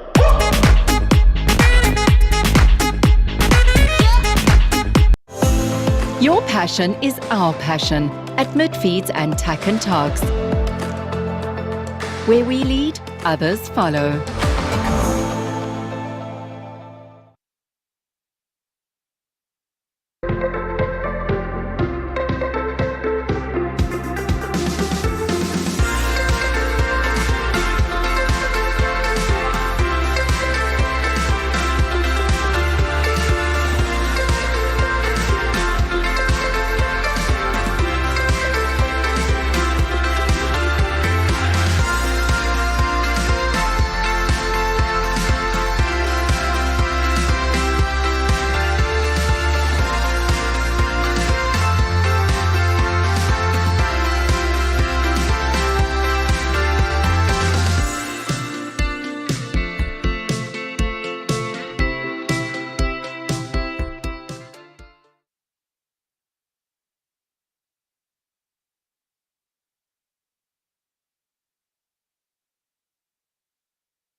There was a left-hand side, and a building on each of these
We gon' get real wild tonight. Blue lights, red lights, with you. Anything that feels this good, well it must be illegal. It must be illegal, illegal. Anything that feels this good, well it must be illegal. It must be illegal. So call us criminals, criminals. Call us criminals, criminals. I've been stealing all your time, but I know that's what you want. I swear the way you blow my mind should be against the law. Blue lights, red lights, we gon' get real wild tonight. Blue lights, red lights, with you. Anything that feels this good, well it must be illegal. Must be illegal, illegal. Anything that feels this good, well it must be illegal.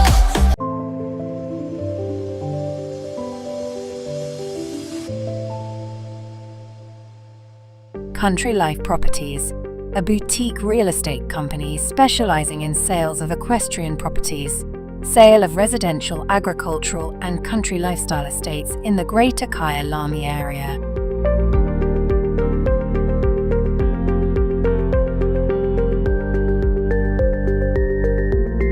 With years of experience in promoting the country lifestyle, Country Life Properties is proud to be affiliated with the Kyalami Equestrian Park. Baloo Country Estate is a secure estate offering 22 kilometers of scenic bridle trails. We provide country estates to suit all your requirements: extended family living, work from home, or just escape the hustle and bustle. A variety of equestrian properties are offered for the keen equestrian. Contact us or visit our website and let us find the right property for you.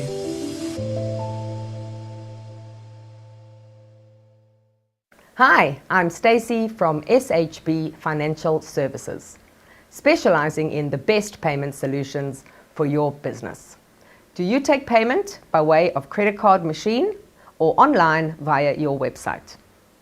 Are you sick and tired of crippling bank charges and dealing with call centers? If so, we are the way to go. We offer a guaranteed reduction of your current credit card rates, affording your business a substantial saving. The latest state-of-the-art credit card terminals and round-the-clock 24/7 in-person VIP customer support, with the added benefit of not having to change your current bank and practically zero admin. We have thousands of happy clients who have made the switch. So join the most fabulous team in payments today and become our new best client ever. Give us a call now.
Right, guys, I've managed to track down the winner of the last class, Leona van der Merwe. She's a very busy lady. She's back up here in the SA Indoor Grand Prix. But Leona, I just wanted to quickly hear about your last round. Incredible riding, Katori and finale, amazing. Yeah, shame. Thank you so much, Brent. They were unbelievable. Finale, we're starting to get like the jump off turns now. She's starting to look where she's going. Katori, she's just so naturally fast. And she's just such a fun horse. And Flip, I'm so blessed to have them. And I can just say thank you to Gavit and to A's and the stud for my amazing horses. I think they really love you, to be honest with you. I can really see that you guys have got such a special bond. So congratulations for the last class, but we don't have much time to celebrate because now it's the Indoor Grand Prix. It looks pretty staunch. There's a pretty wide oxer here at number 12. Tell us, what do you think about this course? Yeah, I think it's a testing track. I think the same as last year. I think Kevin, well, it's a very good track. He's asking a lot of questions. Asking rideability, scope, and yeah, for the rider to have control through the track, and we'll see. Yeah, we'll see how it goes. See how it goes. Right, guys, I've taken up enough of Leona's time. She's going to go and hop on her horse. Guys, up next we've got the SA Indoor Grand Prix sponsored by 334. It's going to be up in a few moments. Please don't go anywhere.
Guys, we are ready for this, the 334 Sport Horse Stud SA Indoor Grand Prix.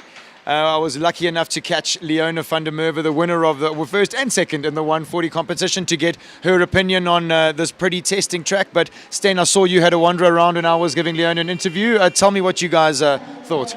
Pretty stiff track again, no real big questions in terms of the distances between the fences, but quite a few fences. I think fence number 3 and 4 are first fences at 150. This big pink oxer at number 5 is another big oxer, our first 150 oxer of the track. And they go on 7 strides to 6, it's one to that double, then a big right turn to that gold oxer again.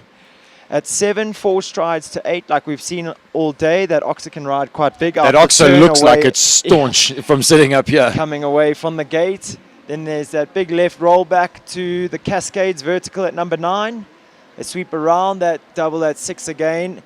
to the SHF Living Oxer at jump number 10. Big right turn to the 334 treble. Oxer, 1 stride vertical, 2 strides vertical along the long side there. It looks like it's going to take a heck of a lot of jumping as well. It looks pretty strong. And then a pretty substantial Oxer there to finish the course, going up the center line of the arena towards the gate. Like you say, I think it's going to take some jumping this track. The Grand Prix that we saw here last year in November took a lot of jumping. The riders are going to have to be meticulous about the lines that they ride. Looks like the time allowed is 86 seconds, so I don't feel like that's going to pose too much of a threat for the riders. But having said that, we're going to have to see how quickly they can get around this track. Yeah, absolutely. Maybe a little fitness question mark early in the season. You know, our horse is not used to jumping indoors. This is going to be a big effort. I mean, I can see number 2's looking big. That gold Oxer has been ominous all day. Number 12 is big and wide. It's definitely going to be a fitness question mark in this round. Like we spoke about earlier, so the rules for this indoor Grand Prix title, there have to be 15 efforts in the track and 9 efforts in that second round. So it is going to take some jumping. All our horses, barring our eliminations and retirements, will return for that second round. So again, it adds that factor of consistency to the track. Sure, absolutely. We just had on screen there number 12, the big green Oxer, almost so wide that I couldn't touch each end, so probably over 170 wide. And it actually is really big, viewers. Don't even think about Brendan's short wingspan. That Oxer is super wide. So a young lady who's tasted a little bit of victory already today. Courtney Weber brings in her fabulous stallion. This is Opal de la Bastide. This horse owned by Courtney Weber and Shelley Ann Moore. Courtney riding an unbelievable wave of confidence at the moment. Let's see if she can put that all into place for this. The first horse in the 334 Sport Horse Stud SA Indoor Grand Prix.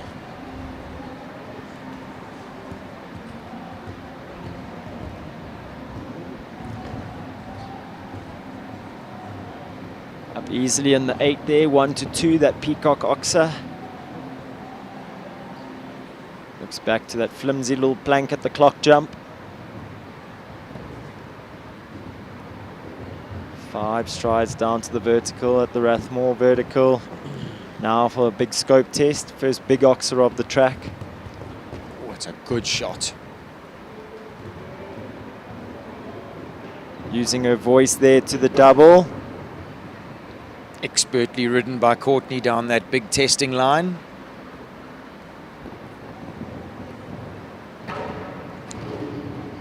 And we've seen that happen quite often today, Brendan. That Oxer rides big out the turn. Shame he barely laid a toe on that rail. Absolutely just breathed on it.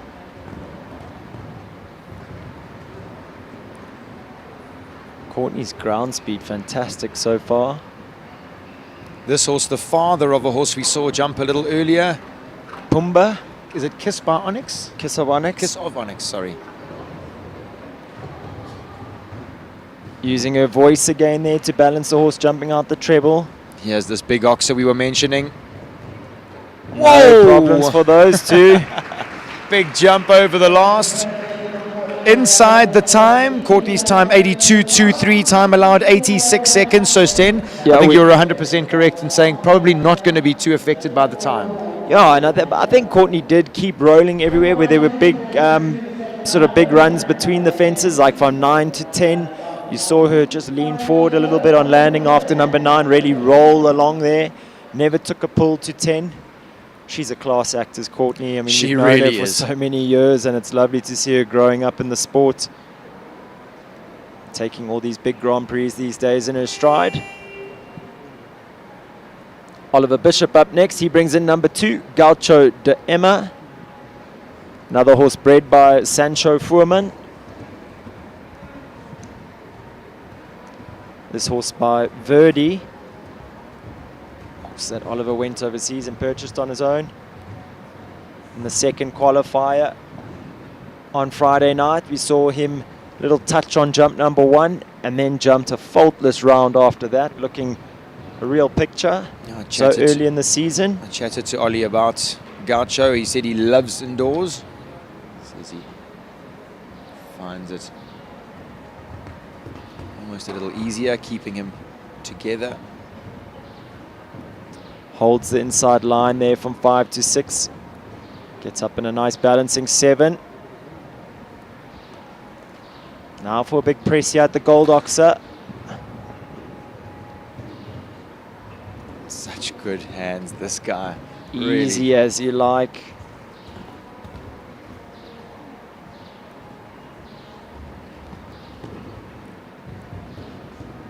And his balance, you never see him landing with his hand on the neck or anything to adjust his body. He's always in rhythm and in balance with the horse.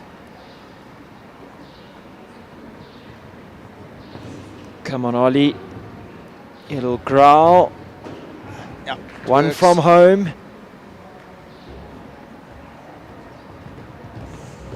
And he's got it. Oh, 81.82. First clear round in this, the 334 Sport Horse South African Indoor Grand Prix. One step closer to having his hand on that title here today at Maxwell's Equestrian Centre. Remembering though, everybody goes through to the second round. We saw a little earlier with the Pony Indoor Grand Prix that you need to be able to be consistent through both of these rounds to put pressure on.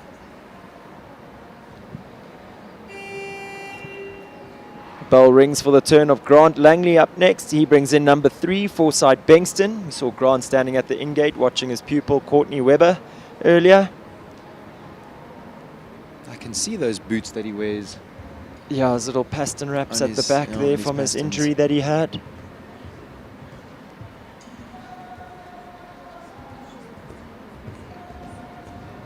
Bengston homebred, home-backed, home-produced by Grant.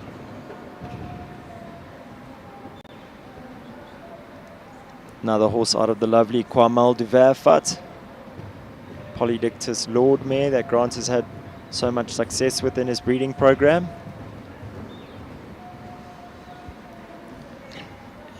Did Courtney's sister Candice ride Kamal a little? For a little bit, yes.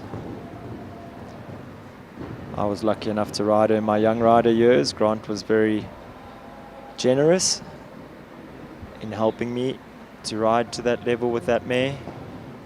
I must say, Brendan, I don't want to speak too early. No, you did give him a rev yesterday saying Bengston better jump a clear round. Bengston's on it though this show. He looks like he's returned from his little layoff. Dare I say, he's gone a little wider and a little more, kept the horse a little more together as he's going around the track than our first 2 riders. However, they were some 4 seconds inside the time allowed. So hopefully he's not flirting too much with the time fault here. Oh, stays up. Come on, Grant, one from home. Time still good. Time allowed 86 seconds. He's going to be good. Yeah, he's going to be good for time. 84.09 and clear for Grant Langley and Forsyth Bengston. Crowd favourite gets the thumbs up from Mo, stable manager and rider there at Forsyth Equestrian Centre, Langley Equestrian Centre. Oh, Sten, I think that you are right. That horse is looking like he's finding a bit of form. He looks super comfortable. He's come back to the sport with a certain confidence and calmness to him. I agree. Because before he could be quite sort of vuss. Could I use that word for Yeah. our South African viewers? Vuss. Definitely. We all know what that means, especially if you've ridden a Vos horse. You know exactly what it feels like. Oh, you've had a vuss wife. Philippa Baxter up next. She brings in number 4, Ushi van Het Nieterhof. A horse that we've seen look better and better over the last few seasons.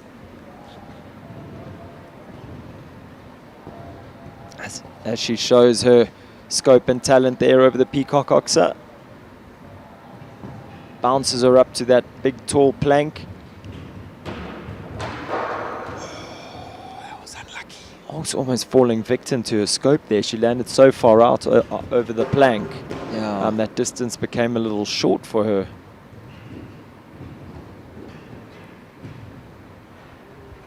Still Beautifully is. through that Maxwell's Equestrian Centre double. And great to see Pip in the 150s with a really nice horse. She's actually got a great string of horses. She's got a nice stallion in the 120, 130 classes. Castello Z. Castello, yeah. Or Cristello Z. You mentioned in the build-up to this class a little bit about fitness early on in the season here, and the horses having already jumped 2 qualifiers. I think Pip's going to call it a day for today. She doesn't necessarily need to. No, there you go, just settling the mare. Resetting. And the horses have had to jump 2 pretty substantial tracks to qualify for this round. And this looked staunch when I walked it. I think even for normal sized people, this track looked pretty big. Not just for you and me. Right, Pip is going to call it a day after that. She still knows it's early in the season. There's loads of jumping left.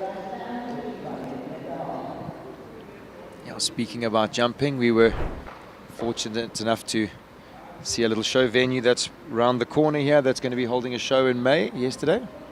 Quite exciting times for the South African show jumping public. Big show there from, I think, the 1st to the 4th of May at Waterwoods.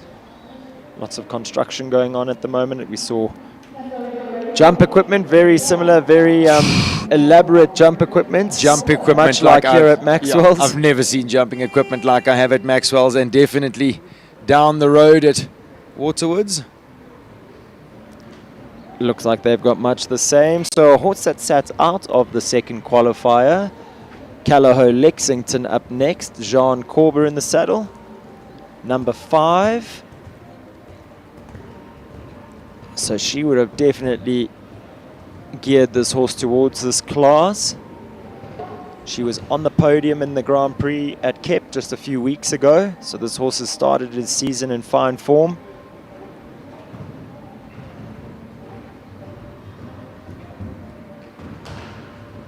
Throwing all the right shapes here early on in this track. Lovely son of Callao Lissabon. Wait. Yep, good riding. John holding him straight as he jumped a little bit away from the edge of the school there.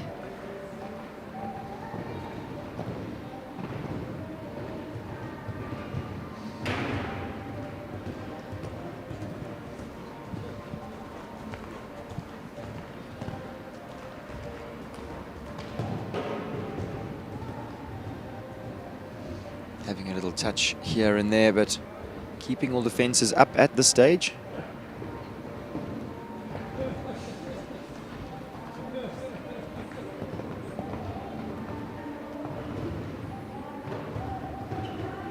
Body control for days through the treble, product of Gonda Beatrix's training over the many, many years. Is this going to be our 3rd clear? And yes, it is. Makes it 3 from 4. The level of riding this weekend has been second to absolutely none. Top-notch riding. Jean Corber resting that horse because she's definitely wanting to keep him a little sweet for this class, and job well done. He really turned himself inside out there to clear those fences.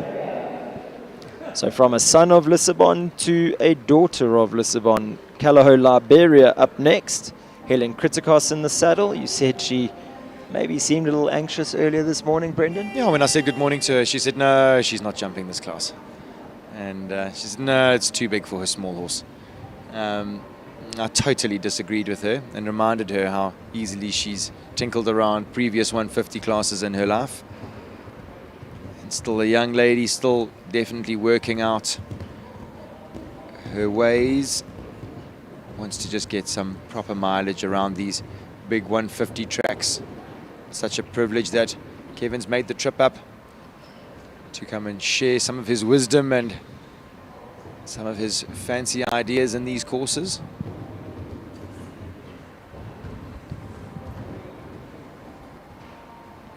Brendan, you mentioned Kevin making the trip. I mean, he's been on point all week. I think he's set some testing tracks here, and the riders have really answered all the questions in the right ways. As we see Helen powering out that Maxwell's Equestrian Centre double there.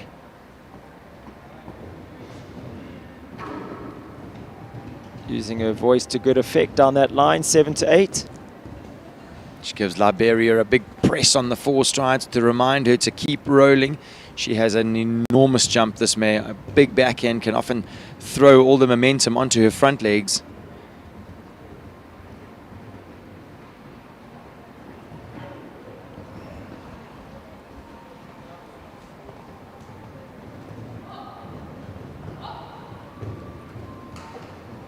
Little rub jumping out. Helen using her voice to support the horse. There's been a lot of wool from the beginning. Textbook stuff, 82.91. After telling me this morning that she's not sure whether she's going to ride. It's so funny just how, I suppose, a little bit of show nerves always creeps in on a Sunday morning. But these girls have got unbelievable big match temperament. And Helen proving that she has it in bucket loads. Also a national young rider. Proving her worth here. Clear round in this, the 150 South African Indoor Grand Prix. Langley Equestrian Centre, 3 good rounds there for their team. 2 sitting clear, and Courtney Webb on just the 4 faults. Like we say, they do all have to return for a second round, so consistency is going to be key. And like you were saying with the ponies, 4 faults is close, separated by 1 easy fence. Really puts the pressure on the other riders, meaning they got no room for error. Tamar Glicksman up next. She brings in number 7, Farnham's Capital Kronos. A young partnership that is really flourishing. Tamar gets a fantastic tune out of Kronos. Lovely to see Kronos' previous owner, Henning Pretorius, here with us today, enjoying some top-class show jumping. Yo, good ride, Tam. Kronos has such a big step. Tam really does a good job at harnessing all that power and scope.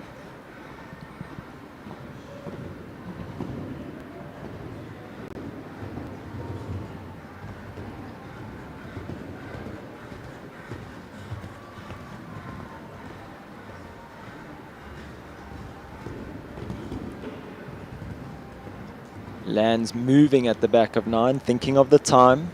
He's looking relaxed and confident as Kronos. Big effort there at the SHF living fence. Now she needs to get him back on his hocks, which she does. Oh, come on, Tam. It's a good shot. Oh, rubs Little it, but toe leaves it up. Super result, 84.22, clear round. Tamar Glicksman and Farnham's Capital Kronos taking 0 faults into their second round here today of the 334 Sports Horse Stud SA Indoor Grand Prix. Someone who definitely capable and looking to do the same. Up next, Kayla Nordia. She brings in Calaho Conzano.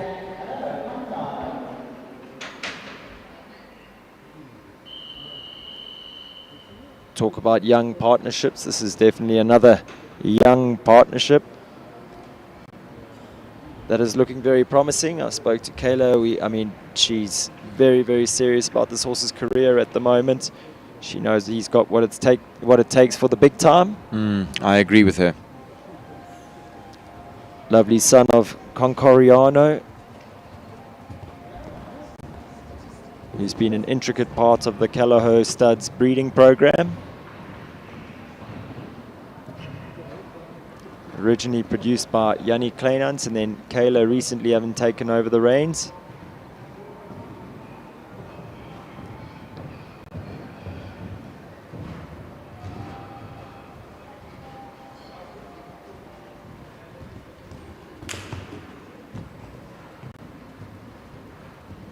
Big effort there over number 5. She goes down on 8. I think she got a little deep to number 5, And then then on the outside curve. I thought it was the right decision. I think if she'd hustled the horse to get on the 7, he would have been a little flat jumping into that double. We've seen her use her stick once or twice on the horse's shoulder just to encourage him. I wonder if maybe we've spoken about fitness this week. Maybe still early on in the season. Yeah, this absolutely. horse not a mileage horse at this level at all.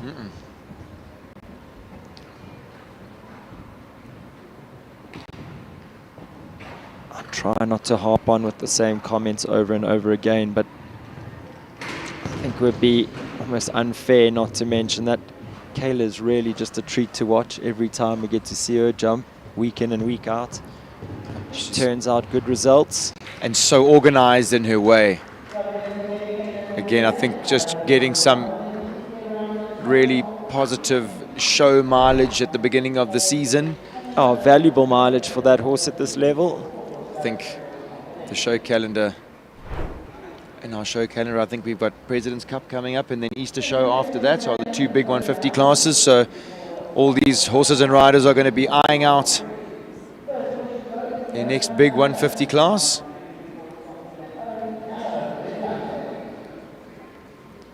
See husband and trainer Chris van der Merwe and Barry John Taylor standing right up next to the edge of the school here as we see Leona van der Merwe bringing in number 9, 334 Calaho Vedante.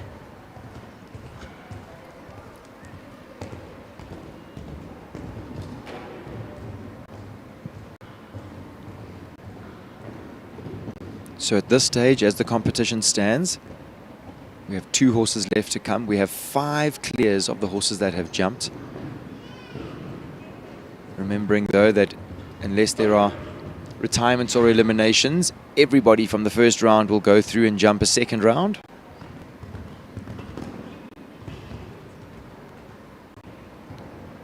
Vedante, the youngest horse in this class at only 10 years old.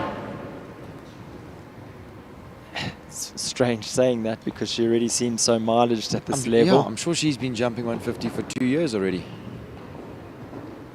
Definitely last year.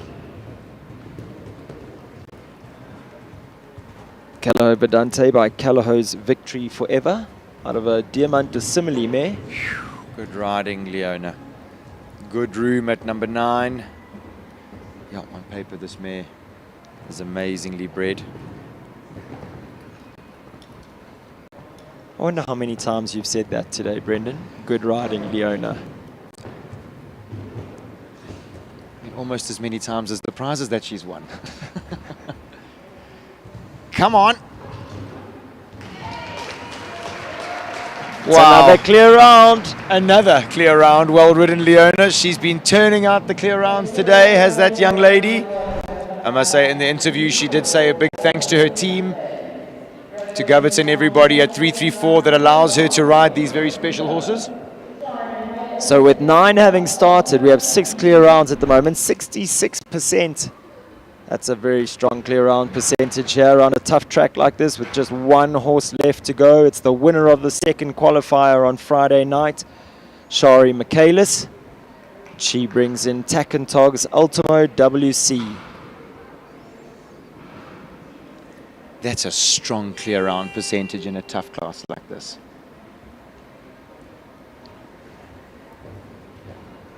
Most definitely is, as we see Shari setting off on her way to number 1. Ultimo switching leads behind a few times like we've come to expect from him. Yeah, that's what he does. That's how he rolls this horse. He's so unorthodox behind, but he is a show jumping machine. He has the ability to lengthen and shorten his stride at the drop of a hat. I suppose just joining up joining that with some really good athleticism and a very capable jockey on his back. I still think that we haven't seen the best of this combination just yet. Still definitely working each other out at this 150 level.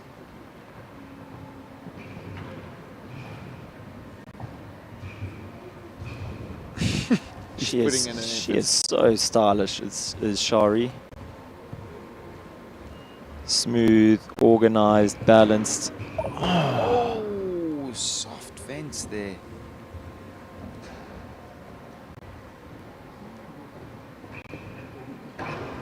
Big effort over the SHF living fence. Ultimo getting those knees up and out the way, making sure that he doesn't lay a toe on any of the other jumps. Jumps the last for fun, leaving it on the 4 faults there. So finishes on just the 4, Brendan. Leaving our clear round percentage rate healthy at 60%. But like we said earlier, a full second round to go. 4 faults, you're still in the money here. The pressure is on those riders that have been clear in the first round. They cannot make a mistake. There's no room for error.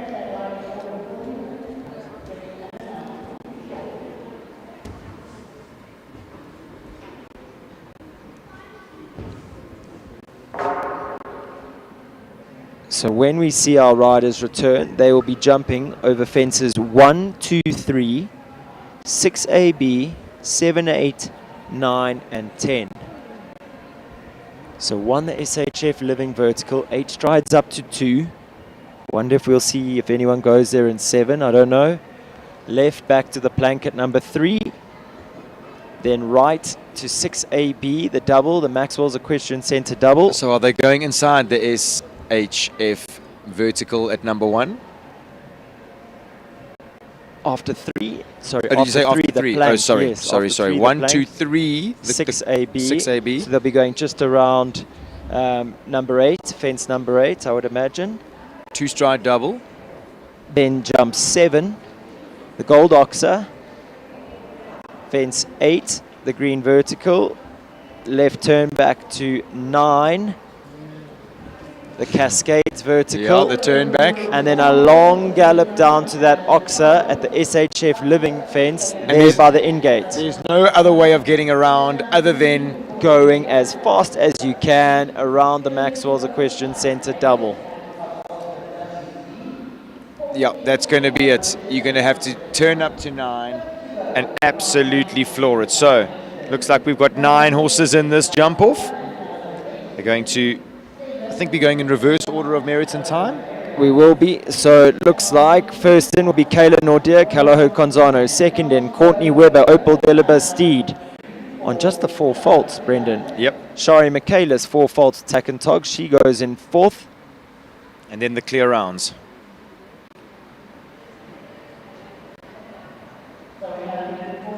Sorry, just waiting for the official list to come in from the judges and the officials.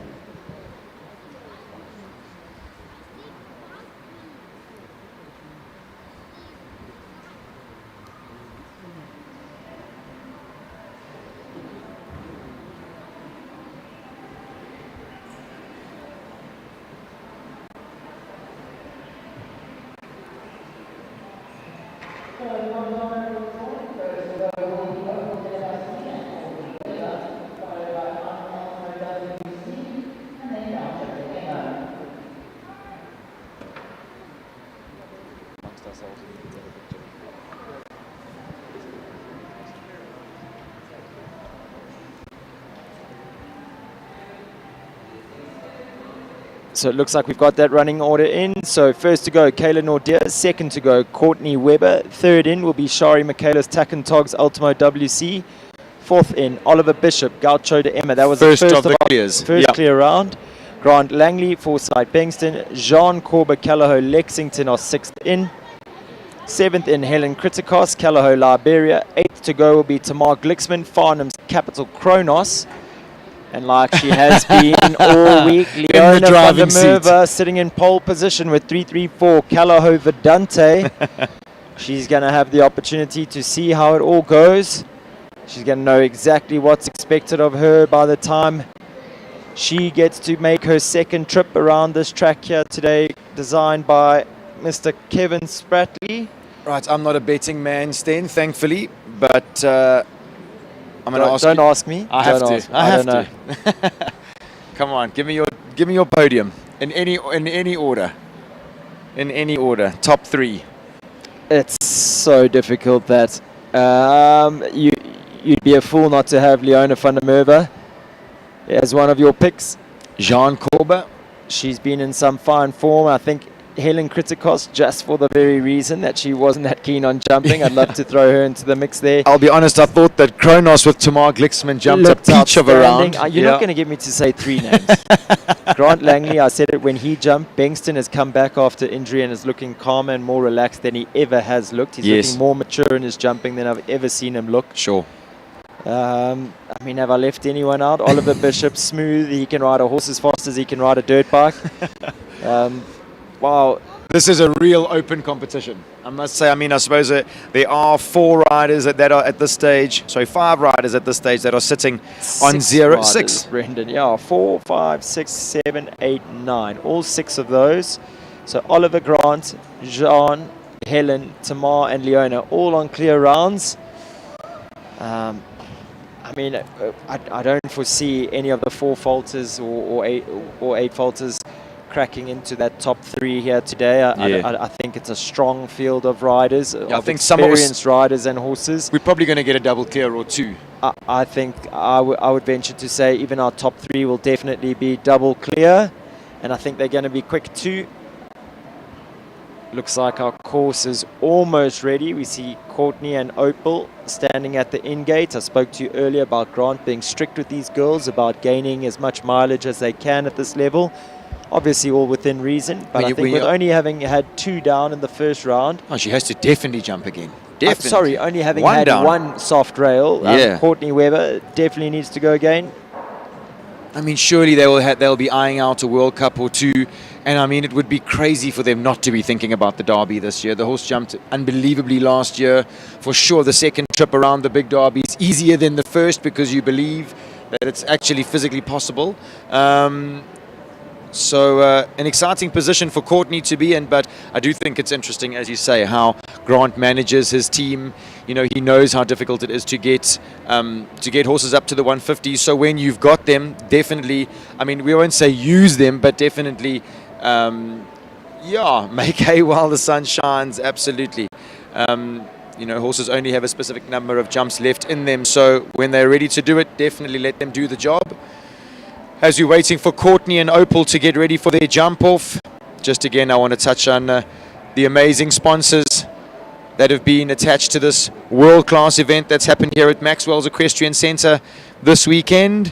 334 Sports Horse Stud, Baker McVeigh, Back on Track, Midfeeds, Western Shop, SHB Financial Services, ePole, Top Bet, Mark White Nissan, Country Life Properties, Cuda Insurance, and then of course Rob, Tess and Mitch and everybody part of the Maxwell's team. Guys, we salute you for everything that you have done. Thank you very much. I'm sure that everybody here is really grateful for everything, and the South African public watching at home, I'm sure, enjoying their Sunday afternoon show jumping. Absolutely. While we're at that, I think also a massive shout out to the African Yani show team and to Equilive for bringing our viewers all the action here. Rita, Betsy, you guys with your show team, I think you've been amazing. It's been another well-run, slick show. So we get to enjoy final rounds of this weekend. Courtney Webber sets off on track. She's going to show us around the second round of the 334 Sports Horse Stud SA Indoor Grand Prix. So here we said 1, 2, 3, then the little inside turn to 6A and B. Easy as you like, neat and stylish. Then they roll back to 7. 4 strides up to 8. Now he who dares. As you mentioned earlier, in true Richard Fogels fashion. Yeah. Is anybody going to turn up there with 1 or 2 strides?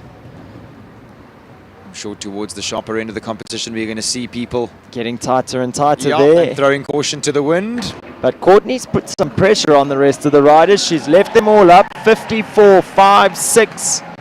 So she finishes on just the 4 faults from the first round. Clean jumping in the second round. That's time exactly what she needed to do. 5, 6.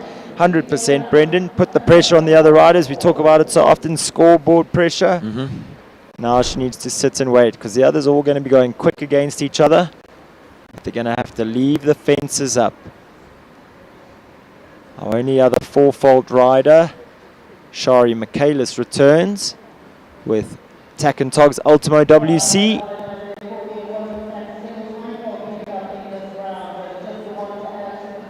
Sorry, Brendan. So the time allowed has been changed. It now sits at 54.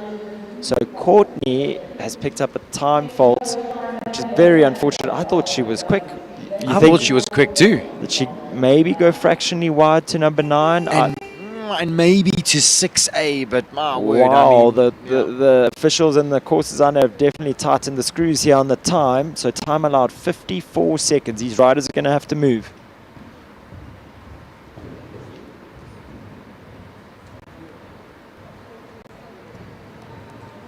Rolls up in the 8 to that Peacock Oxer. that horse gave that jump a foot and a half both ways and managed to kick out behind. He really is a freak, this horse. With a smile on his face. Yeah.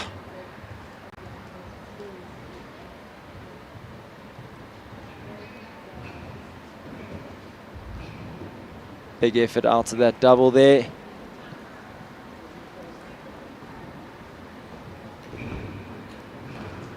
Super expression over the Gold Oxer. Oh.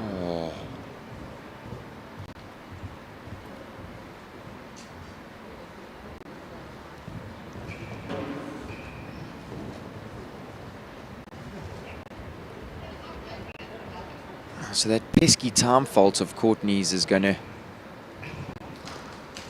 maybe keep her out the prizes here. Unfortunately, she's sitting on 4 penalties at the moment. Oh, that said, Shari.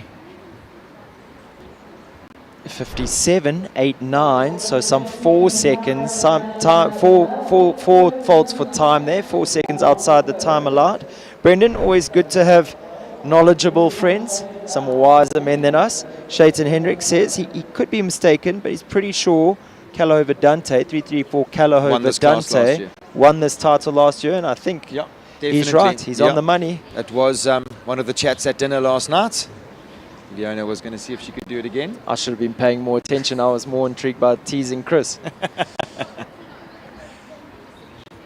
Okay, now Oliver's just rehearsed a little turn from 2 to 3 that goes inside the SHF Oxer.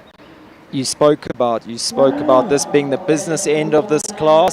We're now into all our clear rounds. We have 6 of them, so I think now we're going to see them really laying the hammer down. Yeah, this is a fantastic class to win, an amazing title to have under your belt. Also 35,000 reasons to give it a really good go here. Fantastic sponsorship in this, the 334 Sport Horse South African Indoor Grand Prix. That'll pay more than just your diesel if you're traveling back to Johannesburg this afternoon. And for Oliver, who lives just down the road, you'll have a lot of money left over. Come on, Ollie. Right, so Gaucho de Emma, Oliver Bishop, the first one of our clears in this Grand Prix. Here he goes. That's what we like to see. 7-1 to 2. Oh, he's going to go around. Maybe had a little look and decided against it. I think the 7 strides from 1 to 2 has already set his pace, though. I agree with you.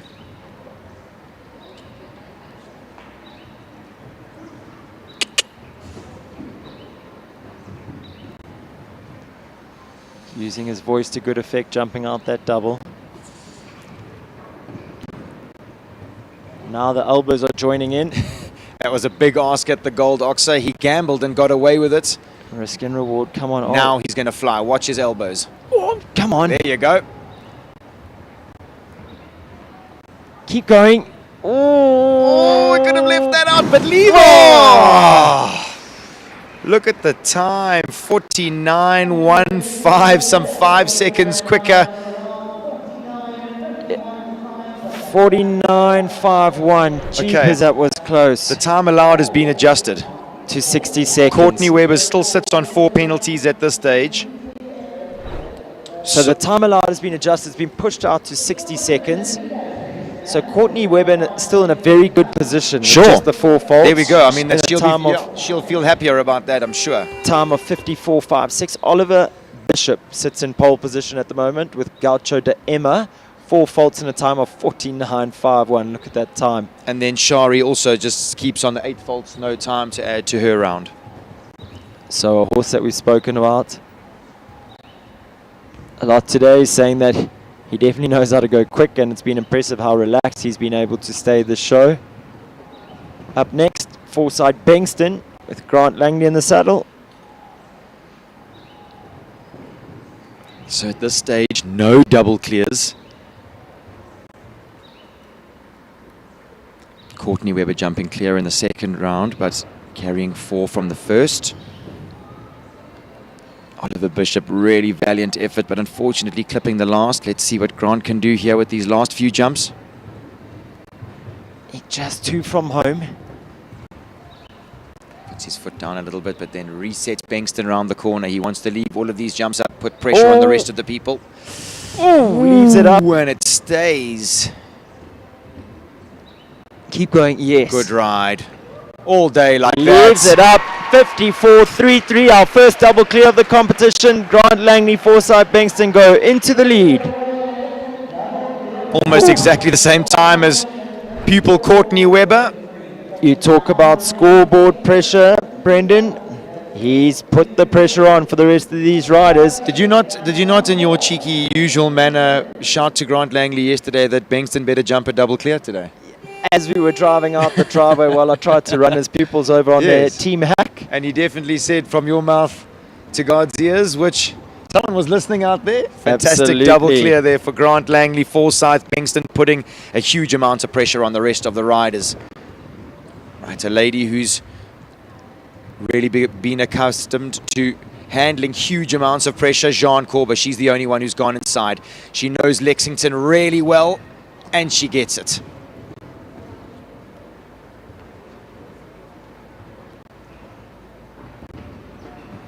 Quick through the double. Just had in from course designer Brett Webber saying that Jean won with Lexington last year and Oliver was second. 1, 2, 3, 4. Well, Jean's on her way again. Definitely the only person to have gone inside. Good shot back to that vertical. Leaves it up. Time is good here. Time to beat 54.33. She's got to leave this up. She does it. 49.41. Look at that time. Even 1/10 of a second faster than Oliver's time, who had one down. Jean manages to replicate a very similar time and leaves them all up. Going into the lead, our second double clear for the class. So that means that if you want to beat Jean and you want to have at least a chance of getting a hand on that South African Indoor Grand Prix trophy, it looks like you have to go inside from 2 to 3. I'm sure all the other riders just... Their hearts just sank. Sunk, yeah. That was some quick riding. Lady who knows how to go quick. Up next, Helen Kritikos. She brings in number 6, Calaho Liberia. So it's a son of Lissabon in the lead at the moment. Daughter of Lissabon looking to chase that time down. Definitely just galloped down in 7-1 to 2. Definitely. Like a Russian out. gymnast over that peacock oxer. She's quick. She says, whoa, whoa, around the corner, saying, remember to pick yourself up, my girl. Turns herself inside out to get out of that double.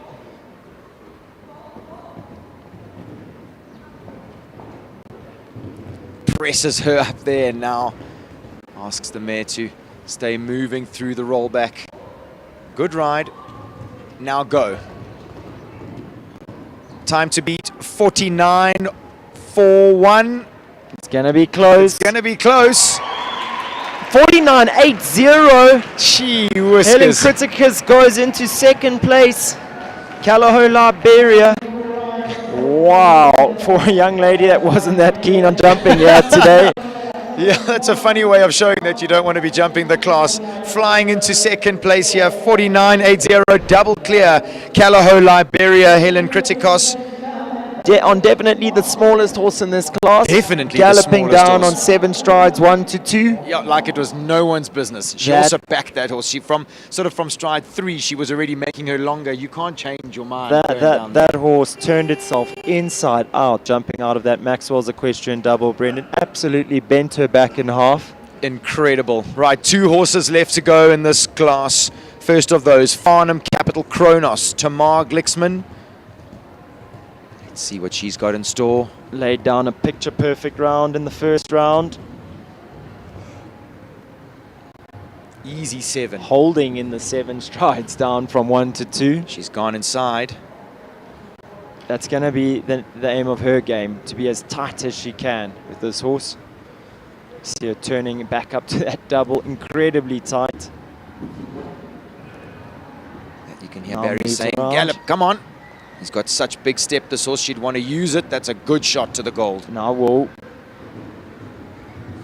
Okay, let's see how tight she can be back here, B-Dog. Barry shouting, turn. They would have practiced a lot of this at Farnham. Come on. Oh, Leaves it it up. stays. Cheeky rub. Barry's shouting, go. She's got the time. I think if she keeps rolling, it's on a deep one.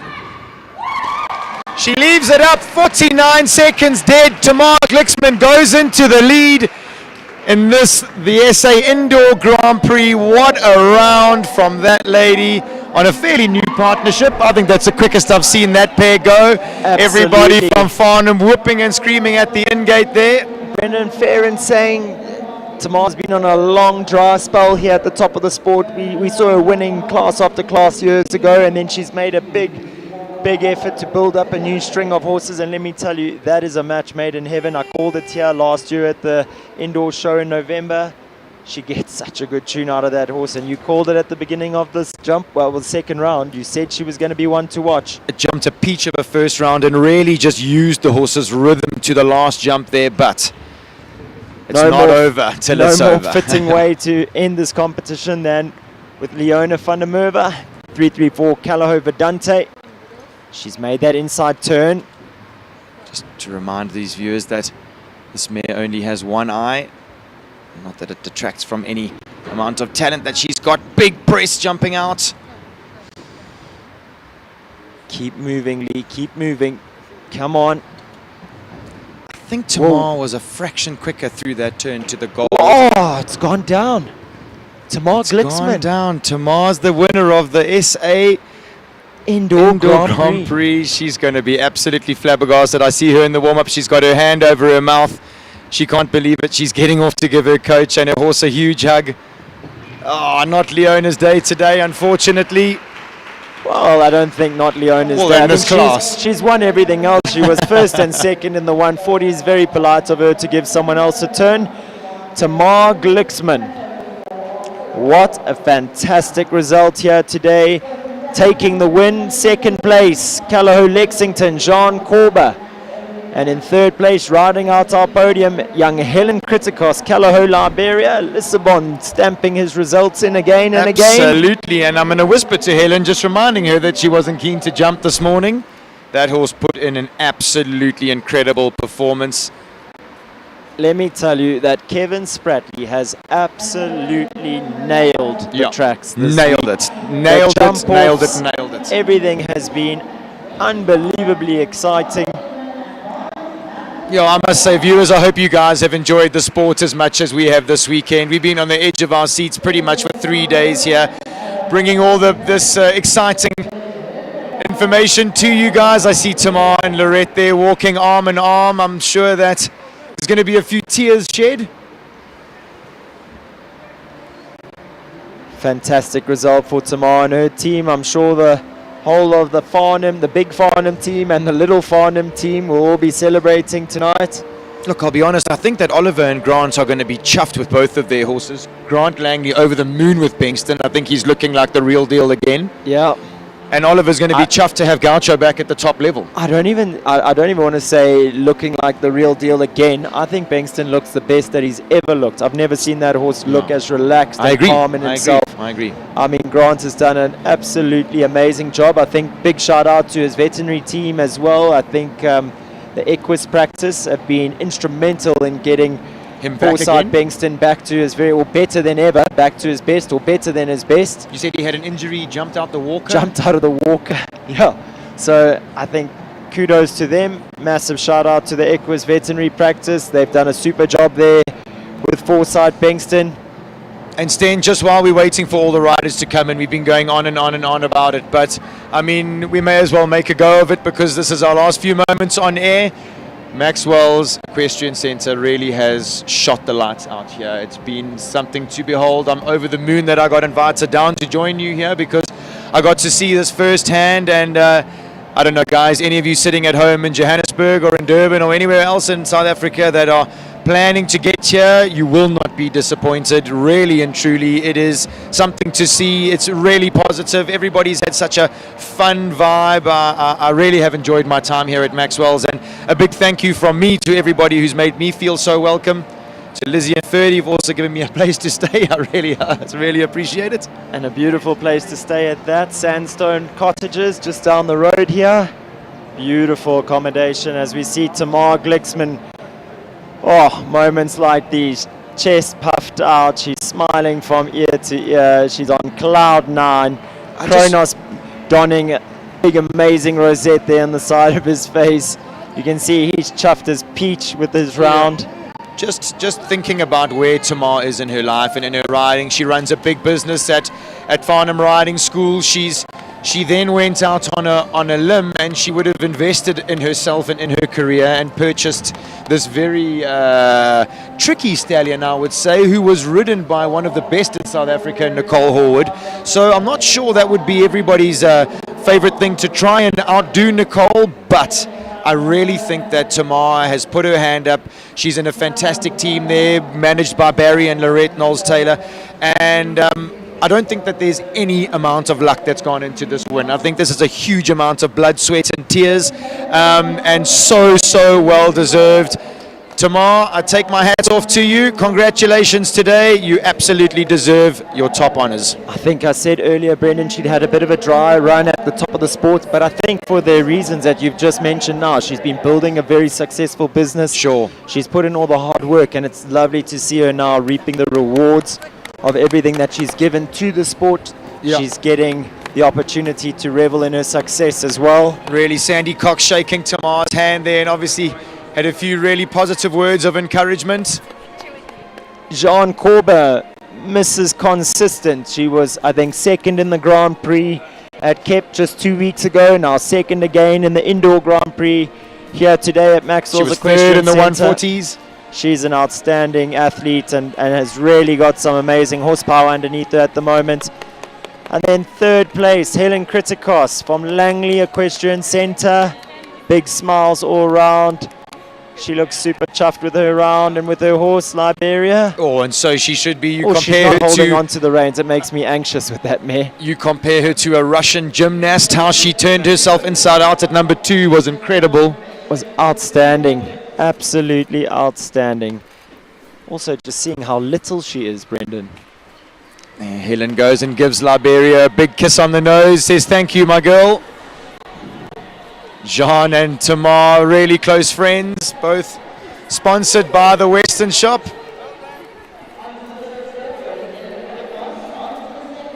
Moments like these are very difficult to forget. Tamar Glixman on the top of the podium today.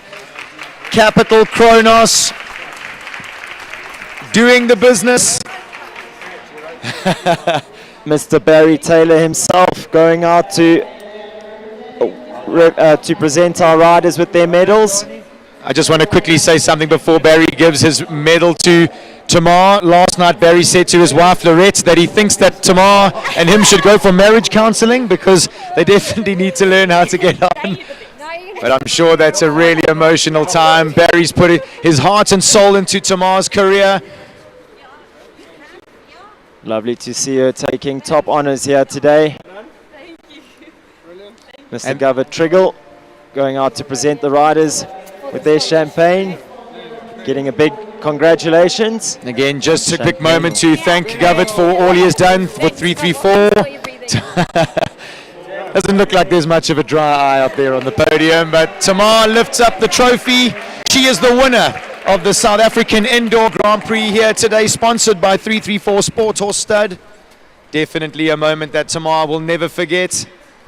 My old eyes may have fooled me, Brendan. I think that's wine, so there won't be any spraying here on the podium. I was starting to get worried because we're just behind where those riders are, but I think we're safe. Pretty sure white wine doesn't spray like champagne. Definitely not. And here we go. Barry's going to, and so he should stand up there with his longtime pupil Tamar. That's as much his trophy as it is hers. This is a team effort. It takes an army to get up there on the podium. So guys, congratulations. I've been in the arena when there's been many an argument between Barry and Tamar, but Tamar's always listened. And because she's listened, she's lucky enough to be on the top spot today.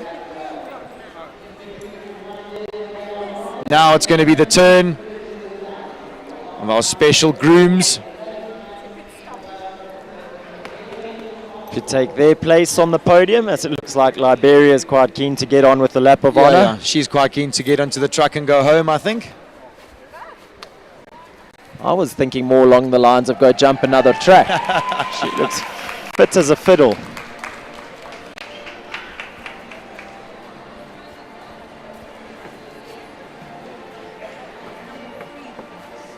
And here we have it. Mr. Govertriggle going in, congratulating all the grooms. Massive part of the team. You can see Tamar's groom there holding that trophy, super proud.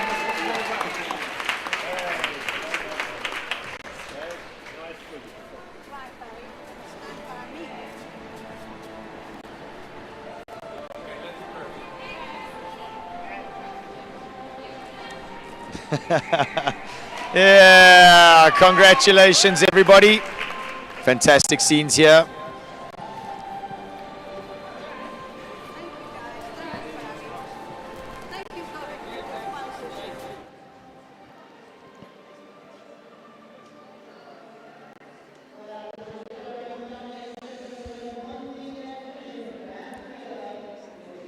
Right.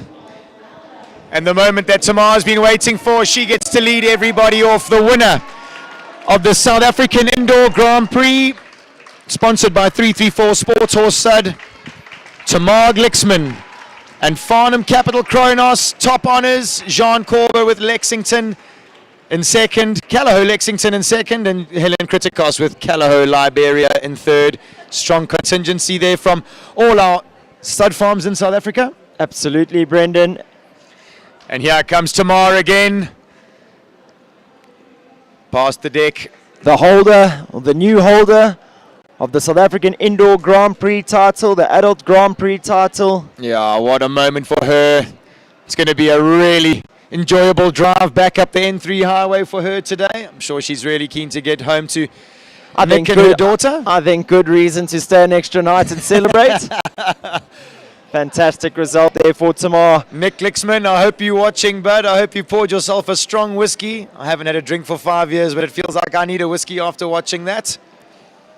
I think just for the last time here today, one last shout out to our sponsors, the team from Maxwell's, Rob, Tess and Mitch. Thank you guys so much for having us. To 334 Sports Horse Stud, thank you for everything. To the Baker McVeigh team, Back on Track, Midfeeds, Western Shop, SHB, Financial Services, EPOL, Top Bet, Mark White Nissan, Country Life Properties and Cuda Insurance. Massive shout out and a big thank you to all those sponsors for making this event the spectacle that it was.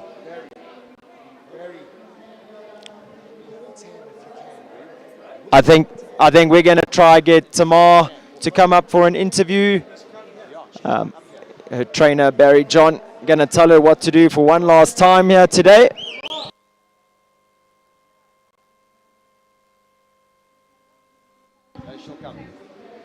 Right, so it looks like we've managed to get Tamar's attention as she wanders out the arena on that really impressive stallion. Barry's just reminding her to hurry up, even though she's won this class, she must shake it. Like Barry says, she's probably going to go give him a whole bag of carrots now. Deservedly so. Sure, Sten, I must say it's been a really enjoyable few days sitting up here in the best seats in the house. I think that I've really got to whet my appetite for the season. If I wasn't excited before this show for the show jumping season, I'm really revving to get back up to Joburg and get my breeches back on and get my horses fit and ready for the shows that are coming up. It's been an incredible show. Just want to give a big shout out and a big thank you to the team from Equilive, to Mike and his team, Merit, to everyone. Thank you so much for having us. It's been an incredible week of show jumping. I think from my side, viewers, I'm going to step away, and in a short moment's time we're going to have Tamar Glicksman. She's heading up now to come have an interview with Brendan McNiven. So from me, thank you very much everyone, and we'll see you at the next horse show.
Viewers, I wish you could feel the energy here in the commentary box. It really is buzzing. I'm sitting next to Tamar Glicksman, the winner of the SA Indoor Grand Prix. Wow, Tam, what an unbelievable performance. I mean, your smile says it all. Let's just quickly rewind a little bit. I mean, we can tell the viewers a little bit about who you are, your business that you run, Farnham Riding School up in Kyalami. How long have you been running it for? I've been running it for 23 years. On part of a very strong team, Barry and Lorette Taylor. And yeah, I just love what I do. I must say 23 years is a heck of a long time to be running one of these businesses. So, I mean, you're a really busy businesswoman when it comes to your business, but you really have invested some time and some money into yourself with this stallion, and it really has gone from strength to strength. How long have you had Kronos for? I've had him for about 8 months, and I just loved him straight from the beginning. Okay, he's just the best thing ever. He looks like he fills you with confidence. He does. He's brave, and he's just amazing. He's incredible. Okay, all right. He's just incredible. You I'm haven't in awe of jumped. him. You haven't jumped many 150 classes. How many 150 classes have you jumped with this horse? I think this is my 3rd one. Okay. And yeah, I'm just so over the moon. It didn't look like it was your 3rd one, to be totally honest with you. I mean, Tam, I've known you for a long time, from little big time days and all of that. I genuinely think that was the best first round I've ever seen you ride. It was smooth and confident from the beginning. I obviously know you've got Mr. Barry Taylor in your corner. The first round must have felt spectacular. Was that the plan, just to go out and keep a lid on him? He was just incredible. I was obviously worried about the time, because every class I've jumped I had time faults. Okay. So I was panicking about the time, and then when I was clear and I was in the time, I was like, I just want to do this today. I was so hungry. You look very, very hungry, and then let's go to the jump off. I mean, we saw 1 or 2 people turn inside that SHF Oxer. It's a heck of a turn to that clock vertical there, but you did it. The horse absolutely answered the call. It must have felt incredible. I mean, tell us, how did that jump off feel? It was just amazing. Like Barry said, go round. The plan was to do 8 and go round. Then the plan was to do 7 and go round. And then I was like, Barry, I want to win. Like, I want to go inside. And then when he said I could go inside, I was like, yes. And then I saw Jean go inside. I saw Jean do 7. Yes. And I mean, Jean's incredible. I just watched her around, and I was like, that's how I want to ride it. Sure, absolutely. And it was just amazing. Now, off air, you said that you have a whole stack of people to thank. So come on, let's just, I mean, this is your moment, to all the people out there, your whole army. I'm just filled with gratitude to everybody around me who supported me and loved me. Thank you so much. To my team at home who keep things running while I'm off show jumping all the time. My husband and my daughter, long suffering. Yeah. Mom's always away. I hope Nick's having a whiskey wherever he's sitting. Nicholas, I love you. Thank you for everything you do for me. To Barry, my coach, and Lorette, who have been with me for 23 years and supported me. And Barry was with me every step of today. I was so grateful to have him here. The last time he wasn't here. Yes. And I was so grateful to have him here. So thank you, Barry. To Govert for the sponsorship. To Henning for giving me the opportunity on an incredible stallion. Thank you, Henning and Capital Stud. To Western Shop, all my sponsors, Equifeeds, Max Gut Health. You guys are amazing. Every little bit of sponsorship helps for a rider. Sure, and I mean, you can hear that a long list of sponsors. It takes an army to get a rider and a horse like yourself and Kronos to the top of the podium. But today that worked. And to the one amazing man who puts up with me, Trust, you are amazing. Trust is my groom, and I just love him. And he puts up with me every minute of the day. And Trust, I just want to say thank you for everything, and my staff at home, Lara and the team. You guys are amazing, and I did it. And you did it in absolutely fine style. You and to really Kronos, the incredible Kronos, that's what I'm calling him. He was incredible today, Tam. So were you, really. Thanks. So incredibly well deserved. You are the new South African indoor champion. Yes. Please, I've taken up enough of your time. Go and enjoy this with your team. Times like this, you're never going to forget. No, amazing. Thank you for everything. Tam, and to everyone. To sit there just for 2 minutes, guys. I'm going to quickly sign off. I've got to head back up the highway to Johannesburg with Sten. It's been an absolutely magical time here. I've got goosebumps. I'm actually exhausted from sitting here and watching all of these amazing riders. So, guys, Brendan McNevin, Sten Mukna, I'm signing off. I'm with the winner of the SA Indoor Grand Prix, Tamar Glicksman. Guys, catch us again 1st to the 4th of May at Waterworks. Thank you very much for joining us. Lock me up 'cause I've been bad and I know I'll do it again. You're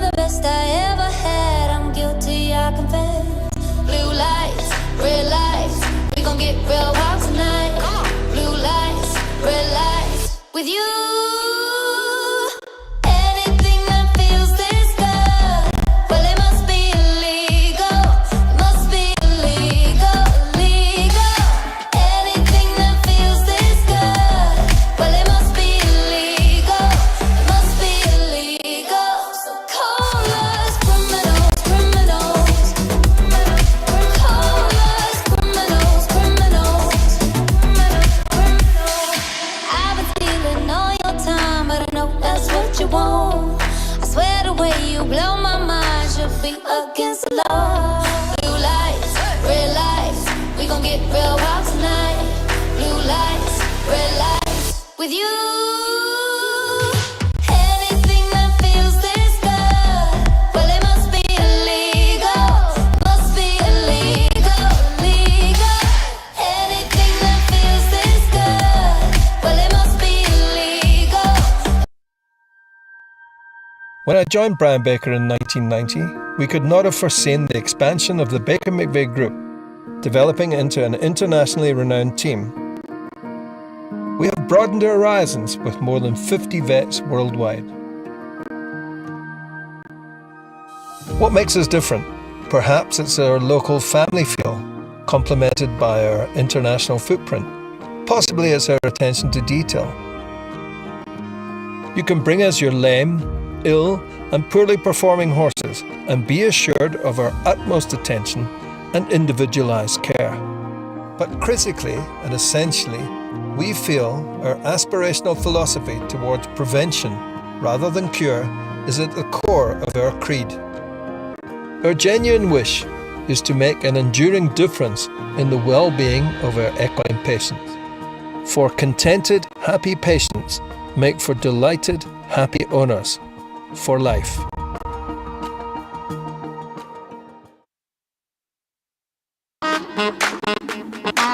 Yeah. Bet you're wondering what it is. Bet you're asking how. Come on. Check this out.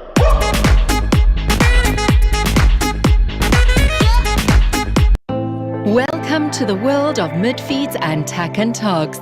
South Africa's largest animal feed retailer and a haven for equestrian enthusiasts and animal lovers. Friendly and knowledgeable staff are at your service. We pride ourselves in offering a vast range of premium products that we know and trust. Your passion is our passion at Midfeeds and Tack and Togs. Where we lead, others follow.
Country Life Properties, a boutique real estate company specializing in sales of equestrian properties, sale of residential, agricultural and country lifestyle estates in the Greater Kyalami area.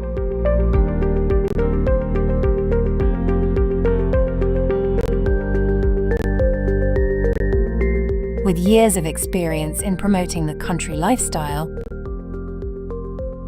Country Life Properties is proud to be affiliated with the Kyalami Equestrian Park. Baloo Country Estate is a secure estate offering 22 kilometers of scenic bridle trails. We provide country estates to suit all your requirements. Extended family living, work from home, or just escape the hustle and bustle. A variety of equestrian properties are offered for the keen equestrian. Contact us or visit our website and let us find the right property for you.